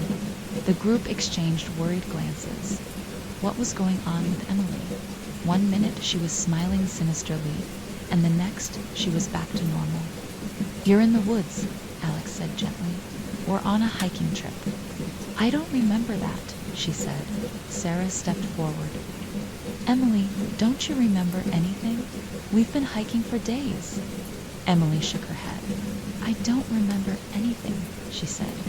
The group exchanged worried glances. What was going on with Emily's memory? As they stood there, trying to figure out what to do, they heard a strange noise, but they were light and stealthy, as if someone was trying not to be heard. The group froze, listening intently. The footsteps seemed to be coming from all around them, echoing off the trees. "What's going on?" Emily asked, her voice shaking with fear. The group didn't answer. They just stood there, frozen with fear, as the footsteps grew louder and closer. The footsteps grew louder and closer, until it sounded like whoever or whatever was making them was right on top of the group. The group stood frozen, their hearts pounding in their chests. They didn't know what was making the noise, but they knew it couldn't be good. Suddenly, the footsteps stopped. The group stood there, waiting for whatever was making the noise to make its next move. But there was nothing, just silence. The group let out a collective breath, thinking that maybe the danger had passed. But then they heard a faint rustling in the underbrush. It started as a small noise, but quickly grew louder. The group realized that whatever was making the noise was moving through the underbrush, circling around them. The group spun around, trying to see what was making the noise, but there was nothing to see. Just the trees and the underbrush. "We need to get out of here," Alex said, his voice low and urgent. The rustling grew louder, and the group realized that whatever was making the noise was closing in on them. They stood back to back, forming a tight circle as they prepared to face whatever was coming their way. And then, just as suddenly as it had started, the noise stopped. The group stood there, frozen, waiting for whatever was making the noise to make its next move. But there was nothing, just silence. The group let out a collective breath, thinking that maybe the danger had passed. But then they saw it. A figure, standing just beyond the trees. The group stood frozen, staring at the figure standing just beyond the trees. It was difficult to make out any features, as the figure was shrouded in shadows. As they watched, the figure didn't move or react. It just stood there, staring back at the group. "What do we do?" Sarah whispered, her voice barely audible. "I don't know," Alex replied, his eyes fixed on the figure. "But I think we should try to communicate with it." The group nodded in agreement, and Alex took a step forward. "Hello," he called out. "Can you hear us?" The figure didn't respond. It just kept staring at the group, its presence seeming to grow more menacing by the second. Suddenly, Emily spoke up. "I think I recognize that figure," she said, her voice shaking. The group turned to her, surprised. "What do you mean, Jack?" asked. Emily hesitated, as if unsure of what to say. "I think it's single quotes at ... me," she said finally. The group stared at her, confused. "What do you mean, it's you?" Sarah asked. Emily shook her head. "I don't know. I just feel a connection to that figure. Like it's a part of me or something." The group exchanged worried glances. What was going on with Emily? And what did she mean by saying that the figure was a part of her? As they stood there, trying to make sense of things, the figure suddenly vanished. The group was left standing there, staring at the empty space where the figure had been. "What just happened?" Jack asked, his voice shaking. "I don't know," Alex replied, "but I think we need to get out of here now." The group nodded in agreement, and they quickly turned to make their way back through the forest. But as they walked, they couldn't shake the feeling that they were being watched. The group quickened their pace, their hearts racing with fear. They could hear the sound of footsteps behind them, echoing through the forest as they walked. The footsteps grew louder and closer. The group could tell that whoever or whatever was making the noise was gaining on them. Suddenly, Emily stopped dead in her tracks. "Wait," she said, her voice barely above a whisper. The group stopped behind her, looking around nervously. "What is it?" Alex asked. "I think it's me," she said. The group stared at her, confused. "What do you mean?" Jack asked. "I think I'm the one making the footsteps," she said finally. The group exchanged worried glances. What was going on with Emily? Was she losing her mind? As they stood there trying to make sense of things, the footsteps stopped. The group was left standing in silence, wondering what would happen next. And then Emily started to walk away from them. "Emily, wait," Alex called out. But she didn't respond. She just kept walking, her feet making soft crunching sounds in the underbrush. The group followed her, their hearts heavy with fear. As they walked, the forest seemed to grow darker and more menacing. The trees seemed to loom over them, casting long, ominous shadows on the ground. The group knew they had to get out of the forest, but they didn't know how. They were lost, and they had no idea where they were going. And then Emily stopped walking.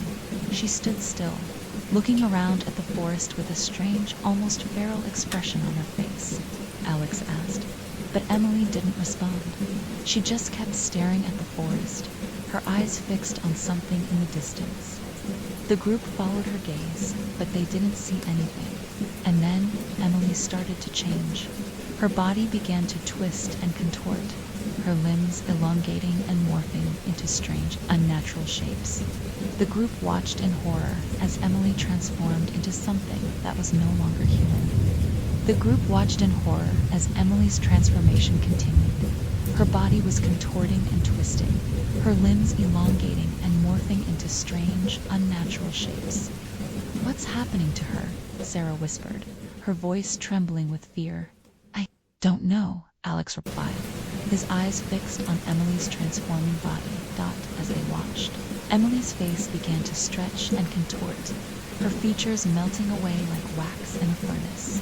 Her skin turned a sickly green color, and her eyes turned into black, empty voids.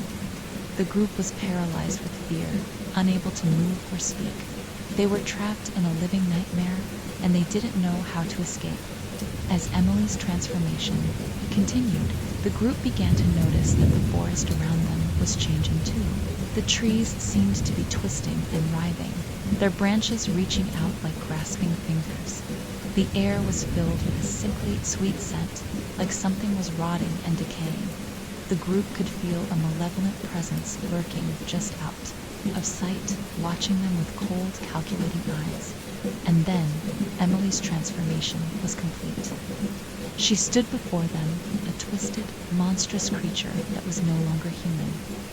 The group stared at her in horror, unable to speak or move. They were trapped in a living hell, and they didn't know how to escape as they watched.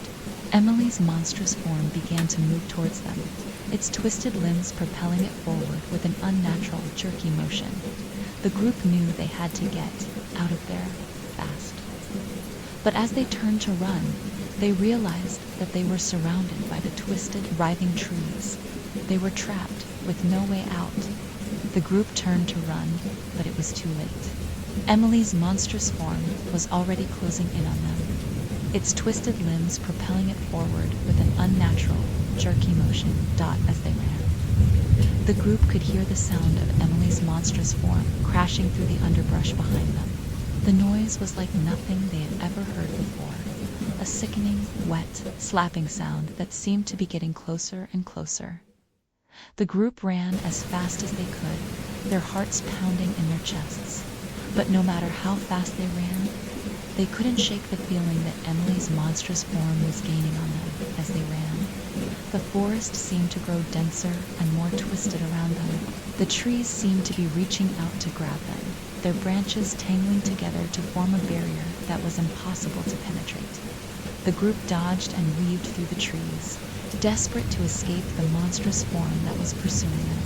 But no matter how hard they tried, they couldn't seem to shake it off. Just when it seemed like all was lost, the group saw a glimmer of light up ahead. They burst through the trees and found themselves at the edge of a clearing dot. In the center of the clearing stood an old, abandoned cabin. The cabin looked like it had been there for decades, its wooden walls weathered to a soft, silvery gray. The group didn't hesitate. They ran towards the cabin, desperate to escape the monstrous form that was still pursuing them. As they reached the cabin, they flung open the door and stumbled inside. They slammed the door shut behind them, leaning against it to catch their breath. But as they looked around the cabin, they realized that they weren't alone. There was something else in there with them, something that was watching them with cold, calculating eyes. The group caught their breath and looked around the cabin, trying to take in their surroundings. The cabin was small and dimly lit, with only a few windows to let in the sunlight. As they looked around, they noticed that the cabin was filled with strange and ominous objects. There were old, dusty jars filled with strange, unidentifiable liquids. There were ancient-looking books bound in black leather, adorned with strange symbols and markings. And then there were the photographs. Old, faded photographs that seemed to depict a dark and sinister history. The group exchanged nervous glances, unsure of what to make of the strange objects and photographs. "What is this place?" Sarah whispered, her voice trembling with fear. "I don't know," Alex replied, "but I think we should get out of here." But as they turned to leave, they realized that the door was stuck.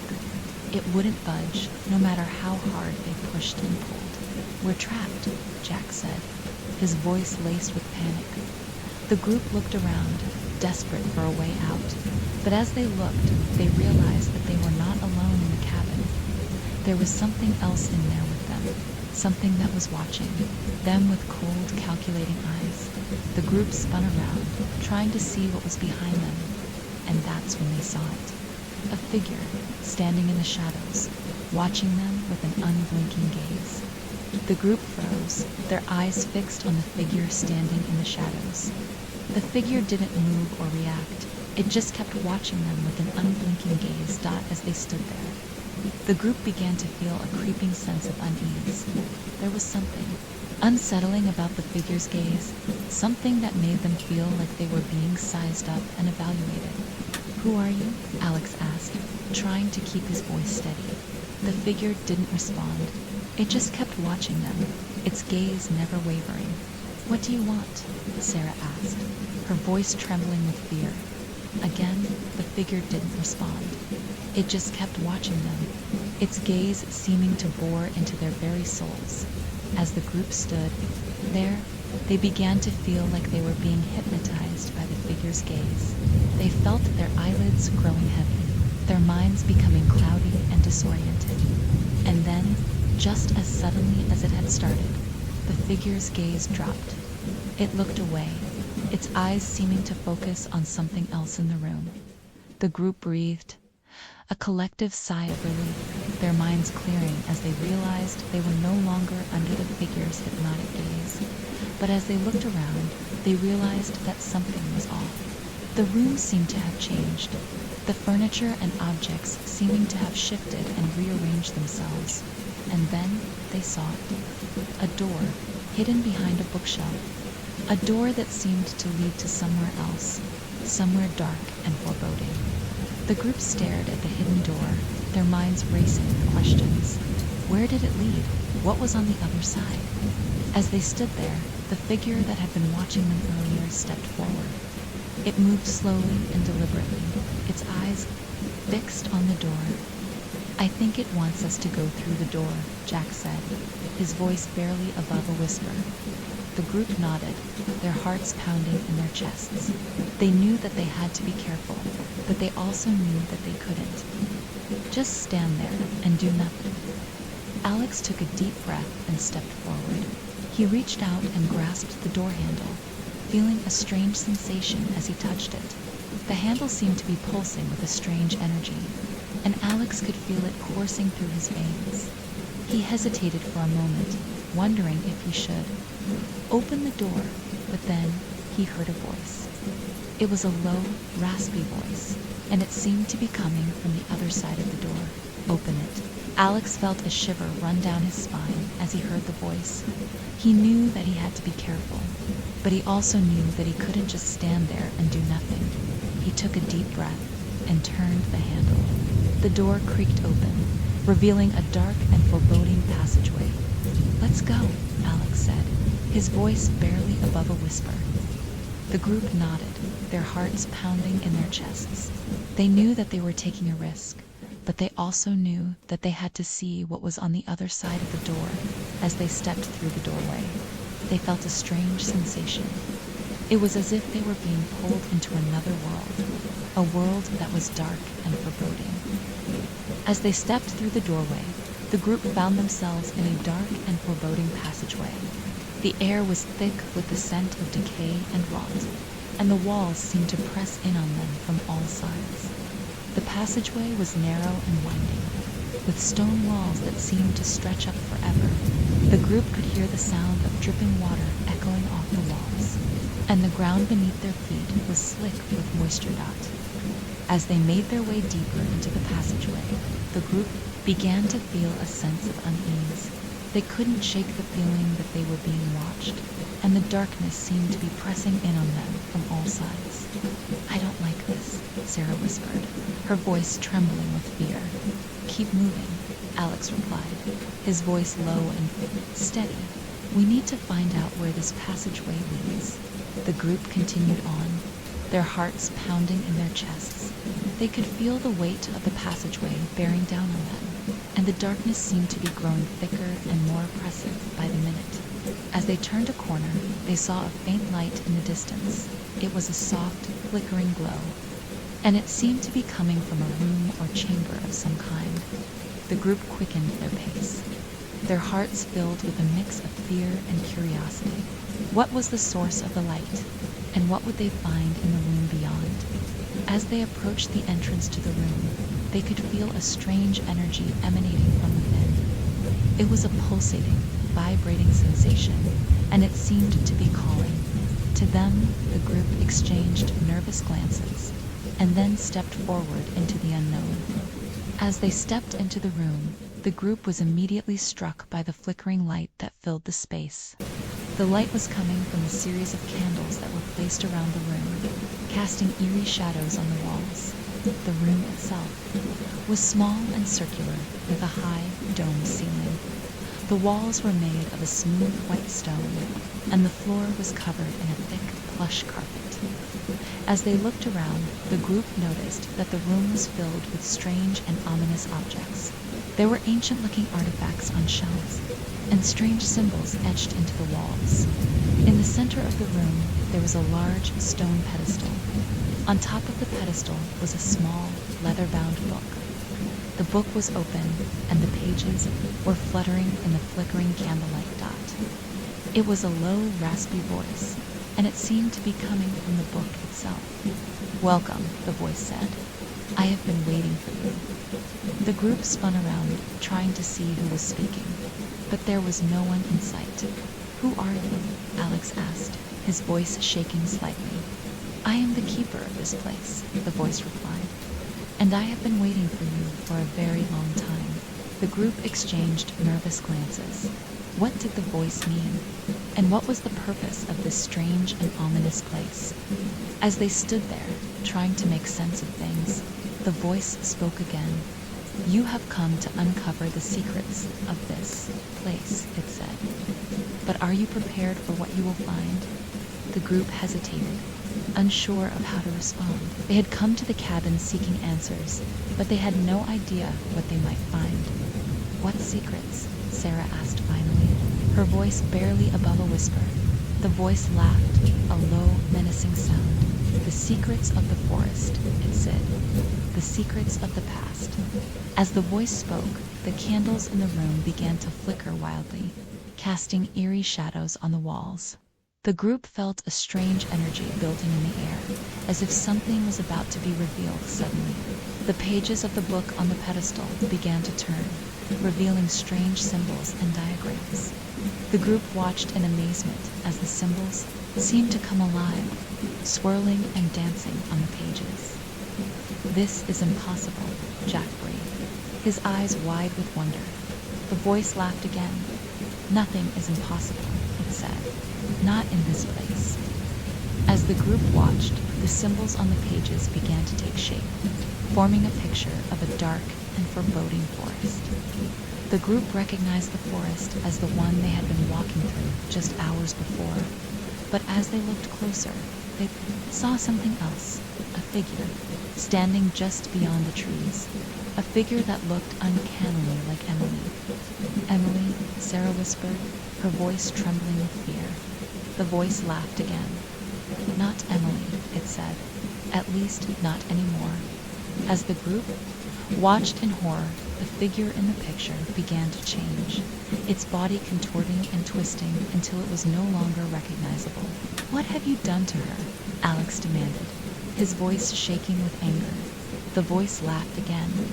"I have shown her the truth," it said. "The truth about this place and the truth about herself." As the group listened in stunned silence, the voice began to reveal the secrets of the forest and the terrible truth about Emily's past. The group listened in stunned silence as the voice revealed the secrets of the forest. They learned that the forest was a place of ancient power, where the veil between the worlds was thin. They learned that Emily was not who she seemed to be. She was, in fact, a key part of an ancient ritual, one that had been hidden in the forest for centuries. As the voice spoke, the group felt a creeping sense of dread. They realized that they had stumbled into something much bigger and more sinister than they had ever imagined. "What ritual?" Alex asked, his voice shaking with fear. "The ritual of the forest," the voice replied. "A ritual that requires a sacrifice that will unlock the secrets of the forest." The group exchanged horrified glances. They realized that Emily was the intended sacrifice, and that they had inadvertently played a part in the ritual. "We have to get out of here," Sarah said, her voice trembling with fear. "We have to stop this ritual before it's too late." But as they turned to leave, they found that the door was blocked. The figure from the book was standing in front of it, its eyes glowing with an otherworldly light. "You can't leave now," the voice said. "The ritual has begun, and it must be completed." The group was trapped, with no way out.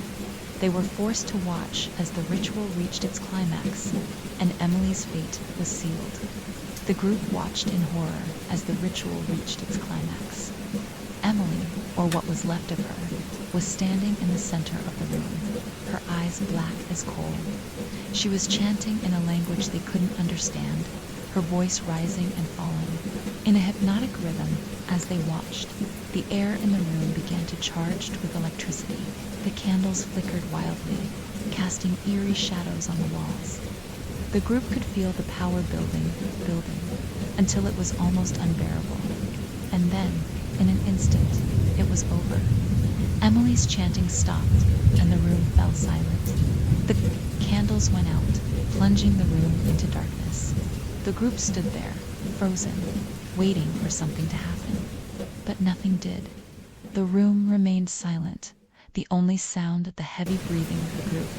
And then a faint light appeared in the distance. It grew brighter and brighter, until the group could see that it was Emily, or what was left of her. She was standing in front of them, her eyes glowing with an otherworldly light. "Welcome," she said, her voice low and husky. "I have been waiting." For you, the group exchanged terrified glances. What had happened to Emily, and what did she mean by waiting for them? As they stood there, frozen in terror, Emily began to move closer. Her eyes never left theirs, and the group could feel a malevolent presence emanating from her. They knew they had to get out of there, fast. But as they turned to run, they found that the door was blocked. The figure from the book was standing in front of it, its eyes glowing with an otherworldly light. "You can't leave now," Emily said, her voice dripping with malice. "The ritual is complete, and now it's your turn." The group was trapped. Emily, or what was left of her, was moving closer, her eyes fixed on them with an unspeakable hunger. The figure from the book was blocking the door, its eyes glowing with an otherworldly light. "We have to get out of here," Alex whispered, his voice trembling with fear. Sarah replied, her eyes darting wildly around the room. As they stood there, frozen in terror, Emily began to speak. Her voice was low and husky, and it sent shivers down their spines. "You should not have come here," she said. "You should not have tried to uncover the secrets of the forest." "We didn't mean to," Jack said, his voice shaking. "We were just trying to find our way back." Emily laughed, a cold, mirthless sound. "You'll never leave this place," she said. "You'll never escape the forest." As she spoke, the room began to darken. The shadows seemed to grow longer and more menacing, and the group could feel a malevolent presence closing in around them. Suddenly, the figure from the book stepped forward. Its eyes were blazing with an otherworldly energy, and its presence seemed to fill the room. "It's time," Emily said, her voice dripping with malice. "It's time for the final sacrifice." The group knew they had to act fast.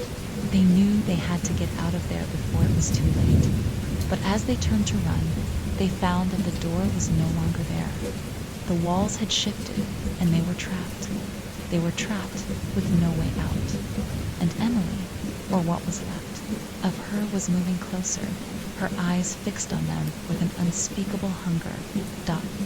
The group was trapped with no way out.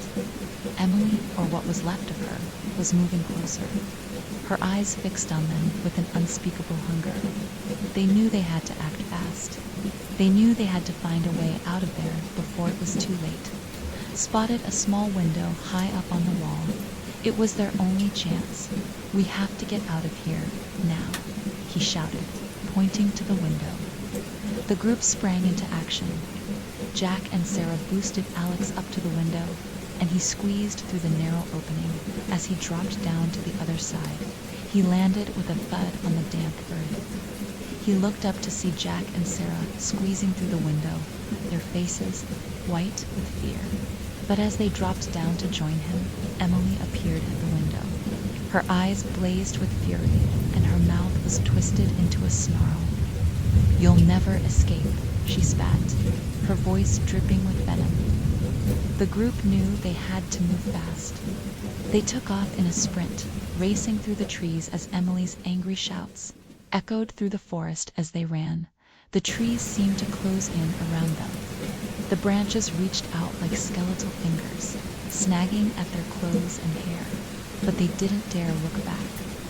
They knew that if they did, they would see Emily's twisted face staring back at them. They kept running, their hearts pounding in their chests. They didn't know where they were going, but they knew they had to get away from Emily and the forest. As they burst through the trees, they saw a glimmer of light up ahead. It was the edge of the forest and the safety of the outside world. But as they emerged from the trees, they realized that they were not alone. A figure was waiting for them, its eyes fixed on them with a cold, calculating gaze. The group froze, their hearts pounding in their chests. The figure waiting for them was tall and imposing, its eyes fixed on them with a cold, calculating gaze. "Who are you?" Alex demanded, trying to keep his voice steady. The figure didn't respond.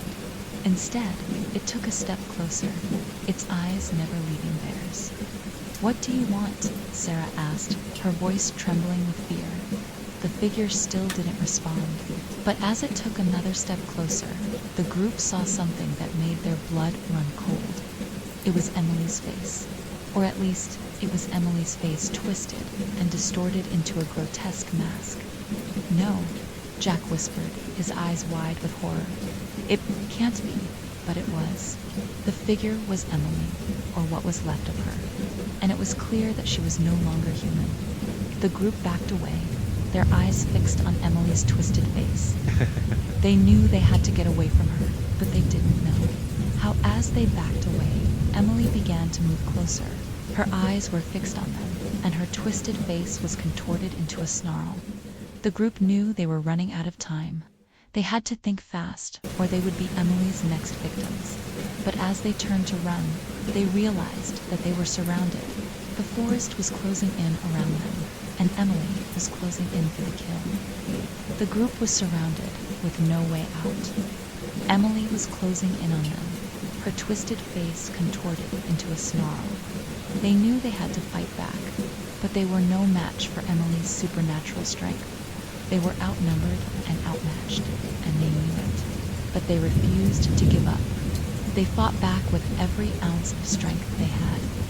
Determined to survive, Alex grabbed a nearby stick and swung it at Emily, but she dodged it easily. Jack tried to tackle her, but she threw him. Off like a rag doll, Sarah tried to run, but Emily caught her and spun her around. Emily's eyes were blazing with fury, and Sarah knew she was doomed. But just as Emily was about to deliver the final blow, something unexpected happened. The forest around them began to change. The trees seemed to twist and writhe, their branches reaching out like snakes. The air was filled with a strange, pulsating energy. Emily's eyes flickered with confusion, and for a moment she was distracted. That was all the time the group needed. With a surge of adrenaline, they fought back with renewed strength. Alex swung, his stick with all his might, and this time he hit Emily squarely on the head. Jack and Sarah joined in, fighting with every ounce of strength they had. The forest seemed to be on their side, and together they managed to overpower Emily. As they stood panting victorious, they realized that the forest had changed. The trees were no longer twisted and gnarled, and the air was fresh and clean. They had survived the nightmare, and they knew they would never forget it. But as they turned to leave, they saw something that made their blood run cold. A figure was watching them from the trees. A figure with eyes that glowed like embers. ... The group froze, their hearts pounding in their chests. The figure watching them from the trees was shrouded in shadows, making it impossible to discern any features. "Who's there?" Alex called out, trying to keep his voice steady. The figure didn't respond. Instead, it took a step closer, its eyes fixed intently on the group. "What do you want?" Sarah asked, her voice trembling with fear. The figure still didn't respond, but as it took another step closer, the group saw something that made their blood run cold. A faint glow was emanating from the figure's eyes, a glow that seemed to be growing brighter by the second. Suddenly, the figure spoke. Its voice was low and raspy, sending shivers down the group's spines. "You shouldn't have come here," it said. "Now you'll never leave." The group exchanged terrified glances. What did the figure mean? And what did it want from them? As they stood there, frozen with fear, the figure began to move closer. Its eyes were blazing with an otherworldly intensity, and the group knew they were in grave danger. But just as the figure was about to reach out and grab them, everything went black. The group was plunged into darkness, unable to see or hear anything. They were trapped in a living nightmare, with no escape in sight. And then, just as suddenly as it had started, everything was over.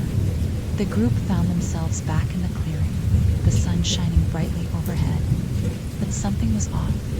The group exchanged nervous glances, unsure of what had just happened. And then they saw it. A figure standing in the trees, watching them, with an unblinking gaze. It was Emily. Or at least, it was what was left of her. The group froze, their hearts pounding in their chests. Emily, or what was left of her, was standing in the trees, watching them with an unblinking gaze. "What's going on?" Sarah whispered, her voice trembling with fear.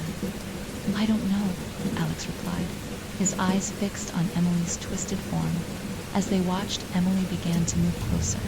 Her eyes were black as coal, and her skin was deathly pale. "Guys, I think we should get out of here," Jack said, his voice shaking, but it was too late. Emily was already upon them, her twisted face contorted into a snarl. The group tried to run, but their feet felt heavy, as if they were stuck in place. Emily reached out and grabbed them, her grip like ice, as they struggled to break free. The group realized that they were trapped in a never-ending nightmare.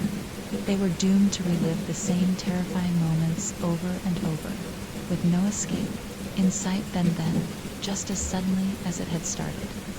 Everything went black.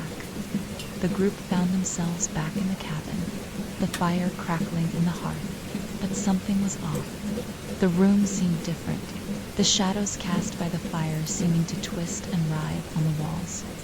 "What's going on?" Sarah asked, her voice trembling.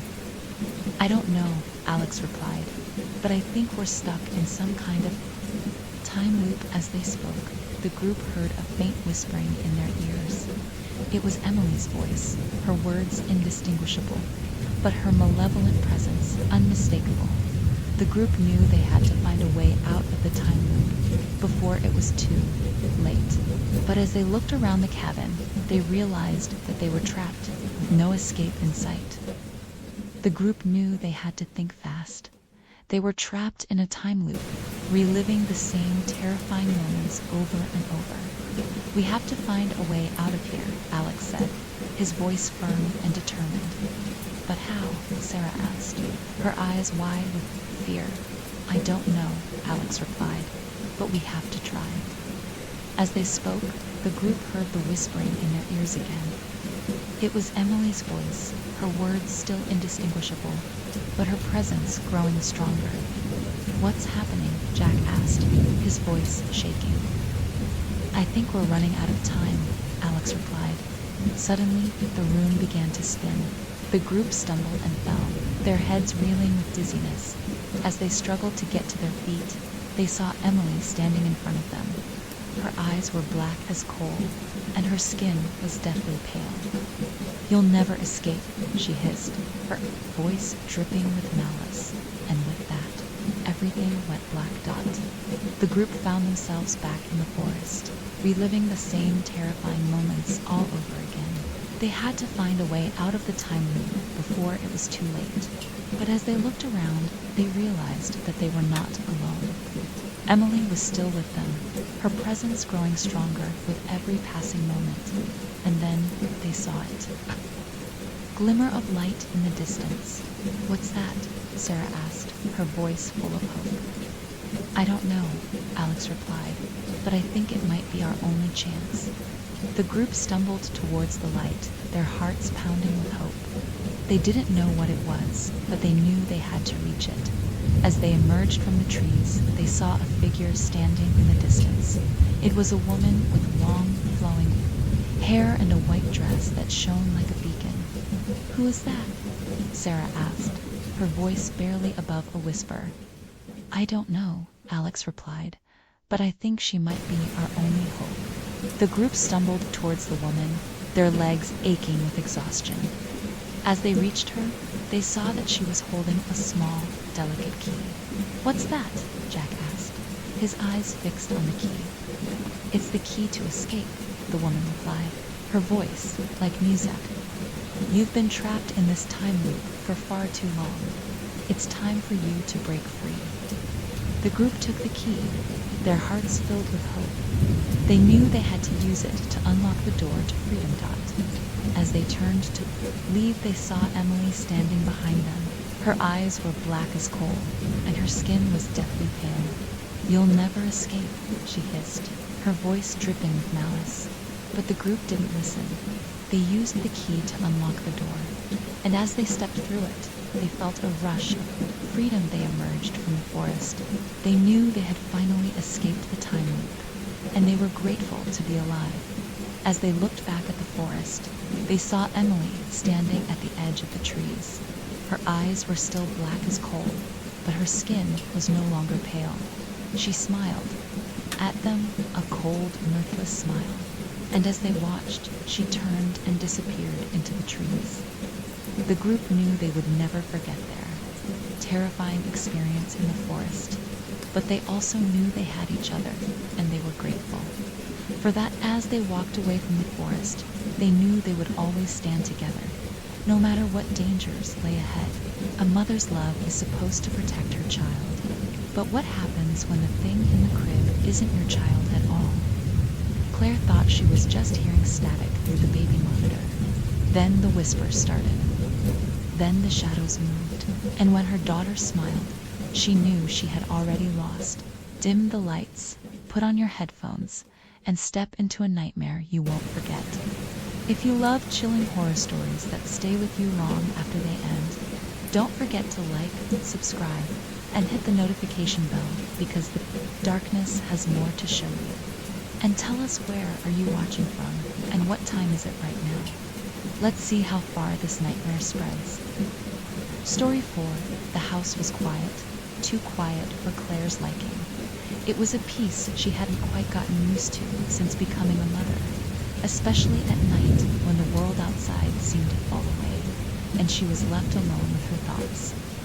The faint creaks of the house settling, the sound of the wind against the windows, these noises that once brought her comfort now made her uneasy. They reminded her that she was always listening, always waiting for something to break the silence. Claire had never been particularly afraid of the dark, but since the baby came, being a new mother meant constantly watching, constantly listening. Even in her sleep, she'd wake with a start, checking the baby monitor, straining to hear any sound coming from the nursery. Her daughter Lily was only a few months old, and the slightest noise in the night could make Claire's heart race. Tonight the house felt stiller than usual. Mark, her husband, had stayed late at the office, and Claire was alone with the baby for the evening. She could hear the soft gurgles and cooing of Lily from her crib, the sound coming through the baby monitor that sat on the bedside table beside Claire's bed. The monitor was the only lifeline to the nursery, the only way she could keep track of Lily without disturbing her. It had been Claire's constant companion during these long, sleepless nights. The quiet moments were always the hardest, those in-between spaces where her mind wandered. She had been so tired lately, the kind of exhaustion that clung to her bones and made everything feel distant, foggy, but tonight she couldn't shake the feeling that something was off. The house seemed too quiet, like it was holding its breath, waiting for something to happen. Claire glanced at the baby monitor again, watching the soft green light blink as it indicated that everything was normal. The nursery was dark, the baby nestled comfortably in her crib, her little body rising and falling with each peaceful breath. But then, just as Claire was about to close her eyes, again the monitor crackled. A low static noise interrupted the stillness, followed by a faint, almost imperceptible whisper. Claire's eyes snapped open, her heart skipping a beat. The whisper came again, muffled at first, then clearer. "Don't let him see me." The voice was faint, barely audible over the crackling static of the monitor. But it was there. It was real. Claire's stomach dropped. She immediately turned the volume up on the monitor, trying to hear more clearly. Her hand trembled slightly as she turned the knob, her breath shallow. The words had been so soft, so chilling, and yet they were unmistakable. The voice on the other end was not. Lily's Claire was certain of that. It was deep, distorted, something different, something wrong. She hesitated, but then, as if compelled by an invisible force, she got up from the bed, walking slowly towards the nursery door. The baby monitor crackled again, louder this time, the static rising and falling like the breath of some unseen entity. "Don't let him see me," the voice repeated, clearer than before. Claire froze in the doorway to the nursery, her breath caught in her throat. She looked at Lily, who was peacefully sleeping in her crib, unaware of the terrifying words being whispered into the silence of the room. But Lily was fine, she was fine. There was nothing wrong, nothing at all. Claire felt a sudden chill crawl up her spine. She glanced at the baby monitor again, her mind racing. It couldn't be a glitch, not twice in a row. She checked the monitor, fiddling with the settings, adjusting the frequency to see if there was any interference. Nothing. She was sure of it now. The voice wasn't coming from the monitor. It wasn't interference. It wasn't the static. It was real. And someone or something had just spoken to her through the baby monitor. Her fingers tightened around the edge of the door frame as she stood there in the darkness, staring at Lily, who was completely unaware of what was happening. The silence between them seemed suffocating, like the very air in the room was holding its breath. "Don't let him see me." The voice came again, this time more urgent, more insistent. Claire's pulse quickened, her heart racing. She stepped further into the room, cautiously, trying not to disturb Lily, who had yet to stir. She walked to the crib, her eyes scanning the room for anything out of place, anything unusual. But there was nothing. The nursery was just as it had been earlier that evening, softly lit, warm and comforting. So why did it feel like something was watching her? Claire exhaled slowly, trying to calm the panic rising in her chest. Her rational mind was telling her it was probably just exhaustion, the stress of new motherhood taking its toll. Maybe she was hearing things, but another part of her, a deeper part, was telling her something wasn't right. The voice had sounded so clear, so human. Claire turned back toward the baby monitor. The static had faded, replaced now with complete silence. She couldn't hear anything at all. Lily shifted slightly in her crib, giving a soft whimper in her sleep, but nothing more. Still, the unease gnawed at Claire. She didn't know what to think anymore. She had heard the whisper, she had heard the voice, but no one else was in the house. Mark was still at work. The doors were locked, the windows were shut tight. There was no way anyone could have been in the nursery without her noticing. And yet, the voice was real. Her mind raced with possibilities, each more disturbing than the last. Was it a prank? No, it couldn't be. Who would be playing a joke on her like this, especially at such a late hour? And the voice, it wasn't playful. It was desperate. It was warning her, warning her. But from who? She glanced down at Lily, her heart heavy with uncertainty. "Don't let him see me," the voice had said. But who? Who was the he that... The voice was warning her about Anne. Why was it speaking to her through the monitor? Was it a ghost? A spirit? Some sort of manifestation of her fears? Claire didn't know, but one thing was clear. Whatever was happening, it wasn't over. It had only just begun. The night had settled into an uneasy stillness as Claire stood by the crib, her eyes flicking nervously between the baby monitor and the peaceful form of her daughter, Lily, asleep in the crib. The monitor, now eerily quiet, was like a strange weight pressing against her chest. Every glance at it made her feel both terrified and helpless, as if it had become an untrustworthy object in her own home. But Lily, oblivious to the tension in the air, slept soundly, her small chest rising and falling in rhythmic waves, innocent and unaware of the presence that seemed to be lurking just beyond the walls. Claire stepped back into the room, still, uncertain of what to do next. The voice had been so distinct, so urgent, "Don't let him see me." But there had been no one else in the house. She was certain of that.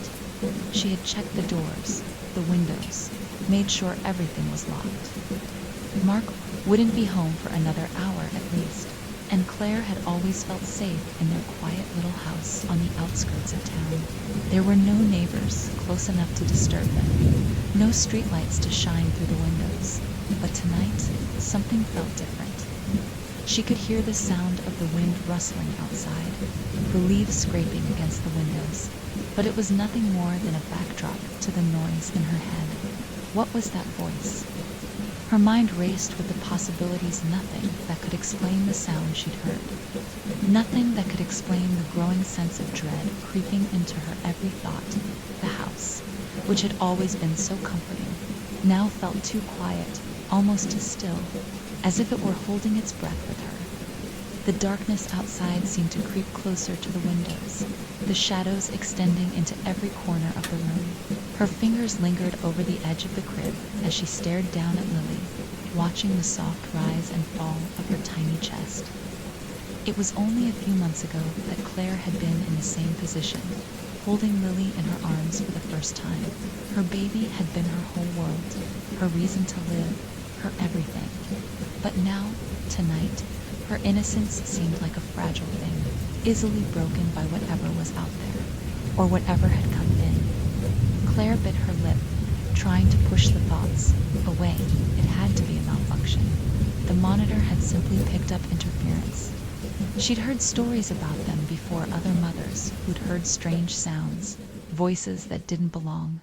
It had to be some glitch in the system, some static that had caused her mind to misinterpret the sounds. She had been too tired, too sleep-deprived, but the voice, it didn't sound like interference, and the urgency of it, "Don't let him see me," made Claire shiver. Who had said that? Who was trying to warn her? Claire walked over to the bedside table and picked up the baby monitor, her hands trembling slightly. She could still hear the faint hum of static, now quieter than before. Slowly, she adjusted the volume, praying that it was just some random interference. The monitor crackled, and for a brief moment, she thought maybe she'd imagined it all. Maybe it would be nothing then. As if answering her thoughts, the voice returned. "Don't let him see me," it whispered again. Claire froze, her breath catching in her throat. This time, the voice was unmistakable. It was clear. There was no mistaking it. Her pulse spiked as she turned toward the baby's crib, her eyes locking onto Lily, who hadn't moved. She hadn't even stirred, but Claire felt a deep, uneasy sense that something was watching. She didn't know where it was, coming from, whether it was the house itself or the monitor. It was as if the walls were closing in, every creak of the house amplified by the tension building inside her dot. She approached the crib slowly, staring down at her daughter, trying to make sense of what was happening. Lily, as always, was completely still, her small face soft and innocent in the low light of the nursery. Nothing seemed out of place. Nothing seemed wrong. But as Claire's eyes swept over the room, a cold shiver ran through her. Something felt wrong. The room was too quiet now. The air was still, and for the first time, Claire felt the weight of the silence more deeply than she ever had before. It was as though the house was listening, waiting, holding its breath, just as she had been moments ago. The voice came again, only this time it wasn't a whisper. It was louder, clearer. "You have to protect him. Don't let him see me." Claire's heart skipped a beat, and she immediately turned toward the baby monitor. The words echoed in her head, but they made no sense. She wasn't sure who he was, who the voice was referring to. Was it the baby? Was it Mark? Or was it someone else entirely? A part of Claire felt sickened by the thought that someone or something was trying to communicate with her through this device. It wasn't just a baby monitor. It was something more. She felt a sudden compulsion to check the other rooms. In the house, she stood up, clutching the monitor tightly in her hands, and walked slowly out of the nursery. The hallway seemed impossibly long, the shadows stretching far too far for comfort. The light flickered above her, casting eerie reflections on the walls as she moved down the corridor, the faint hum of the baby monitor still buzzing softly in her ears. The living room was empty, just as it had been when she'd checked it earlier. But as she moved to the kitchen, her steps slow and measured, Claire thought she heard something, a noise that didn't quite belong, a soft, scuttling sound, like footsteps or something dragging along the floor. It was so faint that she almost convinced herself it was the house settling, the old wood creaking under its weight. But the hair on the back of her neck stood up, and the quiet feeling of dread returned. She turned quickly and walked back toward the nursery, feeling the sudden, overwhelming need to get back to Lily, to make sure everything was all right. But as she reached the doorway, the voice came again, louder this time. "Don't let him see me." Claire's blood ran cold. She turned quickly to see her baby lying in the crib, wide-eyed and staring at her with an expression that sent a cold rush through her chest. Lily's eyes were wide, too wide, and she didn't move, didn't make a sound for a split second.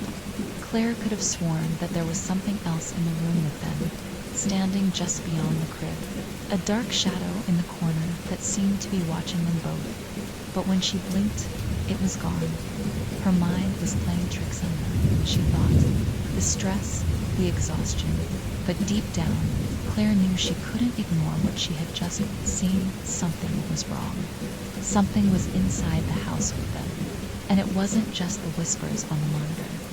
Claire's heart pounded in her chest as she stood in the doorway of the nursery, staring at Lily, who now seemed to be sleeping soundly once again. Her tiny chest rose and fell in the rhythm of a peaceful sleep, the faintest flutter of a smile on her lips. The weight in Claire's stomach didn't lift. If anything, it grew heavier, pressing down on her with an unfamiliar, suffocating force. She stepped forward cautiously, her eyes scanning the room one last time. The shadows in the corners of the room seemed to grow darker in the quiet, the walls stretching further than she remembered. Every small sound, every creak of the house felt too loud now. The baby monitor beside the crib was silent once again. Its usual hum now, a reminder of the things that had been said into it words. That didn't belong. Claire stood at the crib for a long moment, her thoughts swirling. She wanted to convince herself that it had been nothing, a malfunction, perhaps. She'd read somewhere that baby monitors could pick up signals from other devices nearby. Maybe it was some kind of static interference, a simple glitch, but that voice, that whisper, it was too clear. It wasn't a crackling sound or some faint echo. It was direct, precise, and worse, it had been speaking to her. The voice had a sense of urgency to it, a desperation that made Claire's blood run cold. Don't let him see me. Who was the voice talking about? She had no idea. But a creeping dread told her that it wasn't just the monitor malfunctioning. There was something else at work here. Something ... alive, taking a deep breath. Claire reached for the baby monitor once again, her hands trembling as she adjusted the settings. Maybe there was a chance she could hear the whisper again, something that would make sense of it. Her thumb brushed across the volume button, cranking it up just a little, hoping for more of a response. Nothing, just the familiar soft crackling of static. It was almost worse, this wave of silence. It was too quiet. A moment of uneasy stillness that made her heart race, made her wonder if she was imagining things, letting her mind run wild. Maybe the exhaustion had finally caught up with her. She hadn't been getting much sleep lately. A few restless nights turned into weeks of broken sleep, nursing and caring for the baby. Of course, she was hearing things. Still, there was no denying the voice from earlier. The words had been clear. They couldn't be ignored. Claire shook her head, trying to push the thought aside. It's just the monitor, she whispered to herself, forcing the words out. It's just static. Maybe the neighbors, the sound cut through her thoughts. Her breath caught in her throat, and she spun toward the noise. It had come from the other side of the room, the hallway. Her gaze snapped toward the doorway, her muscles tensing in reflex. Nothing. The hallway was dark, as it always was at night. But the sound, it wasn't her imagination. It was distinct. Claire stood there for a moment, frozen, listening. The room was still, and Lily was still asleep, unaware. Claire's mind began to race. Was it the wind? A branch scraping against the window? Maybe something from the kitchen had fallen over. But no, this felt different.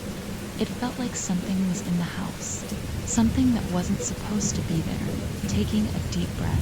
To steady herself, Claire stepped away from the crib, moving cautiously toward the nursery door. She glanced back at Lily, whose peaceful face looked so unaware of the tension in the air. Claire felt a pang of guilt. She didn't want to wake the baby, not for something as simple as a noise, but she couldn't shake the nagging feeling that something was wrong.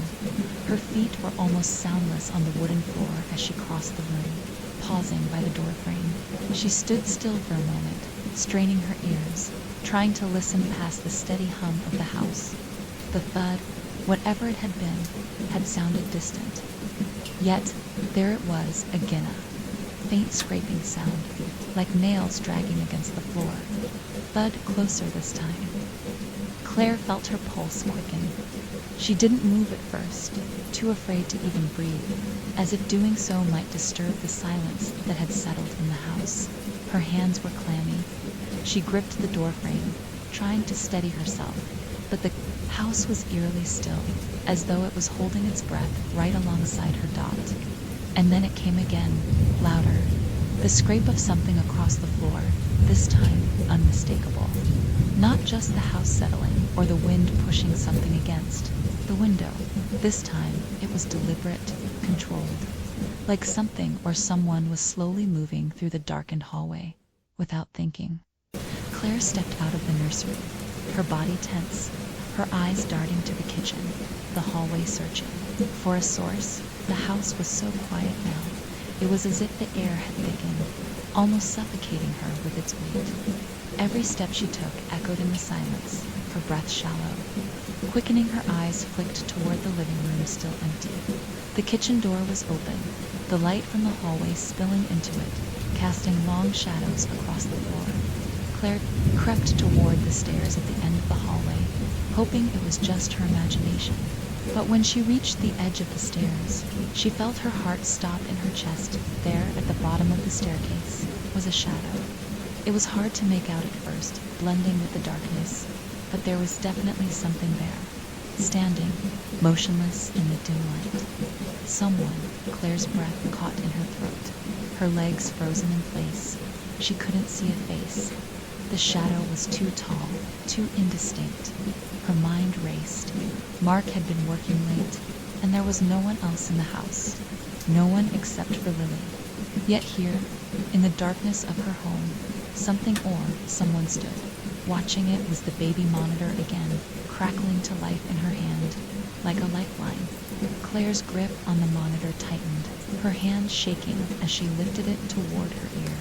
The voice came again, louder than ever before. "Don't let him see me."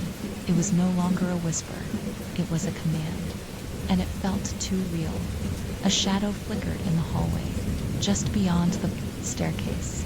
The presence moved, as though shifting in the corner of her eye, coming closer.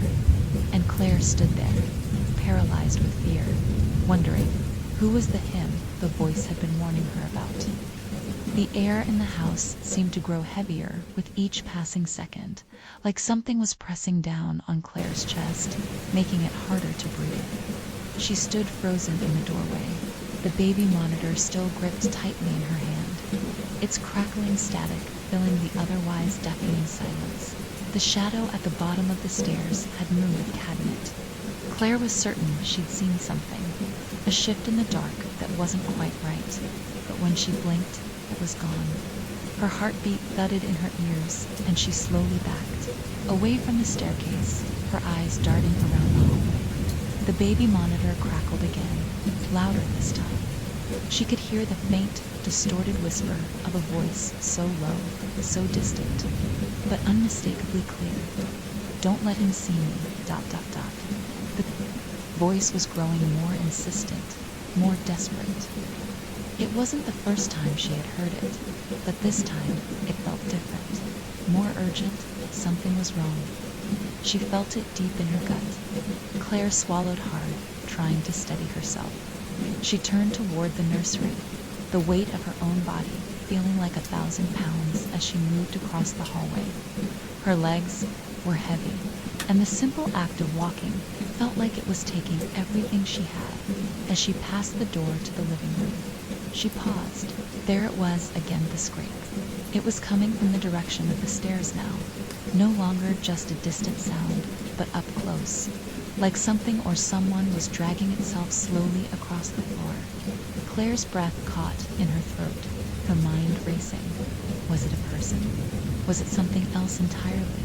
The uncertainty gnawed at her, but there was no time to dwell on it. The baby monitor crackled once more, this time louder and more distorted, as if something was trying to break through it.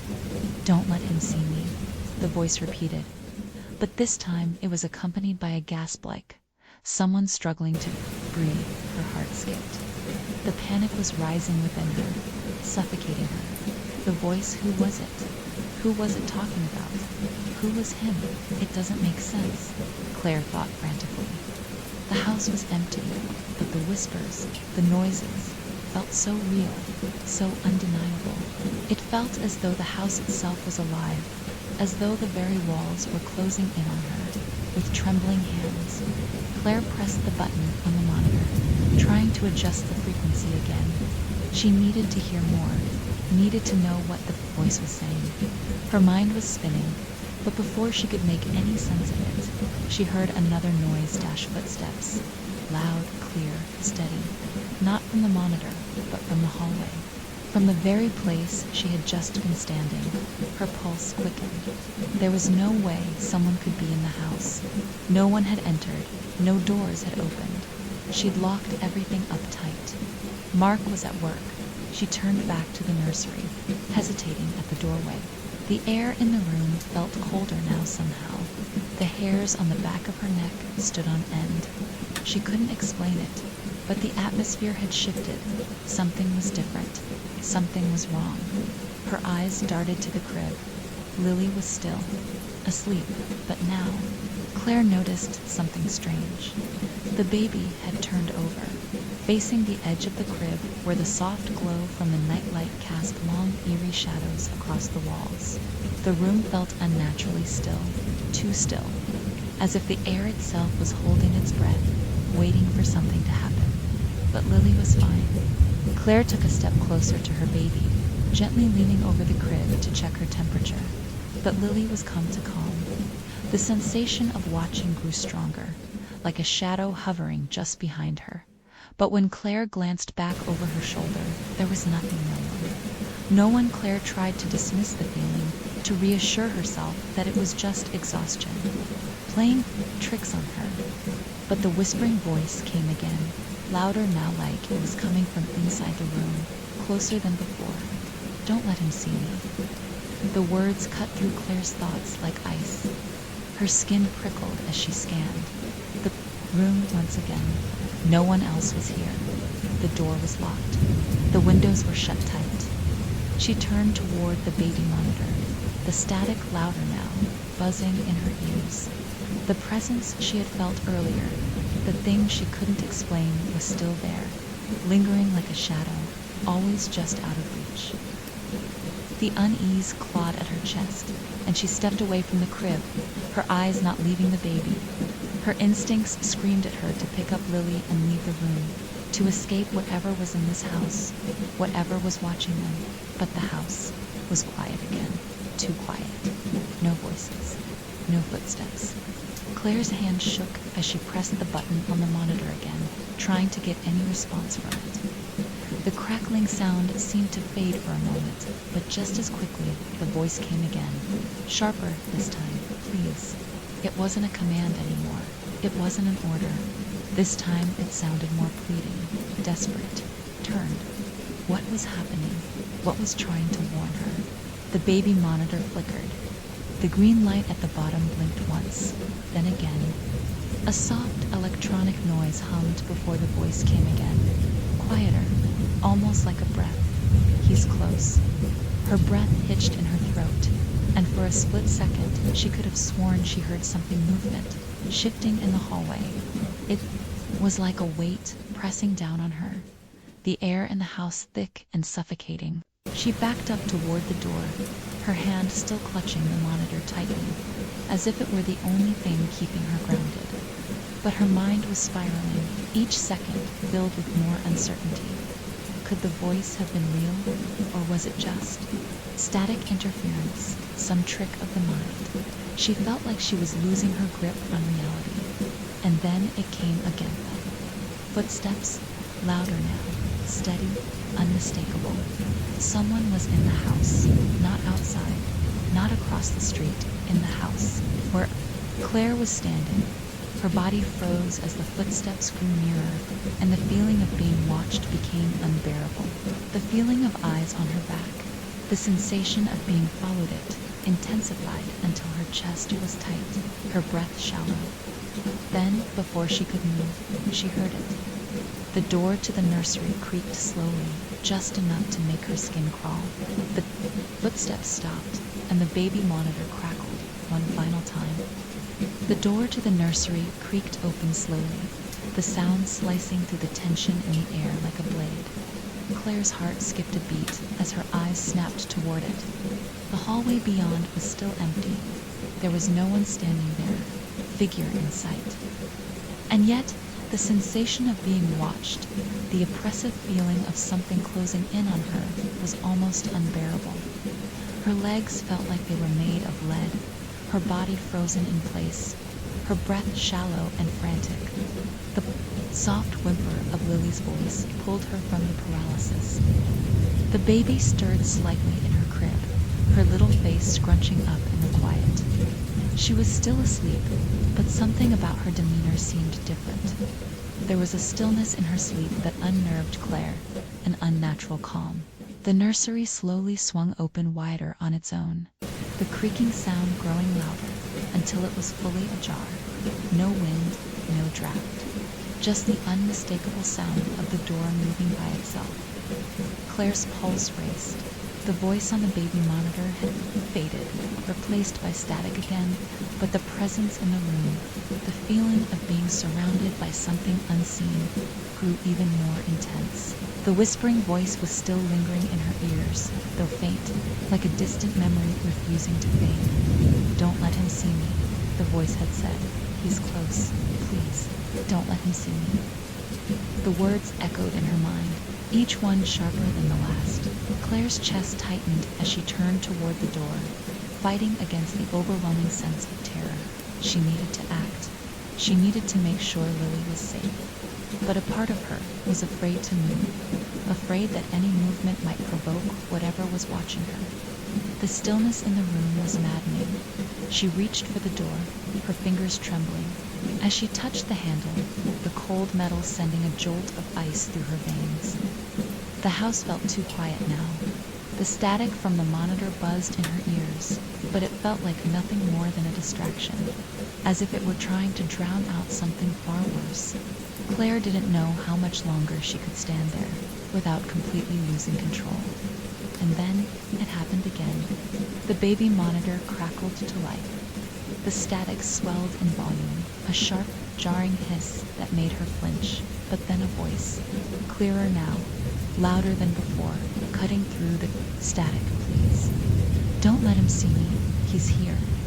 The urgency in the voice sent a rush of fear through her, and Claire's heart raced even faster. She could feel the sweat beading on her forehead, her throat constricting. She couldn't breathe, she couldn't think, but somehow her legs moved. They carried her toward the crib, toward Lily, who was still lying there, unaware, completely oblivious to the mounting terror that gripped her mother. Claire leaned down, checking the baby, her eyes scanning the nursery for any signs of movement, any indication that someone was inside. But everything was still. The air was thick with the silence of the room, oppressive and suffocating. It wasn't the kind of silence she was used to. It felt wrong. Her fingers brushed against Lily's cheek, the warmth of her skin grounding her, even as the fear bubbled to the surface. Everything was fine. Lily was fine, but then, just as Claire exhaled, a faint noise cut through the stillness, a whisper, so faint it was barely audible, coming from the monitor again. "Don't let him see me." The voice was now unmistakable. It was not a malfunction. It was something else entirely. Someone was speaking through the monitor. It was not interference. It wasn't a technical glitch. This was something real. And it was here, in this room with her dot. Claire froze, her breath caught in her chest. Her eyes darted to the corner of the room, instinctively searching for something, anything. She felt a chill race up her spine, the hairs on her arms standing on end. She couldn't shake the feeling that something or someone was watching her, lurking just beyond the edge of her vision. And then something else happened. The baby monitor, which had been static before, suddenly blinked. The small green light flickered once, then again. The familiar hum of static had morphed into something far more disturbing. The screen, which usually displayed a quiet view of the nursery, now showed a flicker. The image on the screen twisted, distorted, and then it was gone. The screen went black. The entire nursery went still, too still. Claire's heart raced as she reached out to adjust the monitor, desperate to fix the glitch, but it wouldn't turn back on. The green light was gone. The monitor was completely dead, the silence deafening. Panic surged through her like a tidal wave. Her breath became shallow and ragged. What had happened to the monitor? The voice. There had been something in that room, something she couldn't see, something just out of her reach. The thought of it made her skin crawl. But now the monitor was completely useless. Again, but this time her eyes were open. They were wide, unblinking, and she was staring straight at Claire. For a moment, everything inside her froze. The room was still, too still, and Lily's eyes, those wide eyes, looked to ... knowing, as if they were seeing something that Claire couldn't, something that had been in that room all along. Claire's stomach churned. No, it was just exhaustion. It had to be. She was losing her mind, the stress. It was all getting to her. But Lily hadn't blinked. She was staring at Claire with those huge, unblinking eyes. And just as Claire stepped closer, trying to calm herself, trying to convince herself that it was fine, she heard it again, the whisper. This time, it wasn't coming from the monitor. It was coming from behind her. Don't let him see me. Claire spun around, her heart leaping into her throat. She was alone in the room. No one was there. The door was still closed, but the whisper, the voice, it was right there. So close she could feel the breath on the back of her neck. On her skin stood on end as she spun back to face Lily, and in the space between the crib and the wall she saw it, a shadow, dark, tall, the outline of something or someone standing right behind Lily, obscured in the darkness. It was too tall to be the baby's small form, too distorted to be human. Claire's chest tightened.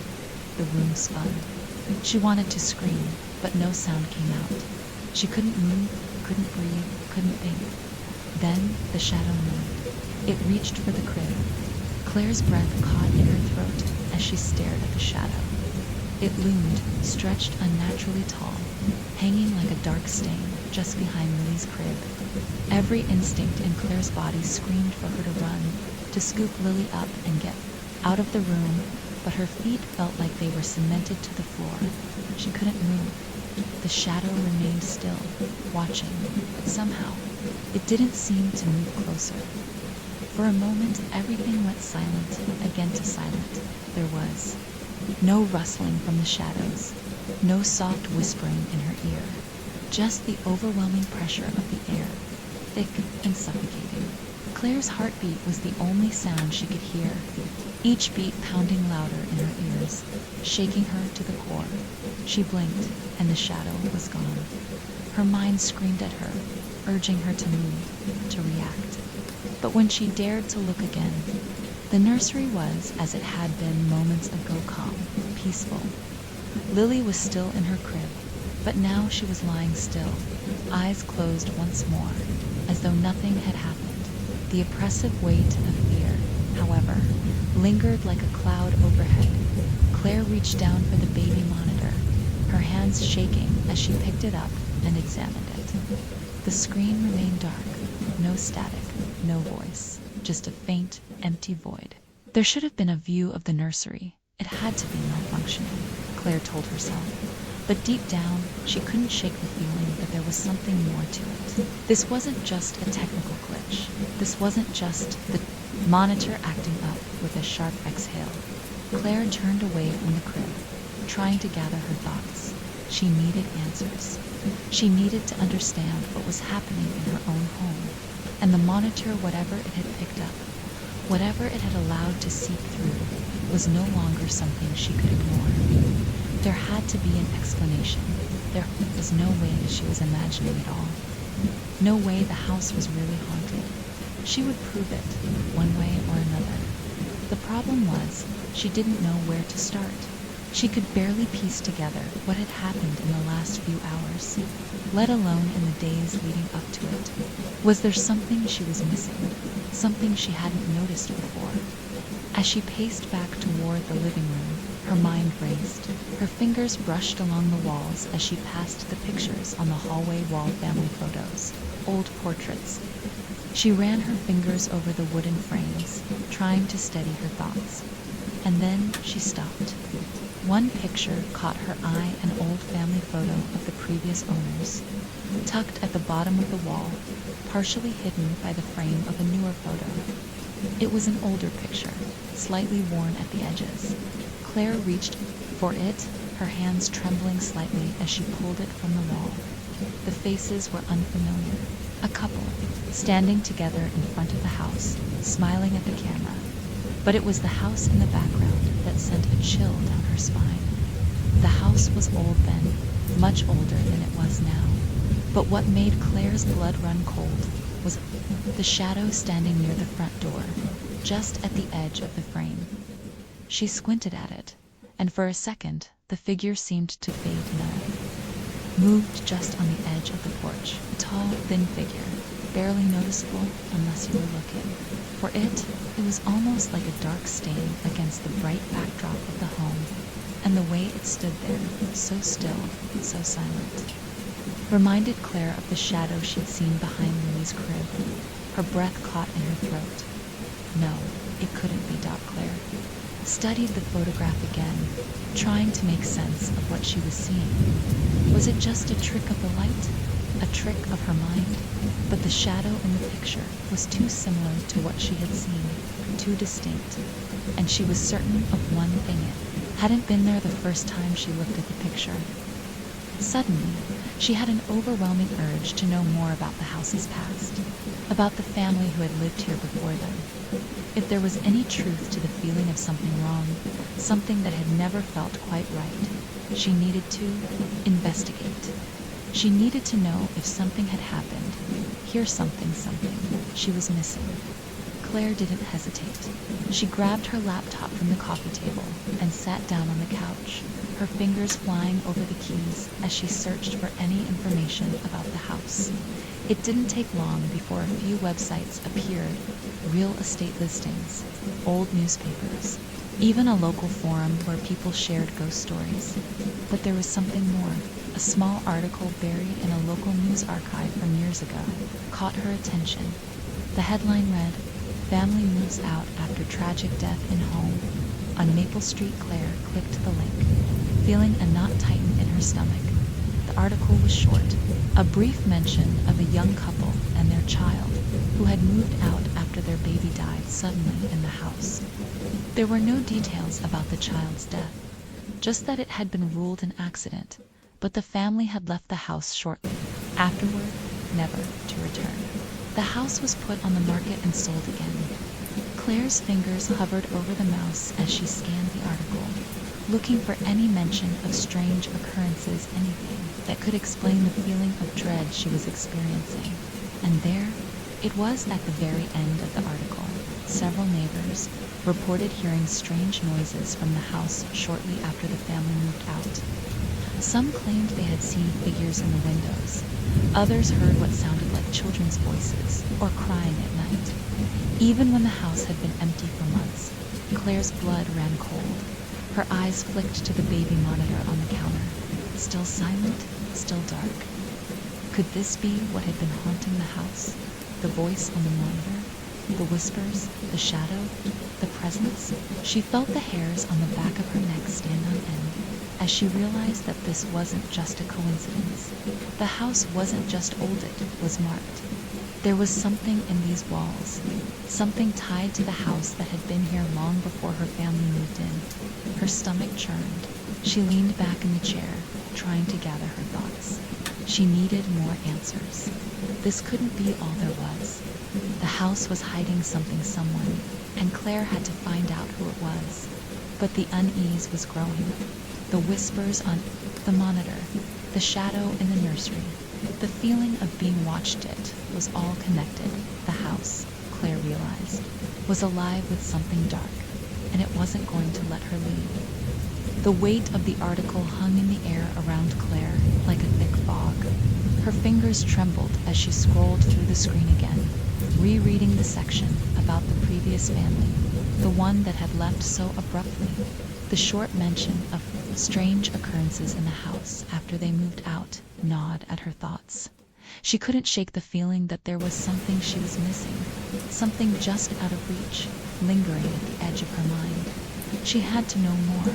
With a sigh, Claire set the laptop down on the coffee table and leaned back into the couch. The living room around her felt colder than before, the silence growing heavier, suffocating. She couldn't shake the paranoia that had settled into her bones. Whatever had been watching her, whatever had been whispering into the baby monitor, was tied into this house. The house itself seemed to be pulling her deeper into its grip, urging her to uncover the dark history it held within its walls. Her mind spun with thoughts, but one thing remained clear. She needed answers, and to find them, she would have to confront the people who had lived here before her. She had to know what happened to the family. She stood up, determination flooding her chest. Claire grabbed her jacket and headed for the door, her hand shaking as she turned the handle. The air outside was cool, the scent of the rain hanging heavy in the air. Her car sat in the driveway, parked where it had been earlier, its headlights casting long shadows across the yard.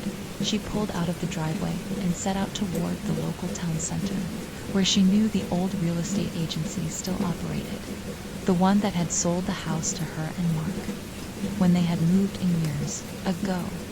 The drive was short, but as she neared the office, a strange unease crawled up her spine. The town was quiet, familiar, the sort of place where everyone knew everyone else.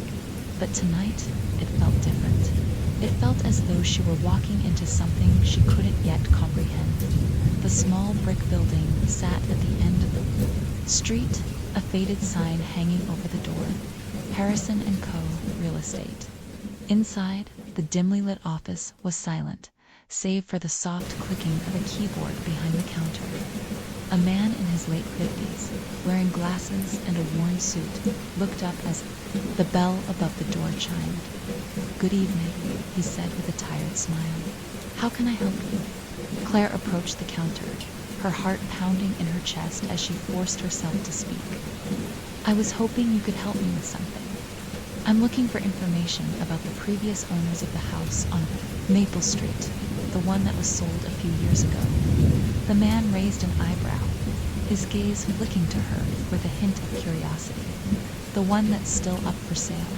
he asked, his voice softening just a little. Claire nodded, trying to keep her composure. "Yes, I've lived there for a while now, and I've been experiencing some strange things. I was hoping you might know something about the family who lived there before us." The man paused, his expression tightening. His fingers lingered on the keyboard before he slowly began typing, his eyes focused on the screen. "Well, I can look up some records for you, but ... He hesitated, glancing at Claire with a wary expression. "I should warn you. The family that lived there before, well, they didn't leave on good terms." Claire's heart skipped a beat. "What do you mean?" she asked, her voice tight with anticipation. The man shifted in his chair, clearly uncomfortable. "I can't speak for what happened in the house, of course, but I do know they moved out quickly. The wife, her name was Julie Shee, came in here, said she wanted to sell as soon as possible, didn't even ask for a second opinion. She was ... distraught, to say the least." "What happened to them?" Claire asked, leaning forward, her mind racing. "Well," the man began, lowering his voice as if to ensure no one else overheard, "the family had a little boy, toddler. He passed away in that house, not long after they moved in." Claire felt a cold shiver run down her spine. "What happened to him?" The man sighed, rubbing his forehead. "No one really knows. The police ruled it an accident, some kind of suffocation, but ... He trailed off, clearly hesitant to continue. "I don't know. Julie said the house had been haunted, that there were strange noises, cold spots, things moving by themselves. People around here don't talk about it much, but I think she was trying to get out before it got worse. That's why she sold the house so quickly." Claire felt the blood drain from her face. "What do you mean by it got worse?" she asked, her voice barely a whisper. The man glanced at her, his eyes hardening slightly. "I don't know the details, but she wasn't the only one experienced things there." Neighbors talked about hearing children's laughter, even after the family had moved out.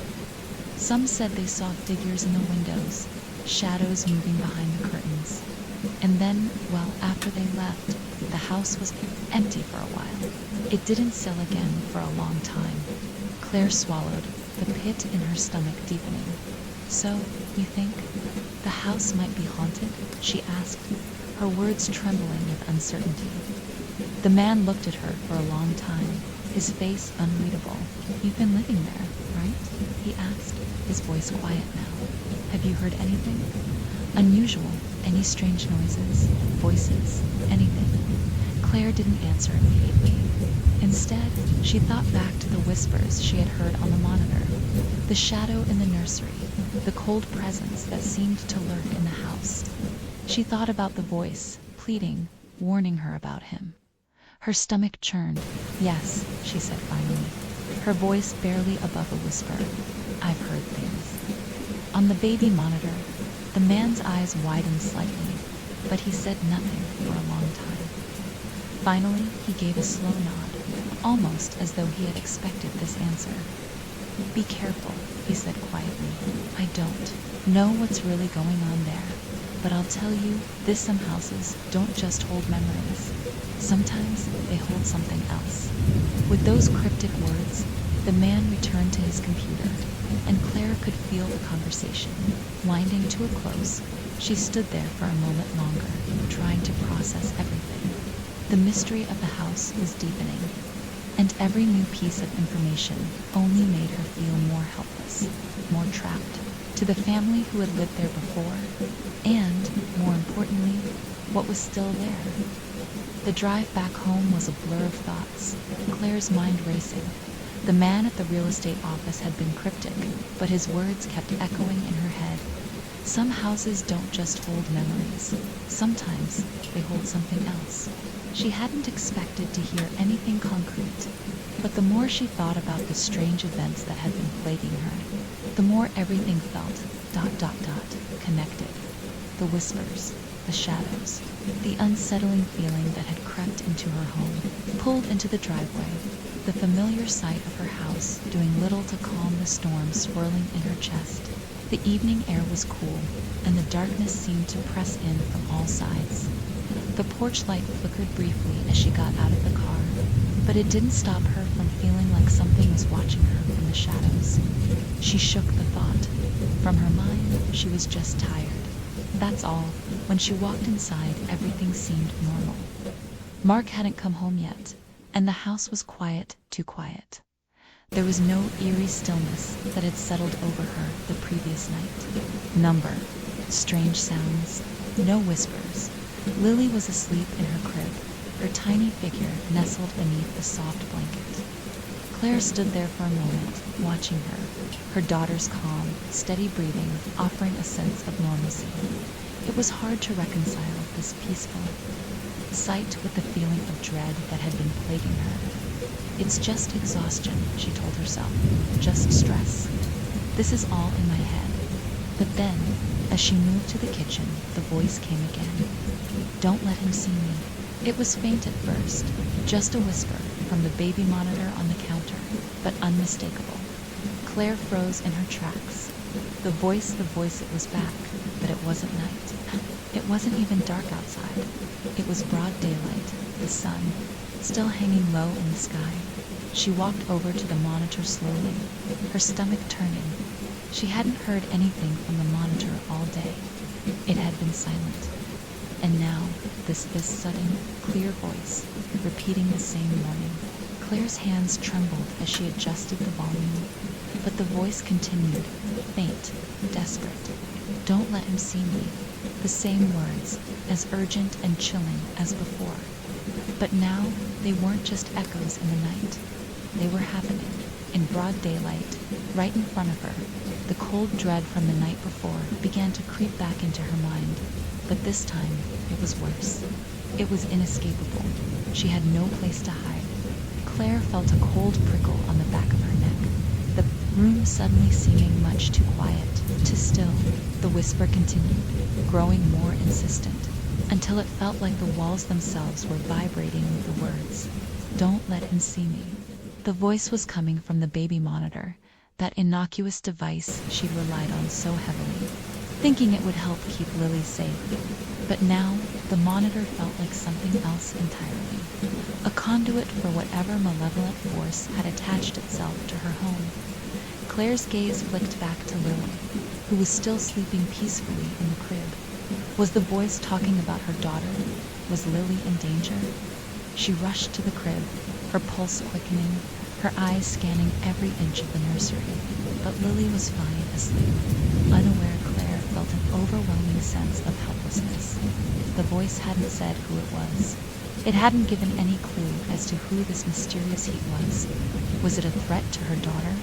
To her, the urgency in the voice felt like a warning, but there was no way to understand it. She picked up the baby monitor, staring at it in frustration.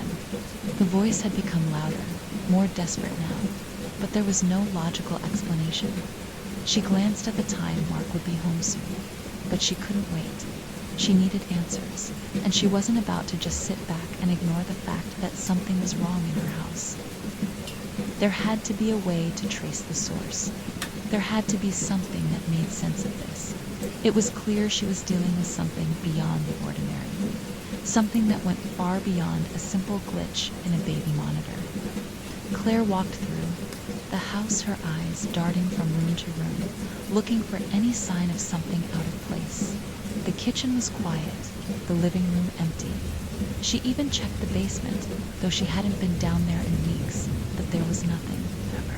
Evidence of anything, no footsteps, no signs of intrusion, no signs that anyone had been there at all. The house was still, as though it had been waiting, listening for her to make the next move. The voice didn't stop. It continued to echo through the monitor, soft but persistent, a constant whisper in her ear. "Don't let him see me." She couldn't ignore it any longer. She had to figure out who he was, and why this voice was warning her, with shaking hands. Claire pulled out her phone and searched the internet, her mind clouded with fear and confusion. She needed to know more about the house, the history behind it, anything that could give her an answer. Her fingers flew over the keyboard as she typed. House haunted baby monitor, strange noises. A slew of articles popped up. Most were the typical fair ghost stories, urban legends, and tales of strange happenings in homes just like hers. But one article caught her eye. It was a blog post titled, "The Case of the Whispering Monitor," a family's unexplained encounter with a haunted baby monitor. She clicked on it immediately, her eyes scanning the words quickly. The article told the story of a young family who had lived in an old house in a quiet suburban neighborhood. Much like Claire's, the family had purchased the house, thinking it would be a perfect home to raise their children. But soon after settling in, they began to hear strange sounds coming from the baby monitor, exactly like what Claire had experienced. Whispers, voices always faint at first, but growing clearer over time. The voices had started with warnings, similar to the ones Claire had heard. They spoke about someone seeing them, just like the voice had warned Claire to protect her daughter from someone, the blog detailed. How the family had eventually traced the source of the voice. To their horror, they discovered that the baby monitor had somehow been picking up signals from the previous family that had lived in the house before them. The family had experienced several tragic deaths in the home, including the loss of a child in the same room where the whispers had first been heard. The article ended with a chilling note, and sometimes it speaks to those who are listening. Claire felt a cold wave of dread wash over her. She stared at the screen, her mind struggling to comprehend the implications. Could it be true? Could the voice she had been hearing, the thing that had been warning her, have come from the house itself? Or was there something or someone else that had followed her into this place? The question gnawed at her, eating away at her peace, her comfort, her understanding of the world. And as the voice on the baby monitor whispered again, "Don't let him see me," Claire knew one thing for certain. Whatever was happening in this house was only just beginning. The house had never felt so silent, the kind of quiet that seeps into your bones and makes you feel like you're not alone, even when you are. Claire sat in the living room, her fingers clutching the baby monitor tightly, as if its presence could somehow provide comfort. But it only reminded her of the strange occurrences that had been escalating in her home. The voice had returned, clearer than ever, urging her to protect Lily from an unseen threat. Claire had done everything she could to find a logical explanation, checking the monitor, Googling strange occurrences in baby monitors, even calling the company, but none of that had explained what was happening.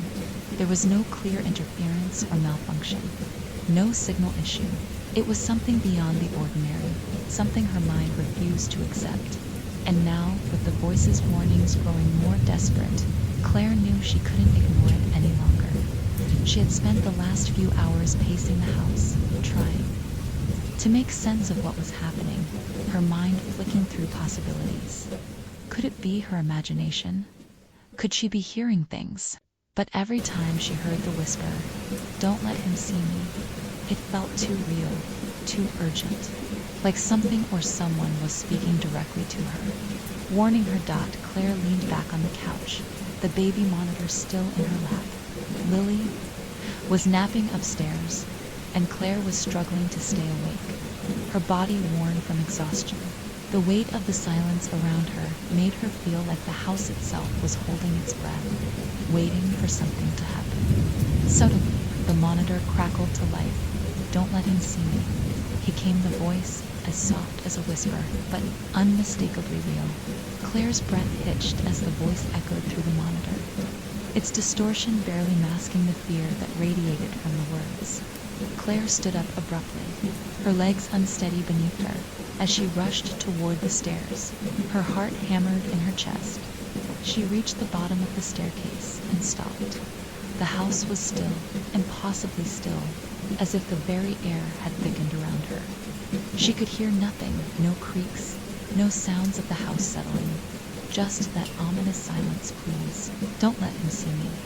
It was softer now, the words barely audible, but Claire's instincts screamed at her to get upstairs.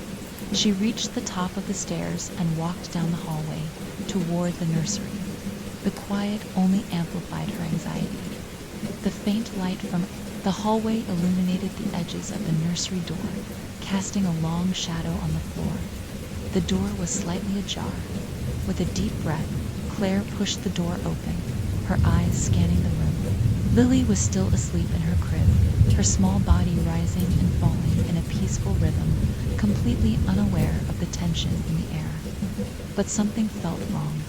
The shadows in the corners seemed darker than before, the air heavier, and Claire could have sworn she saw something move out of the corner of her eye. She froze, staring at the dark corner of the room, but when she looked directly at it, there was nothing. She stepped forward, her hand still clutching the baby monitor, trying to steady herself. The room felt off. It wasn't just the eerie quiet or the feeling of being watched. It was as if the room itself had become part of the growing unease in the house. The shadows seemed to stretch longer, as if reaching for her, waiting for her to move closer. Claire reached the crib and stood over Lily, gently brushing her hair back. The baby stirred, letting out a small whimper, but did not wake. Claire sighed, in relief, her heart pounding in her chest as she gazed at her daughter. Nothing was wrong with her. Nothing was wrong with the baby. And yet, the unease didn't fade. It only grew. She felt it. The presence. The sensation of something else in the room, lurking just out of sight. The hairs on the back of her neck stood on end as she turned slowly, scanning the room again. There was nothing to see, nothing obvious. But Claire felt it. It was there. It was waiting. Something was in the room with her. And the closer she got to the crib, the closer it seemed to be. The whisper came again. This time so soft it was barely audible, but it was unmistakable. "He's here." Claire's breath caught in her throat. Who? Who was the voice talking about? Was it the thing behind her? Was it something that had been lurking in the shadows all this time? Was it here now? She whipped around, her eyes darting to every corner of the room, searching frantically for any sign of movement. But there was nothing. The nursery was as it had been just moments ago. The voice, however, didn't stop. "Please, don't let him see me." It was a plea now, the voice strained, desperate. It sounded closer this time, as if the source of the voice was right there with her. Claire's pulse quickened. The feeling of someone or something watching her became unbearable. The shadows seemed to stretch even further, like they were moving closer to her. She turned to look back at the baby monitor, still clutched in her hands. It crackled once more, the familiar buzz of static filling the air. The voice was gone, replaced with an eerie silence. She couldn't shake the feeling that something was wrong. It felt as if the house itself was waiting for something, waiting for her to make a mistake, and then the lights flickered. Dot, it was just a momentary flicker, but it was enough to send a shiver through Claire's spine. The lights, bright and harsh, suddenly dimmed, the soft glow casting strange shadows across the nursery. The air grew even colder, and Claire shivered involuntarily, pulling her cardigan tighter around her shoulders. A cold wind stirred through the room, but there was no breeze, no open windows. The wind just seemed to appear like a cold breath, a chill that whispered through the room and then, just as quickly, was gone. The shadows in the corners of the room seemed to shift, elongating, stretching. Claire's eyes darted from one corner to the next, but there was nothing to see. Nothing but darkness, but then something shifted. Something moved. Her mind screamed at her, but her body refused to obey. She stood frozen, her heart pounding, her blood running cold as the air thickened around her. The presence that had been lingering in the room just beyond her vision now felt tangible. It was as if it had filled the entire space, crowded in around her. And then, as if the house had taken one final breath, the whisper came again. "He's here." This time, the voice wasn't from the monitor. This time, it was from right behind her. Claire's body tensed in frozen fear. The voice, so clear, so close, felt like it was coming from the very walls of the nursery, from the space behind her. The words echoed in her mind as they lingered in the air like an unholy chant. "He's here." She spun around in a blur, her eyes scanning the nursery in frantic sweeps, searching for any sign of movement. The room was still, too still. Lily remained asleep in her crib, her tiny chest rising and falling, unaware of the suffocating dread that had seized her mother. The shadows still stretched across the room, long and unnatural, like they were alive. The walls seemed to close, in their oppressive presence, pressing on Claire's chest. Her breath quickened, shallow gasps, the panic starting to bubble up from deep within her.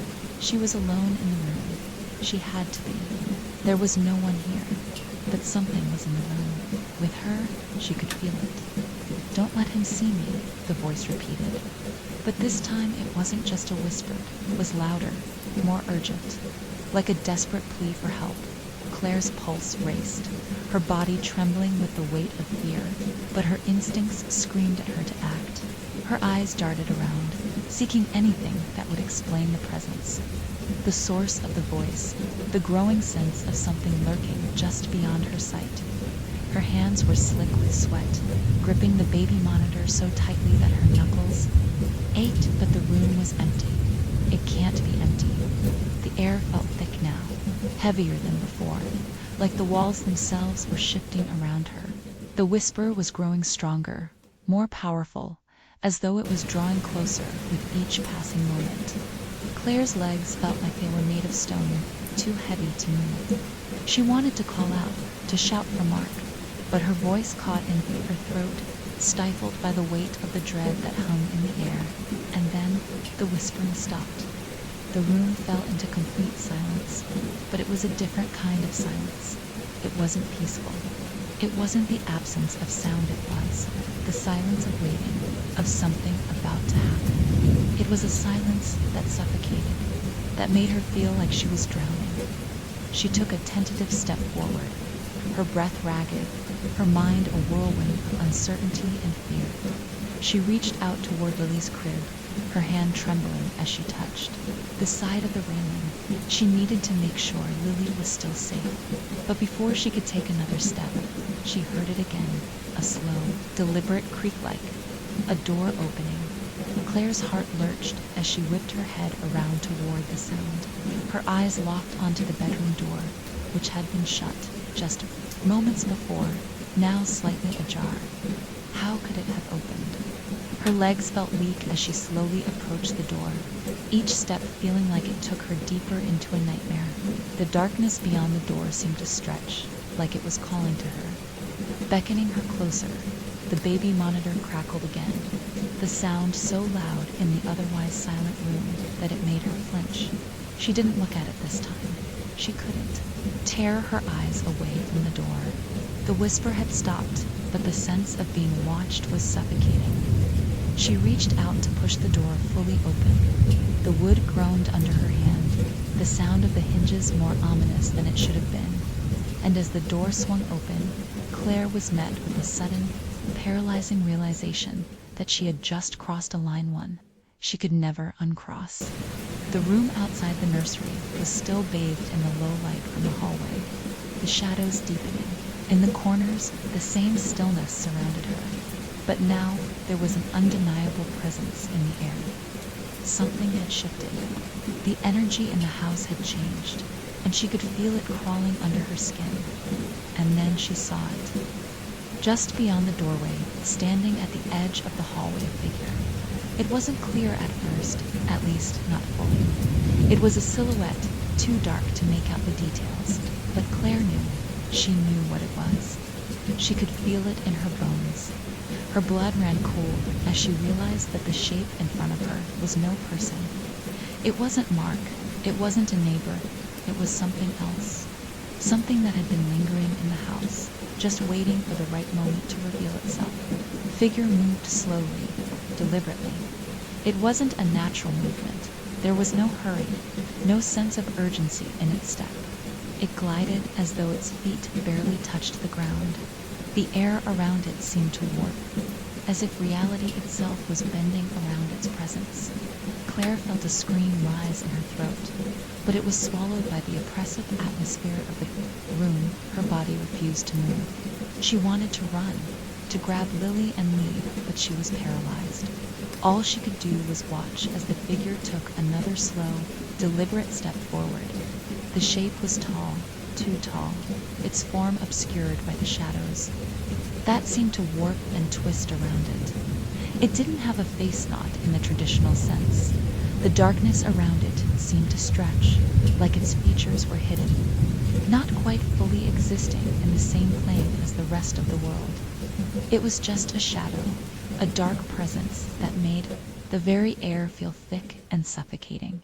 And then it moved closer, filling the doorway, its presence overwhelming Claire. As it stood just beyond the threshold, blocking her escape, a soft voice, this time much clearer than before, rose from the figure's direction. "Don't let him see me." It was the same voice she had heard through the baby monitor, but now it felt different. It was no longer just a warning. It felt like a plea, a cry for help, a voice that was begging her to do something. Her heart pounded in her chest, and she could feel the panic rising inside her. But something deeper, something familiar about the voice made her pause. It wasn't just an otherworldly entity. It was connected to her.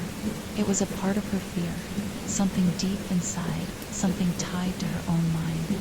"Please." The voice was soft now, almost gentle, a whisper that caressed her ears. It wasn't a command anymore.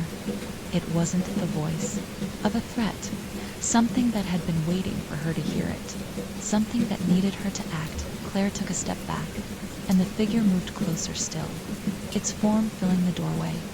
But as it did, the air in the room grew colder, and Claire felt a shift, like a sudden gust of wind cutting through the nursery, pushing her toward the crib. The lights flickered again, and then, just as quickly as it had appeared, the figure was gone. It wasn't a sudden movement. There was no rush. It simply disappeared, as though it had never been there at all. The room fell silent again, but the silence felt different now. The oppressive weight of fear that had consumed her body was still there. But now there was something else, something she couldn't name, something darker, more dangerous. She turned back toward Lily, who was still sleeping soundly, completely unaware of the horrors that had just unfolded. But as Claire reached for the crib, a cold, sickening thought struck her. What if it wasn't done? What if it was just beginning? And somewhere deep in the house, she heard the faintest whisper, "He's here." The silence in the nursery was unbearable, so thick it felt like it was suffocating Claire. Her body still trembled, her heart still pounding in her chest as she stood by Lily's crib, trying to make sense of what had just happened. The figure, the shadow in the doorway, had disappeared without a trace, leaving only the weight of its presence behind. Her mind screamed for an explanation, but the more she thought about it, the less she understood.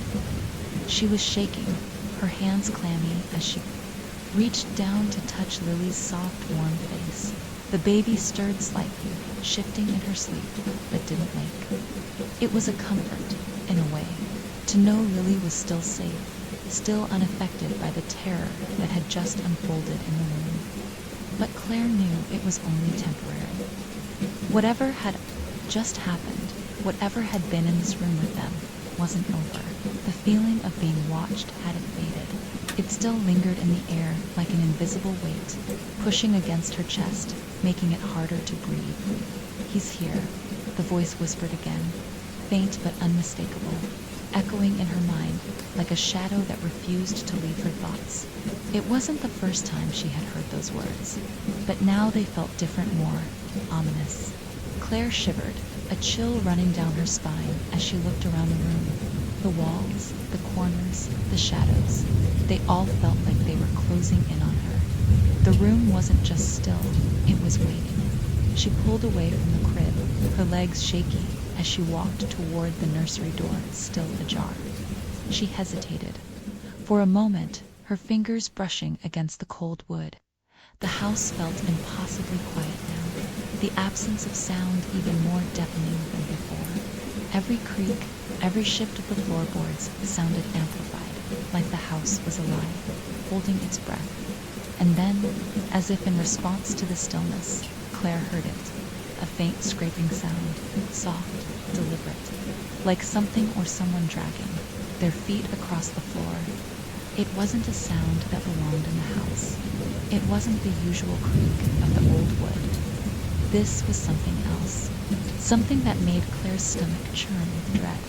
Her heart raced as the scraping grew louder, closer, as if whatever was making the sound was moving toward her.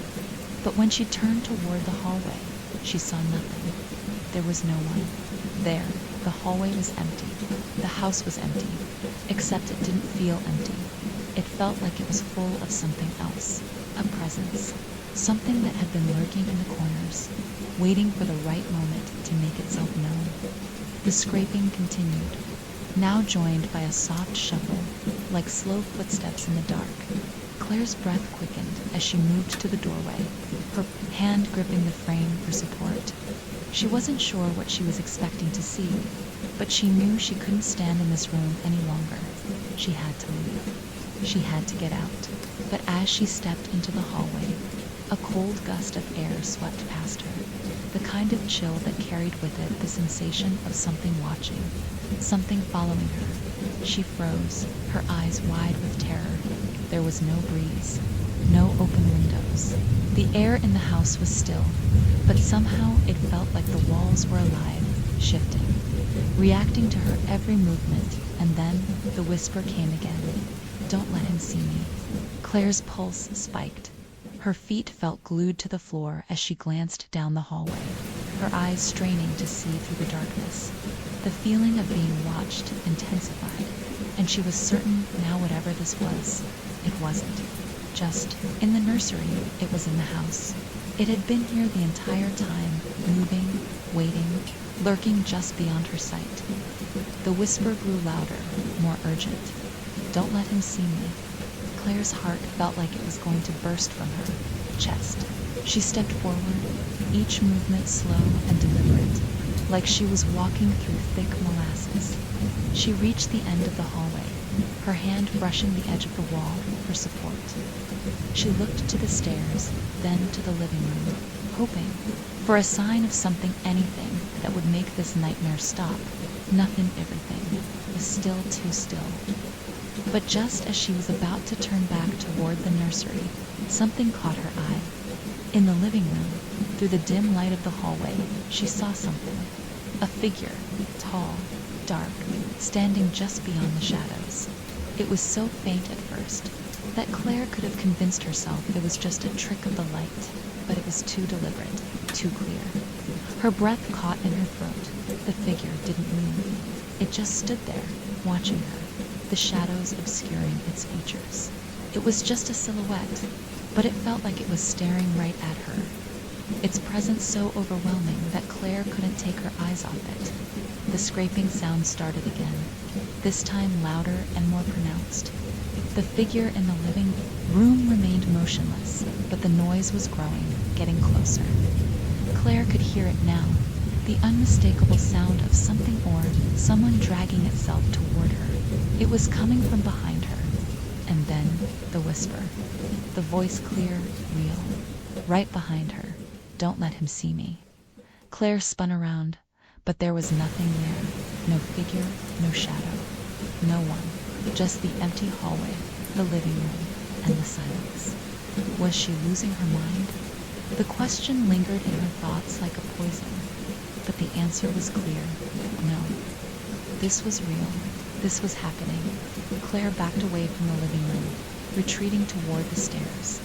She could hear the scraping again, closer now, but she couldn't bring herself to look behind her. She had to get to Lily. She had to get out of this house. She turned the corner and made her way back into the nursery, her heart pounding in her chest, the weight of the air pressing down on her. The whispering had stopped, the scraping had stopped. The house was quiet again, but it wasn't the same quiet it had been earlier. It was suffocating, like the walls were holding their breath, waiting for her to make the next move. And then, as Claire reached the crib, she heard it, a soft, quiet voice. "He's here." Claire's blood ran cold. Lily was awake, her eyes wide, staring up at her mother. But it wasn't the innocent gaze Claire had seen earlier. It was different like. Lily wasn't looking at her. She was looking through her, as if there was something just behind her that was far more important than the woman standing in front of her. "He's here." Claire's pulse thudded in her ears. The voice was clearer than it had ever been. It was coming from Lily Dot, and just as Claire's heart froze in her chest, the crib rattled. Violently Dot, the room felt like it was coming apart at the seams. The thing was here. The crib rattled again, the sound sharp and jarring, as if the very foundation of the nursery was shaking with the force of something invisible. Claire's legs buckled beneath her, and she stumbled forward, her hands reaching for Lily, her heart hammering against her ribs. The baby, who had been peacefully asleep just moments before, now lay motionless, her wide eyes locked on her mother with an expression that Claire couldn't comprehend. Lily's gaze wasn't just distant, it was detached. It was as if her eyes were no longer seeing Claire, no longer seeing the mother she had always known. Instead, Lily's eyes were focused on something else, something that Claire couldn't see, but that she felt in every fiber of her being. A cold wave of panic surged through Claire's chest, her breath coming in short, erratic gasps. She reached out to Lily, her fingers trembling as they brushed against her daughter's small, warm face. Lily's skin was still soft, still the same, but Claire could feel the invisible weight of something else pressing into the air between them. The room had gone still again, the shadows in the corners of the nursery stretching like dark fingers, as if they were closing in on her. The voice had stopped, but the presence was undeniable. It lingered in the air, thick and suffocating. Claire backed away from the crib, her eyes never leaving Lily. The nursery door had somehow crept open further while she wasn't looking, just wide enough to let a sliver of light from the hallway spill into the room. The shadows at the edges of the door seemed to pulse with an eerie life, like they were moving of their own accord. "He's here," the voice whispered again, clearer now, coming from the corners of the room, from everywhere and nowhere. Claire couldn't tell if the voice was coming from the baby monitor, from the nursery walls, or from within her own mind. It didn't matter. The words echoed in her skull, growing louder, more urgent. Claire took another step backward, then another, her feet barely touching the floor as she moved toward the door. She couldn't look away from Lily. Her daughter was still staring at something behind her, her eyes wide and unblinking, like she was caught in some trance, completely unaware of Claire's desperate movements. The door frame felt like the only thing separating her from whatever waited in the shadows of the house. She couldn't breathe. The house felt too small, too alive, as though it was shifting, closing in around her. The walls seemed to pulse with a low hum, like a heartbeat, like the house itself was aware of her fear and feeding on it. Claire turned, her hands shaking as she fumbled for the door handle, her breath coming in gasps. She had to get out. She had to leave this room, this house, this presence. She needed to take Lily and run, but as her hand gripped the door handle, she felt a cold, bone-chilling draft wash over her. The air around her grew colder, and a low, unsettling sound filled her ears, as if the house were whispering to her in a language she couldn't understand. It was all around her now, pressing in on her. The sound seemed to come from within the walls themselves. She flung open the door, her heart racing as she bolted into the hallway, not caring if Mark had come home, or if anyone could hear her. She needed to escape, needed to leave. Her mind was a chaotic blur of fear and panic as she stumbled down the hallway toward the stairs. The house, however, had other plans. The door behind her slammed shut with a deafening bang, so loud that Claire's heart skipped a beat. She spun around, eyes wide, breath caught in her throat. The nursery door was now closed, its dark, heavy shape standing in the quiet hallway, like an impenetrable wall. Claire's pulse thundered in her ears as she ran toward the stairs. She couldn't make sense of what was happening. The house felt like it was alive, like it was fighting her, keeping her from leaving. The pressure, the sensation of being watched, had become overwhelming. There was something else in this house, something more than just a presence. It had taken root here, in the walls, in the floorboards, and now it was refusing to let her go. Her feet pounded against the hardwood floors, her breath ragged, her legs burning from the effort. She reached the stairs, her fingers grazing the banister for support as she tried to steady herself. She needed to make sure Mark was home. She needed him to believe her to get out of the house, to escape whatever had been lurking here, whatever had been feeding off their fear. But as her hand touched the doorframe of the living room, her breath caught in her throat. The shadows in the corners of the room seemed to stretch even further, swallowing the light. The living room was too quiet, too still. The entire house was too still. The air felt thick with something suffocating, as if the very walls were holding their breath, waiting for her to make the next move. Suddenly, the voice came again. "Don't let him see me, ... It whispered from behind her, softer this time. Like a breath against her ear, Claire spun around, her eyes wide with terror. She could feel the presence again, the force that had been following her, waiting for the moment when she would make a mistake. She reached for the door, but the instant her hand touched the handle, the lights in the house flickered. The low hum of static from the baby monitor filled her ears, growing louder, more distorted. "He's here." The voice was no longer a whisper, it was a scream. Claire's vision blurred with panic.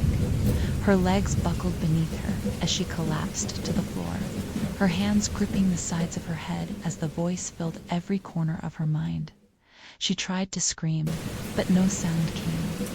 The air grew colder, and suddenly the house felt alive in a way that she couldn't explain.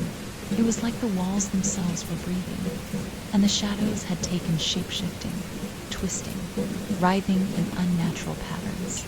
Claire's head spun as the pressure intensified, making it feel like the house was collapsing in on her. And then, through the chaos, she heard a sound that made her blood run cold. A soft, rhythmic thump. The sound of footsteps heavy, deliberate, coming from the top of the stairs.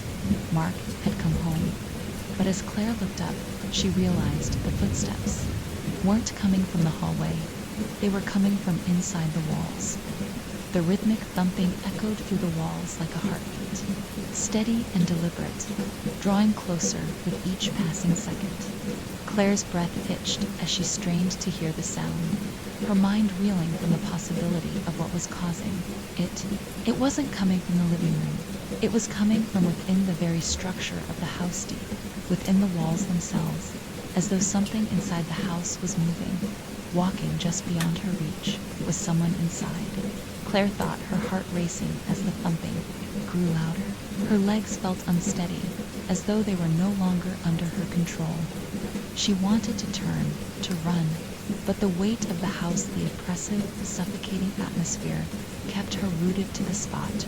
She tried to listen more closely, her breath quickening, but the sound was indistinct, as though it were muffled by layers of wood and drywall. The air around her seemed to grow colder, heavier, like the temperature itself had dropped several degrees in an instant. The darkness in the corners of the room deepened, stretching outward as if the shadows were moving. Reaching toward her, Claire turned her head, but the room remained unchanged, silent except for that unrelenting, rhythmic thumping. The pressure in her chest grew, making it harder to breathe, harder to think. She had to get out. There was no more time for explanations. There was no more time for questions. She had to leave. But as she stepped back, her foot hit something solid, something cold. She looked down in surprise. The baby monitor was lying on the floor, its screen cracked, the green light flickering erratically like a dying star. The static was deafening now, buzzing through the air like 1,000 voices screaming in unison. It distorted the room, turning everything into a fevered blur. And through the chaos, Claire heard it again. The voice that had been haunting her, that had been pleading with her to protect Lily. "Don't let him see me, ... Claire's stomach churned as the words seemed to reverberate through her mind over and over, like a broken record. Who was the voice talking about? Who was he? And why was the voice so desperate, so fearful? The footsteps, the thumping grew louder. The walls groaned, creaked, like the house itself was shifting. The house was alive with something that wasn't human, something that didn't belong. It was a force beyond Claire's comprehension, beyond anything her mind could grasp. It was something else. The thumping reached its crescendo, and Claire's head snapped up toward the stairs. The shadow that had been lingering in the doorway to the living room seemed to shift, just barely visible, as though it had been watching her the entire time. The temperature in the room plummeted again, and Claire could see her breath fogging the air in front of her, thick and unnatural, like the house was breathing with her. The shadows in the living room shifted again, the figure materializing just beyond the threshold. It was tall, and naturally tall. Its outline was impossibly dark, so much so that it seemed to absorb the light around it. The figure moved slowly, deliberately, as if it had all the time in the world. And then, as if to confirm Claire's deepest fear, it spoke. "You should not have stayed." The voice was low, cold, filled with a dreadful finality. It wasn't the voice she had heard before, the voice of the pleading presence in the nursery. No, this was something else, something darker. The figure in the doorway shifted, taking another slow step into the living room, its form indistinct, like it was shifting between worlds. Its movements were unnatural, gliding more than walking, its limbs stretching in ways that defied human limitations. The room seemed to bend around it, warping, distorting as it advanced. Claire felt her knees buckle, the air too thick to breathe, the house closing in around her. She wanted to scream, but the sound was trapped inside her throat tightening like a vice. She took a step back, but it was as if the very ground beneath her feet had turned to quicksand. The closer the figure got, the more the room seemed to shift, the more she felt herself falling into the suffocating darkness. And then just when she thought she couldn't bear it anymore, the figure stopped. It wasn't close. It was standing at the far edge of the room now, motionless. But Claire could feel it was watching her. "Don't let him see me." The voice came again, this time softer, like a whisper curling around the edges of her consciousness. But this time, she understood it. The thing that had been following her, the thing that had been hiding in the shadows, waiting for her to unravel. Claire's breath caught in her throat. It was as if her mind was finally beginning to piece things together. The figure, the shadow, wasn't just in the house. It was the house. It had always been there, lurking in the corners, feeding off the fear and the desperation that had been building within its walls. And it wanted Lily. It wanted her. It wanted to take her, to claim her, to do something to her that Claire couldn't even fathom. But why? What had happened in this house? Claire's mind screamed for answers, but she couldn't grasp them. She couldn't think straight. All she could focus on was the presence in front of her, the figure that wasn't human, the thing that was now standing in the doorway to the living room, watching her with its soulless, empty eyes. The air felt like it was thickening with every passing moment. The shadows were closing in on her, the walls bending. The figure stepped forward again, its limbs stretching longer, its shadow expanding across the floor like a black hole, drawing everything toward it. And then the figure opened its mouth, and Claire heard the voice louder now, louder than anything she had ever heard before. It was a scream, a hunger, an animalistic sound that tore through her mind. "He's here. He's coming for you. And there's no escape." Claire's entire body tensed. Her mind reeled in terror. What was it? What was it trying to say? And before she could answer the question, she felt something else. Something pulling at her. A force so strong, it felt like the house was swallowing her whole. She couldn't breathe. She couldn't move. And then the voice, the last thing she heard, before the room collapsed in on itself, whispered one final time, "Don't let him see me." And everything went dark. The darkness swallowed Claire whole. There was no floor beneath her feet, no walls surrounding her, no air to breathe, just a vast, suffocating void pressing against her from all sides. It wasn't the absence of light. It was something else, entirely a darkness that felt alive, pulsating with a slow, rhythmic energy like the deep, unnatural breath of something massive and unseen. She tried to move, but her limbs felt weightless, unresponsive. Her heartbeat pounded in her ears, the only sound in this infinite black abyss. She wasn't in her house anymore. She wasn't anywhere anymore. A voice, soft, familiar, and drenched in sorrow, whispered from the shadows, "You shouldn't have seen him." Claire's body jolted as though she had been shocked. The voice was close to close, but no one was there. Her throat tightened as she tried to speak, but her voice came out in a hoarse whisper. Who are you?" A long silence stretched between her words and the response, an unbearable stillness before the whisper returned. "He watches. He waits. He is always here." Her skin prickled with an ice-cold dread. "Who is he?" she choked out, her voice barely above a breath, but the voice didn't answer. Instead, the darkness around her shifted. It moved. A shape began to form in the void, a faint silhouette at first, just a smudge of deeper blackness against the oppressive dark. Then it grew, taller, wider, closer. Claire's breath hitched. She could feel it staring at her. She couldn't see its face. There was no face, just an endless void where features should be. But she felt its eyes bore into her, sinking deep, into her mind like a needle piercing her skull. A pressure built inside her head, a terrible static-like buzzing that made her temples throb and her vision blur. Her body trembled violently. The thing in the darkness leaned closer. "He sees you." Now, the whisper came from all around her.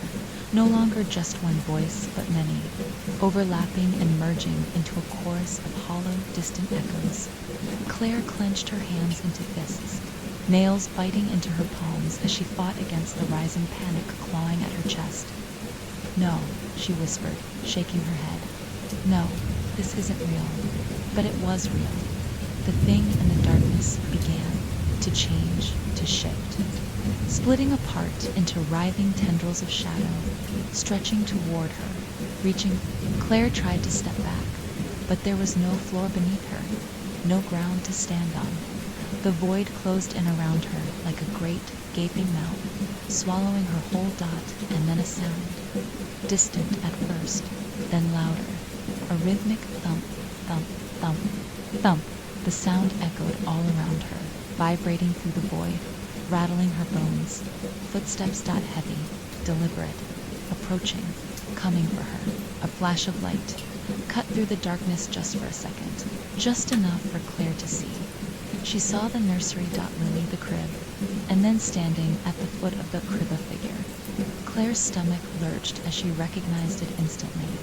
It was him, the thing that had been following her, the thing that had been whispering in the walls, the thing that had been lurking in the corners of her home, unseen, waiting, biding its time. It was standing over her baby now. No face, no eyes, no mouth, just a shifting, watching presence. Lily, still eerily silent, turned her head toward it, and then, in the clearest voice Claire had ever heard from her daughter, she said, "Don't let him see me." The words sent a shockwave through Claire's body, breaking through the paralysis that had gripped her in the void. "No," she gasped. "No." She reached out, straining against the weight of the darkness, fighting against it. Her body felt impossibly heavy, as if invisible hands were dragging her downward, pulling her into the abyss. But she wouldn't let it happen. She COULDN, single quotes to desperate strength. Claire screamed, "Dot." Everything snapped. The darkness shattered like glass, and suddenly she was back. Back in the nursery, Claire's eyes shot open as she gasped for air, her body drenched in cold sweat. She was on the floor, her back pressed against the crib. Her heart was hammering so hard she thought it might burst. She scrambled to her feet, her head spinning. The room was dimly lit by the hallway light. The shadows were normal again. No more shifting darkness, no more whispers, no more void. But something still wasn't right. Claire turned toward the crib, her breath catching in her throat.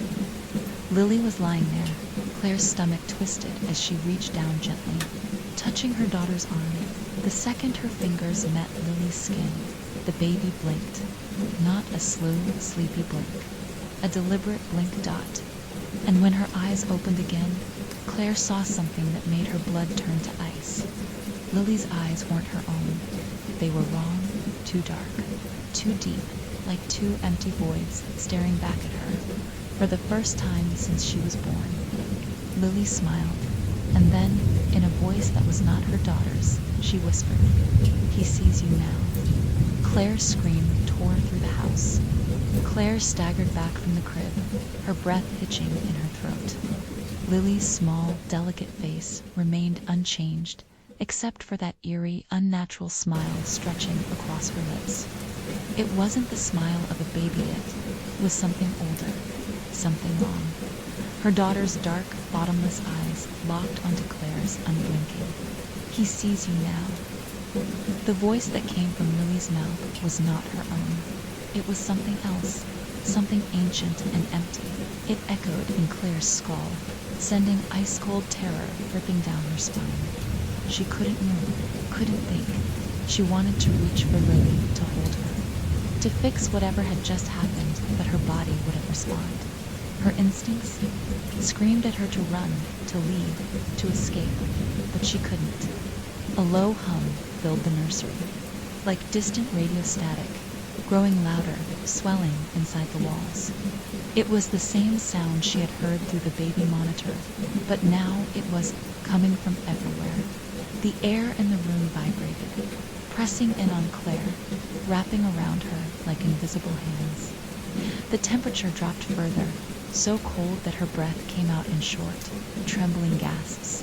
The shadows in the room began to move again, slowly, deliberately. The figure was back.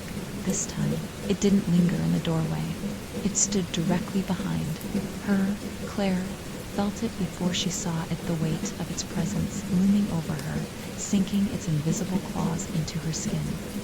A cold, creeping sensation crawled up her spine.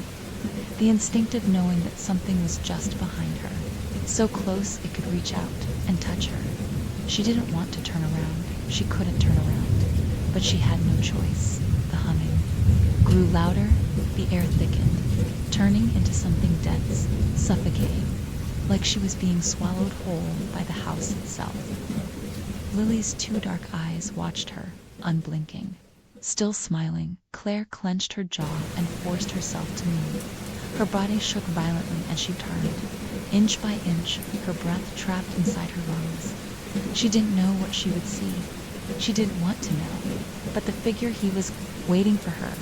And then she saw him. The figure was not a man. It was tall, impossibly tall, its head nearly brushing the ceiling. Its form was shrouded in shifting darkness, as though it wasn't fully solid, not entirely real. It had no features, no eyes, no mouth, just a vast, empty void where a face should be. But somehow Sue Claire knew it was smiling. She could feel it. The thing did not move. It just watched. A strange sensation washed over her, an unnatural calm forcing itself into her chest. Her mind screamed at her to run, to fight, to do something, but her body remained frozen, locked in place. It was as if she had stepped outside of herself, like the thing had reached into her mind and taken control of her limbs. The only part of her that still felt real was the crushing weight of its gaze. He was inside her head now. She knew him. She remembered him.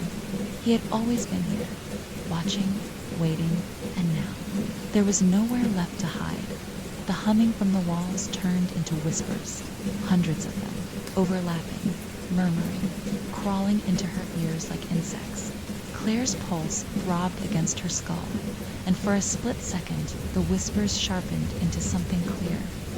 "You brought her here." The voice was neither kind nor cruel. It simply was. "She belongs to me now." Claire's breath hitched violently, and a sudden, primal rage surged through her chest, snapping her out of her paralysis. "No," she whispered. Her voice shook, but the word came out stronger this time. "No, you can't have her." The figure did not move. The room around them flickered, distorting, bending in ways that defied reality. "You don't understand." The whisper was inside her skull now.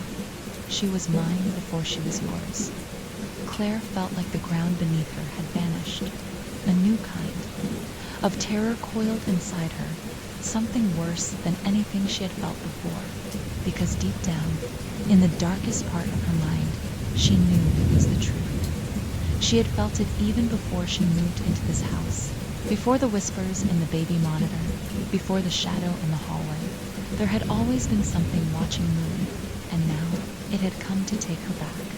"No," Claire growled, her voice filled with desperation. "She's my daughter." The figure didn't respond. Instead, the shadows in the room expanded, stretching outward, consuming everything. And then Lily began to cry. The sound shattered through the darkness, like a bolt of lightning, high and shrill and real. The spell broke. The whispers stopped. The house shuddered. Claire moved. She lunged forward, arms reaching for Lily, tearing her from the crib. The second her hands closed around her daughter's small, warm body, the darkness screamed. It was not a sound made by anything human. It was rage. The shadows convulsed violently, writhing and twisting, trying to pull her back, trying to take her. But Claire ran. She bolted through the nursery door, clutching Lily tightly against her chest, her feet pounding against the floor as she stumbled down the hall. The air in the house had turned thick, pressing against her like invisible hands trying to hold her down. She could feel him behind her. She didn't look back. She couldn't look back. The whispers returned, screaming inside her skull, but she pushed forward, crashing down the stairs, nearly falling as she reached the front door. Her hands fumbled with the lock, shaking violently. The thing was right behind her now. She could feel its breath against her neck, just as its long, black fingers brushed against her shoulder. She ripped the door open and stumbled into the night. The second she crossed the threshold, the world snapped back into place. The air became light. The oppressive weight lifted. Claire turned, gasping, staring back at the house. The windows were dark.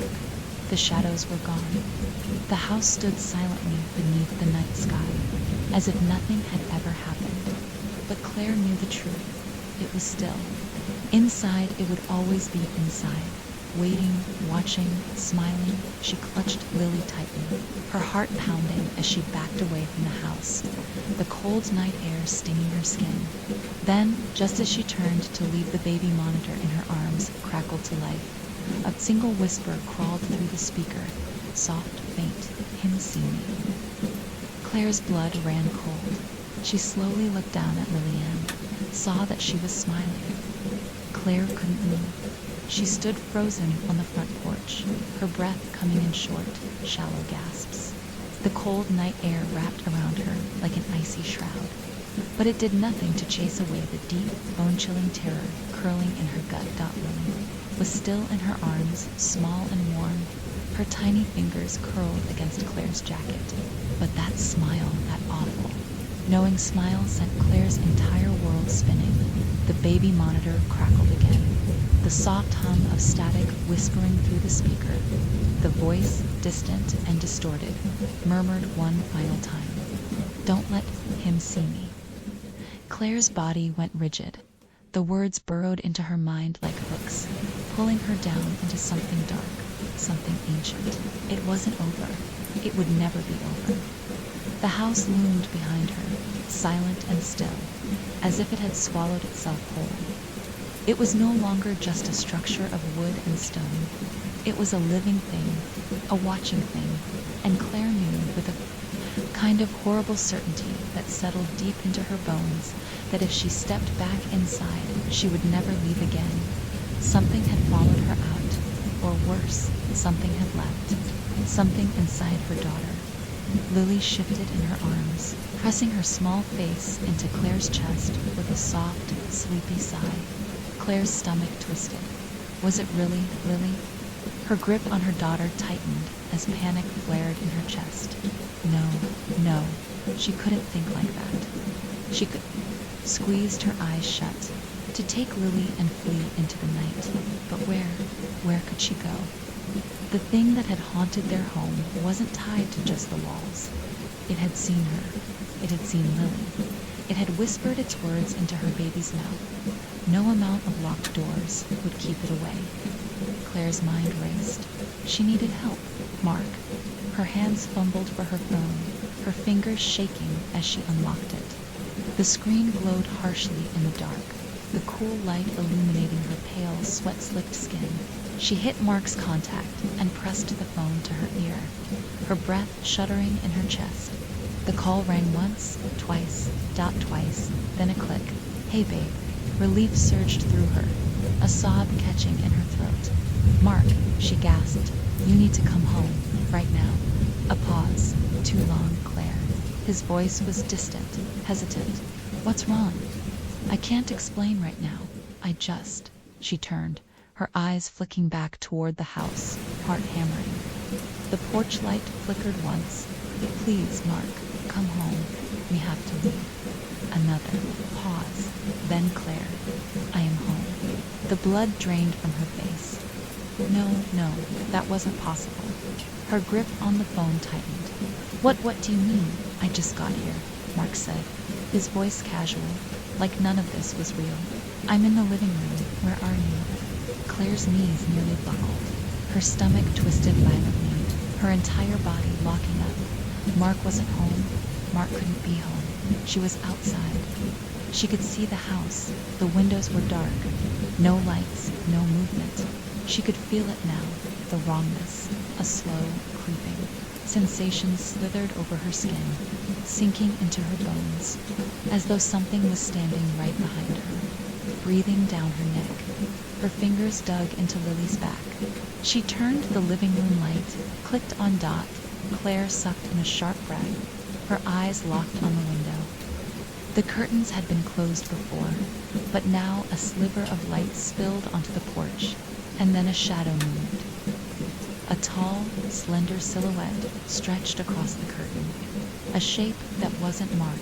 Her lungs seized, the weight of reality crashing down on her. The phone was still pressed to her ear, but she couldn't speak. Claire, Mark's voice drifted through the speaker, tinged with confusion. Why aren't you answering me? Where are you? A slow, deliberate movement behind the curtain. The shadow tilted its head. It was watching her.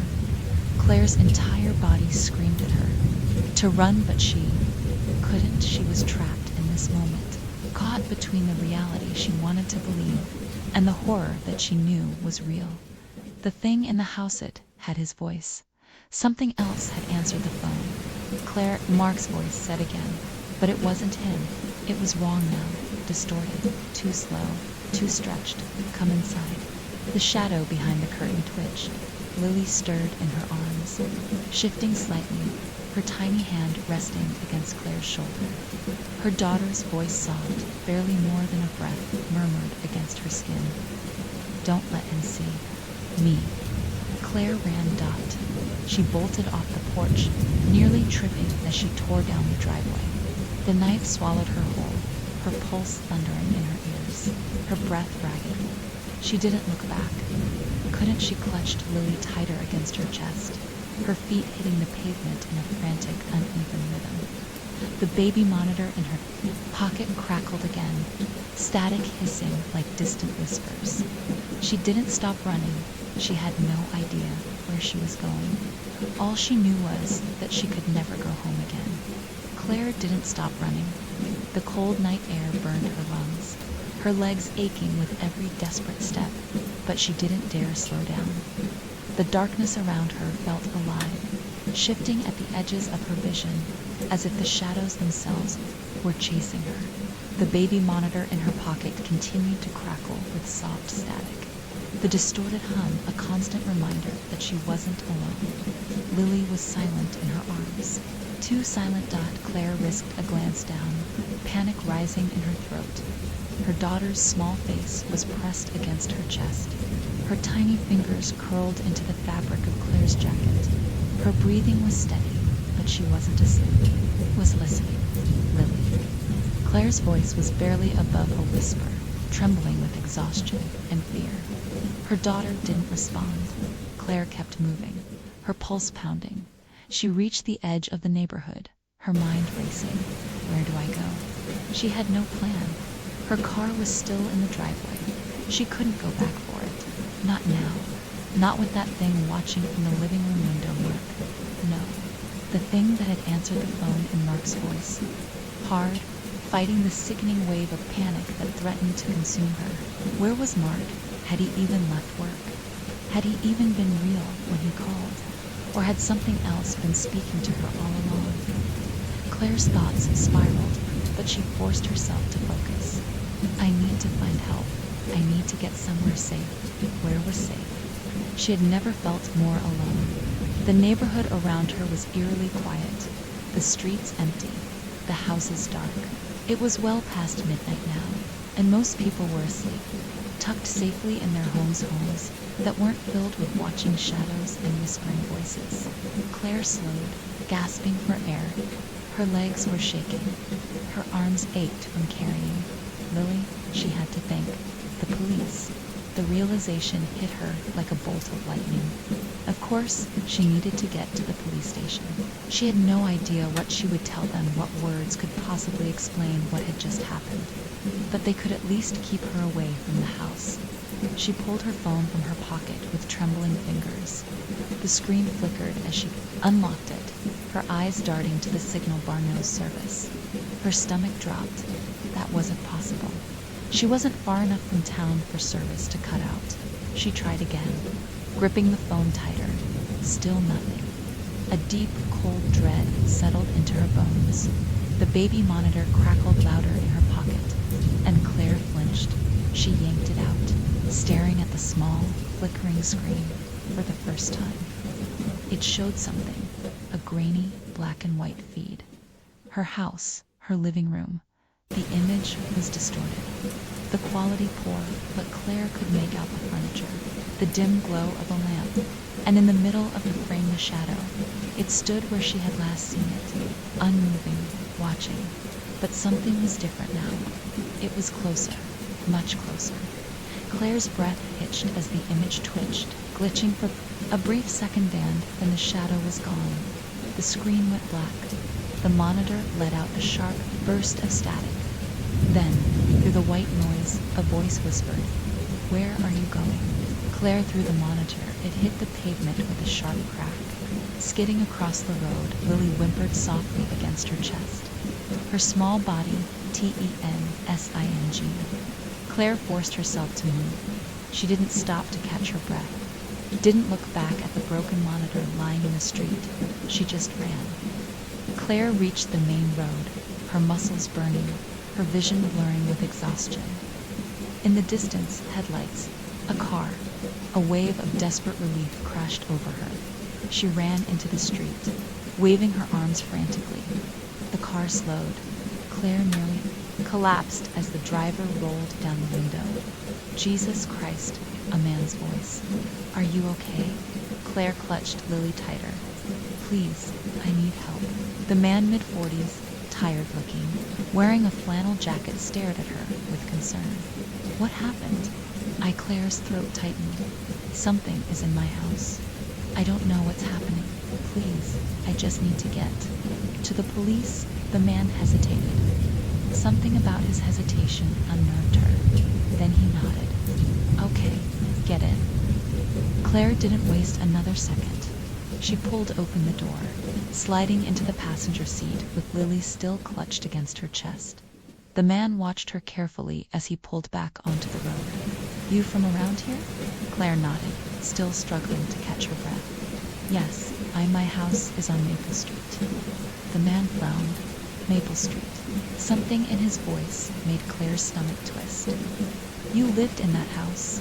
Claire turned sharply. "What do you mean?" The man tightened his grip on the steering wheel. "That house has been empty for years." Claire's blood ran ice. Cold. "No," she whispered.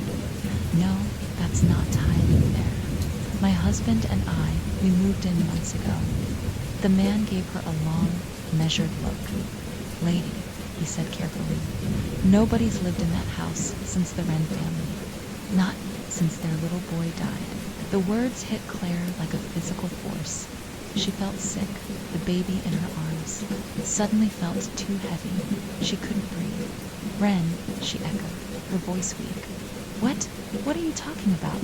The man sighed, glancing at her again. "Couple lived there a while back. Had a little boy. He died in his crib one night.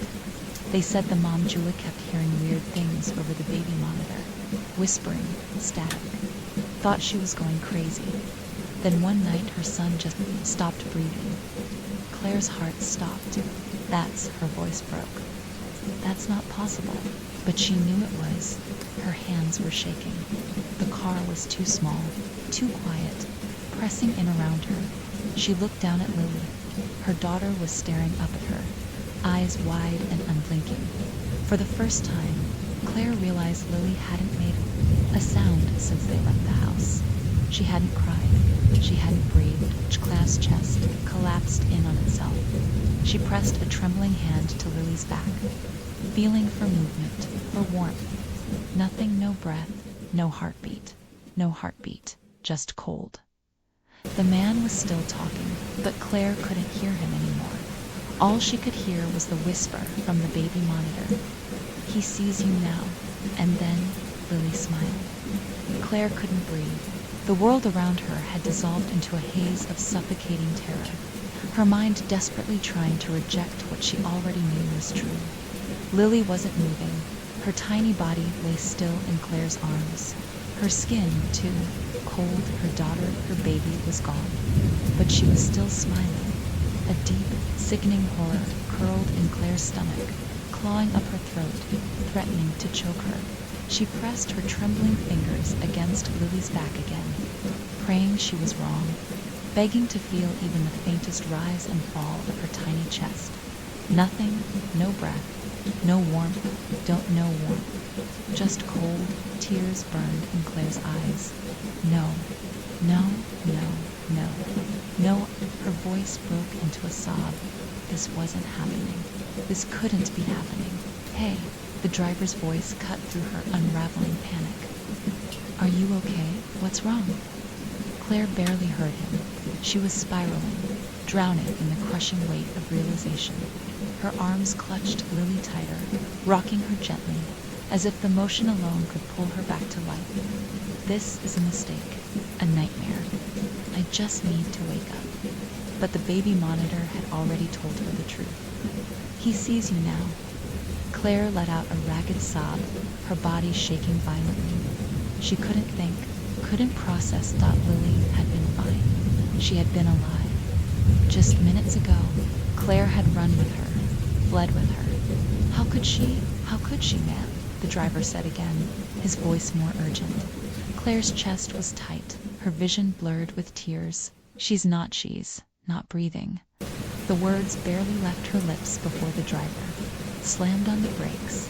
The car screeched to a violent stop, jerking them both forward. Claire barely caught herself, arms still wrapped around Lily, her body shielding her instinctively, and though there was nothing left to protect. The driver turned toward her, his expression shifting from confusion to something else. "Something dark. You need to listen to me," he said carefully. Claire stared at him, her entire body trembling. "This isn't your baby." The words hit her like a physical blow. Her breath caught in her throat. "What?" The man's gaze flicked down to Lily, then back to Claire. His face was tight, grim. "You need to look at her." Claire's hands clenched around Lily's tiny body, unwilling to obey. "She's my daughter." "No," the man said, firmer now. "She's not." Claire's stomach twisted violently.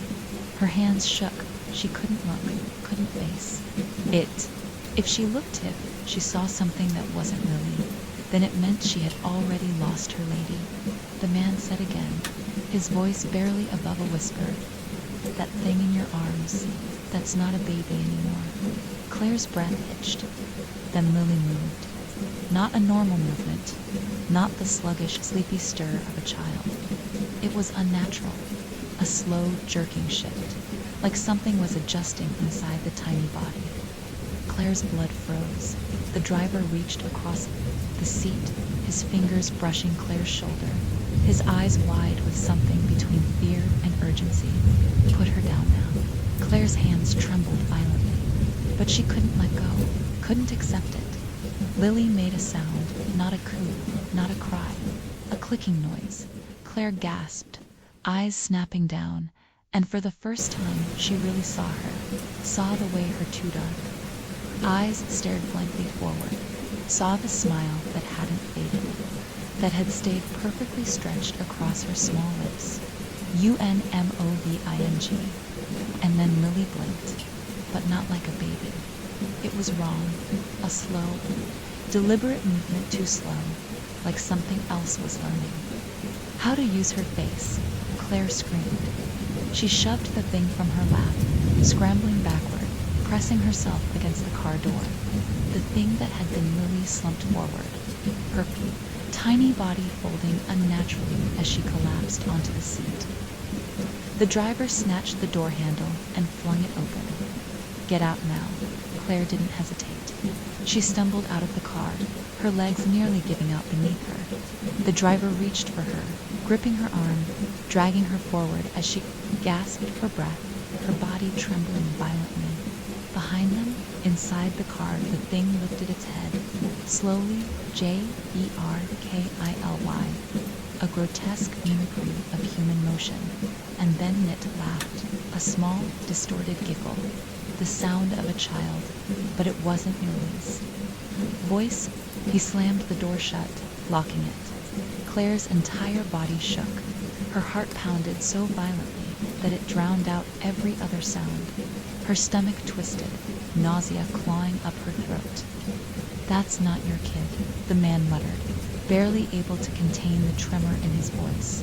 "That's something else." Claire's breath came in short, panicked gasps. "Where is she?" She grabbed his jacket, her fingers digging into the fabric, her voice breaking. "Where is my daughter?" The driver didn't answer, because he didn't know. Because what if there was no answer? What if Lily was gone? What if the thing in the house had taken her, had replaced her, and Claire had carried it out of the house herself? The thing in the car let out another soft giggle, but this time it spoke. It tilted its head to the side, those empty, hollow eyes locked on Claire through the glass, and in a voice that sounded like Lily's, but wasn't, it whispered, "He sees you now." The car shook. The car lurched, not like something inside was shifting, not like the weight of a small child moving across the seat. It was violent, sudden. The entire vehicle shook, its tires skidding against the pavement like an unseen force had just grabbed it from above. The man cursed, stumbling backward, yanking Claire with him. "Move, move now." Claire couldn't process what was happening, couldn't breathe, couldn't think. Her legs obeyed before her mind did, and she ran. The driver bolted beside her, his footsteps pounding against the asphalt as they sprinted away from the car. Behind them, the vehicle rattled again, the headlights flickering wildly, casting long, distorted shadows across the empty road, then a single, deafening bang. The windows of the car shattered all at once, exploding outward in a spray of glass. Claire screamed. She barely had time to turn before the driver grabbed her, arm yanking her behind him as he darted off the road and into the tree line. Claire's breath came in frantic, uneven gasps as branches whipped against her skin, tearing at her clothes. The sound of metal groaning echoed behind them. The car, whatever was happening to, it was not natural. They ran deeper into the woods, stumbling over roots and rocks. The night swallowed them whole, thick with the scent of damp earth and pine. The sounds of crickets and distant wind doing nothing to drown out Claire's ragged breaths. Finally, after what felt like miles, the man slowed, then stopped, pressing his back against a tree. Claire collapsed beside him, her chest heaving, her hands still shaking violently. Neither of them spoke for several seconds. Then the man exhaled sharply, gripping his knees. Jesus Christ. Claire squeezed her eyes shut, willing herself to wake up from this nightmare. But she wasn't asleep. This was real. It was all real. And Lilio, God Lily, a strangled sob tore from her throat. The man turned sharply, his face barely visible in the moonlight. "Hey, don't lose it now, okay?" Claire's head snapped up. "That was my daughter. That was not your daughter." His voice was firm, but not unkind. "I don't know what the hell that thing was, but it wasn't human." Claire's stomach twisted violently. She knew that wasn't Lily in the car. But accepting it, saying it out loud, felt like stepping off a cliff into total oblivion. Tears blurred her vision. "I don't," her voice broke. "I don't know where she is." The man ran a hand down his face, exhaling through his teeth. He was shaking, two his fingers twitching against his thigh. Whatever had just happened, he had seen it. He believed it. That should have made Claire feel less alone. It didn't. It only made it worse. Because if he believed it, that meant it was real. That meant Lily was gone. Claire's breath hitched violently, her body trembling. She was fine. She was in my arms. I felt her. She was warm. She was breathing. But was she? Had she really been breathing? Or had Claire been too blinded by her own panic to notice the moment Lily had been replaced? The baby monitor's final whisper clawed its way back into her mind. He sees you now. A fresh wave of nausea rolled over her. She looked at the man, desperation clawing up her throat. You said no one has lived in that house for years. The man nodded, still catching his breath. Yeah, Claire swallowed. Then why did it let me in? The man stiffened. Neither of them spoke. Then, slowly, he shook his head. I don't know. Claire shuddered. Everything about this, all of it, was wrong. She had lived in that house. She had slept in that house. Raised Lily in that house. It wasn't abandoned. It wasn't some empty, haunted place. So why did the rest of the world remember it differently? And worse, had she ever actually lived there at all? The thought made her stomach churn. Claire wiped her face with her sleeve, struggling to ground herself. I need to go back. The man's head snapped toward her. The hell you do. I have to. No, he said, voice sharp. You don't. She's still in there. She's gone, lady. The words came out harsher than he intended, his frustration bleeding through the fear. I don't know what you saw in that house, but I can tell you this much: whatever is waiting for you back there is not your daughter. Claire felt like she had been punched. Her throat tightened, her entire body trembling. She knew he was right, but knowing didn't matter. Lily was her baby, her child. She couldn't just leave her behind, even if God help her, even if there was nothing left to save. Claire wiped her face again, steadied her voice. I'm going back. The man stared at her like she was insane. Then, after a long moment, he sighed. Fine, if you're dead set on walking into that hellhole, you're not doing it alone. Claire blinked. What? You heard me? He straightened, exhaling sharply. I'm coming with you. Claire shook her head. No, you don't understand. No, you don't understand. He took a step closer, his face hard. I've lived in this town my whole life. I've heard the stories, the rumors. I always thought it was just bullshit. But tonight, I saw that thing. He gestured back toward the road. And I know that if you go back there alone, you won't make it out. Claire's mouth went dry. He was serious. He knew. She exhaled shakily, barely nodding. The man gave a curt nod back. All right, he extended his hand. Name's Bill. Claire hesitated before taking it. Bill's grip was firm, steady. Let's go get your kid. Claire wanted to believe him. She needed to believe him. But deep down, a sickening dread had already taken root in her chest. Because no matter how much she wanted to save Lily somewhere, deep in the shadows of that house, something was waiting for her to come back, and this time it wouldn't let her leave. The road back to the house stretched before them, silent and endless beneath the cold glow of the moon. Claire's legs felt numb, her mind a tangled mess of exhaustion and fear, but she kept moving. She had to. Bill walked beside her, a grim, determined look on his face. Neither of them spoke. Every step felt heavier, every breath harder. Claire's thoughts raced. What if she was too late? What if Lily was already known? She couldn't think like that. She forced her feet forward, the road narrowing as they neared the neighborhood. The closer they got, the more wrong the air felt. The town was silent, not the normal stillness of a late night, but something else, something unnatural. The houses lining the street stood in eerie quiet, their windows dark, their driveways empty. There were no streetlights. No sounds of distant traffic. It was like the entire world had emptied itself, like nothing existed outside that house. Claire's stomach twisted violently. Bill slowed beside her. Something's wrong. Claire nodded, her pulse hammering. It's too quiet. Bill exhaled sharply, gripping his pocket. Got a gun, he muttered. Won't do shit against a ghost, but makes me feel better. Claire barely acknowledged him. Her house was in front of them now. It looked different. She didn't know how. It was the same house, the same walls, the same porch, but it didn't feel real anymore. The windows were black, gaping voids. The air around it seemed thicker, like a mirage warping in the night. It was waiting for her. Claire swallowed hard. Forcing her steps forward, Bill hesitated.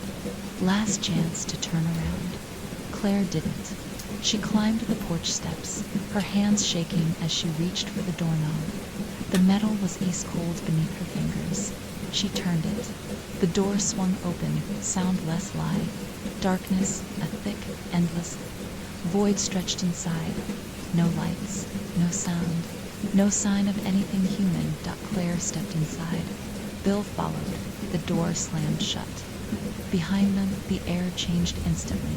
The house was alive. The walls seemed closer, the air pressing in on them. The floor beneath their feet felt soft, like the house was breathing. And the whispers, they started immediately. Low at first, then rising. A chorus of voices, overlapping, merging, whispering through the walls, the floor, the very bones of the house. Claire's breath came in short.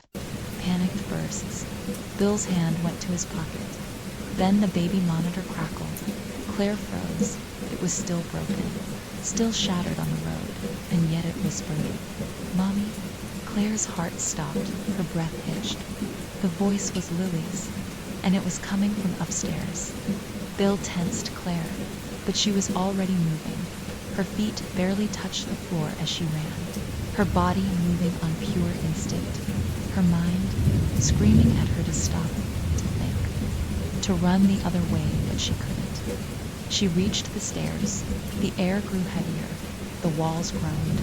The whispers laughed. Claire bolted up the steps, nearly stumbling as she reached the landing.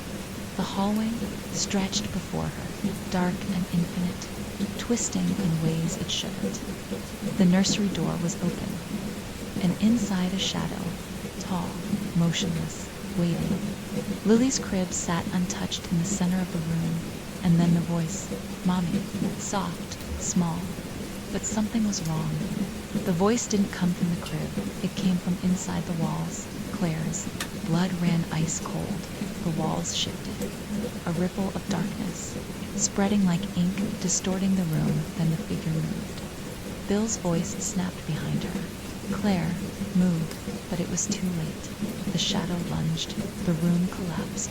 Darkness swallowed her whole. And then she heard the last thing she ever wanted to hear. Lily's voice, "Mommy, help me." And this time it was coming from everywhere.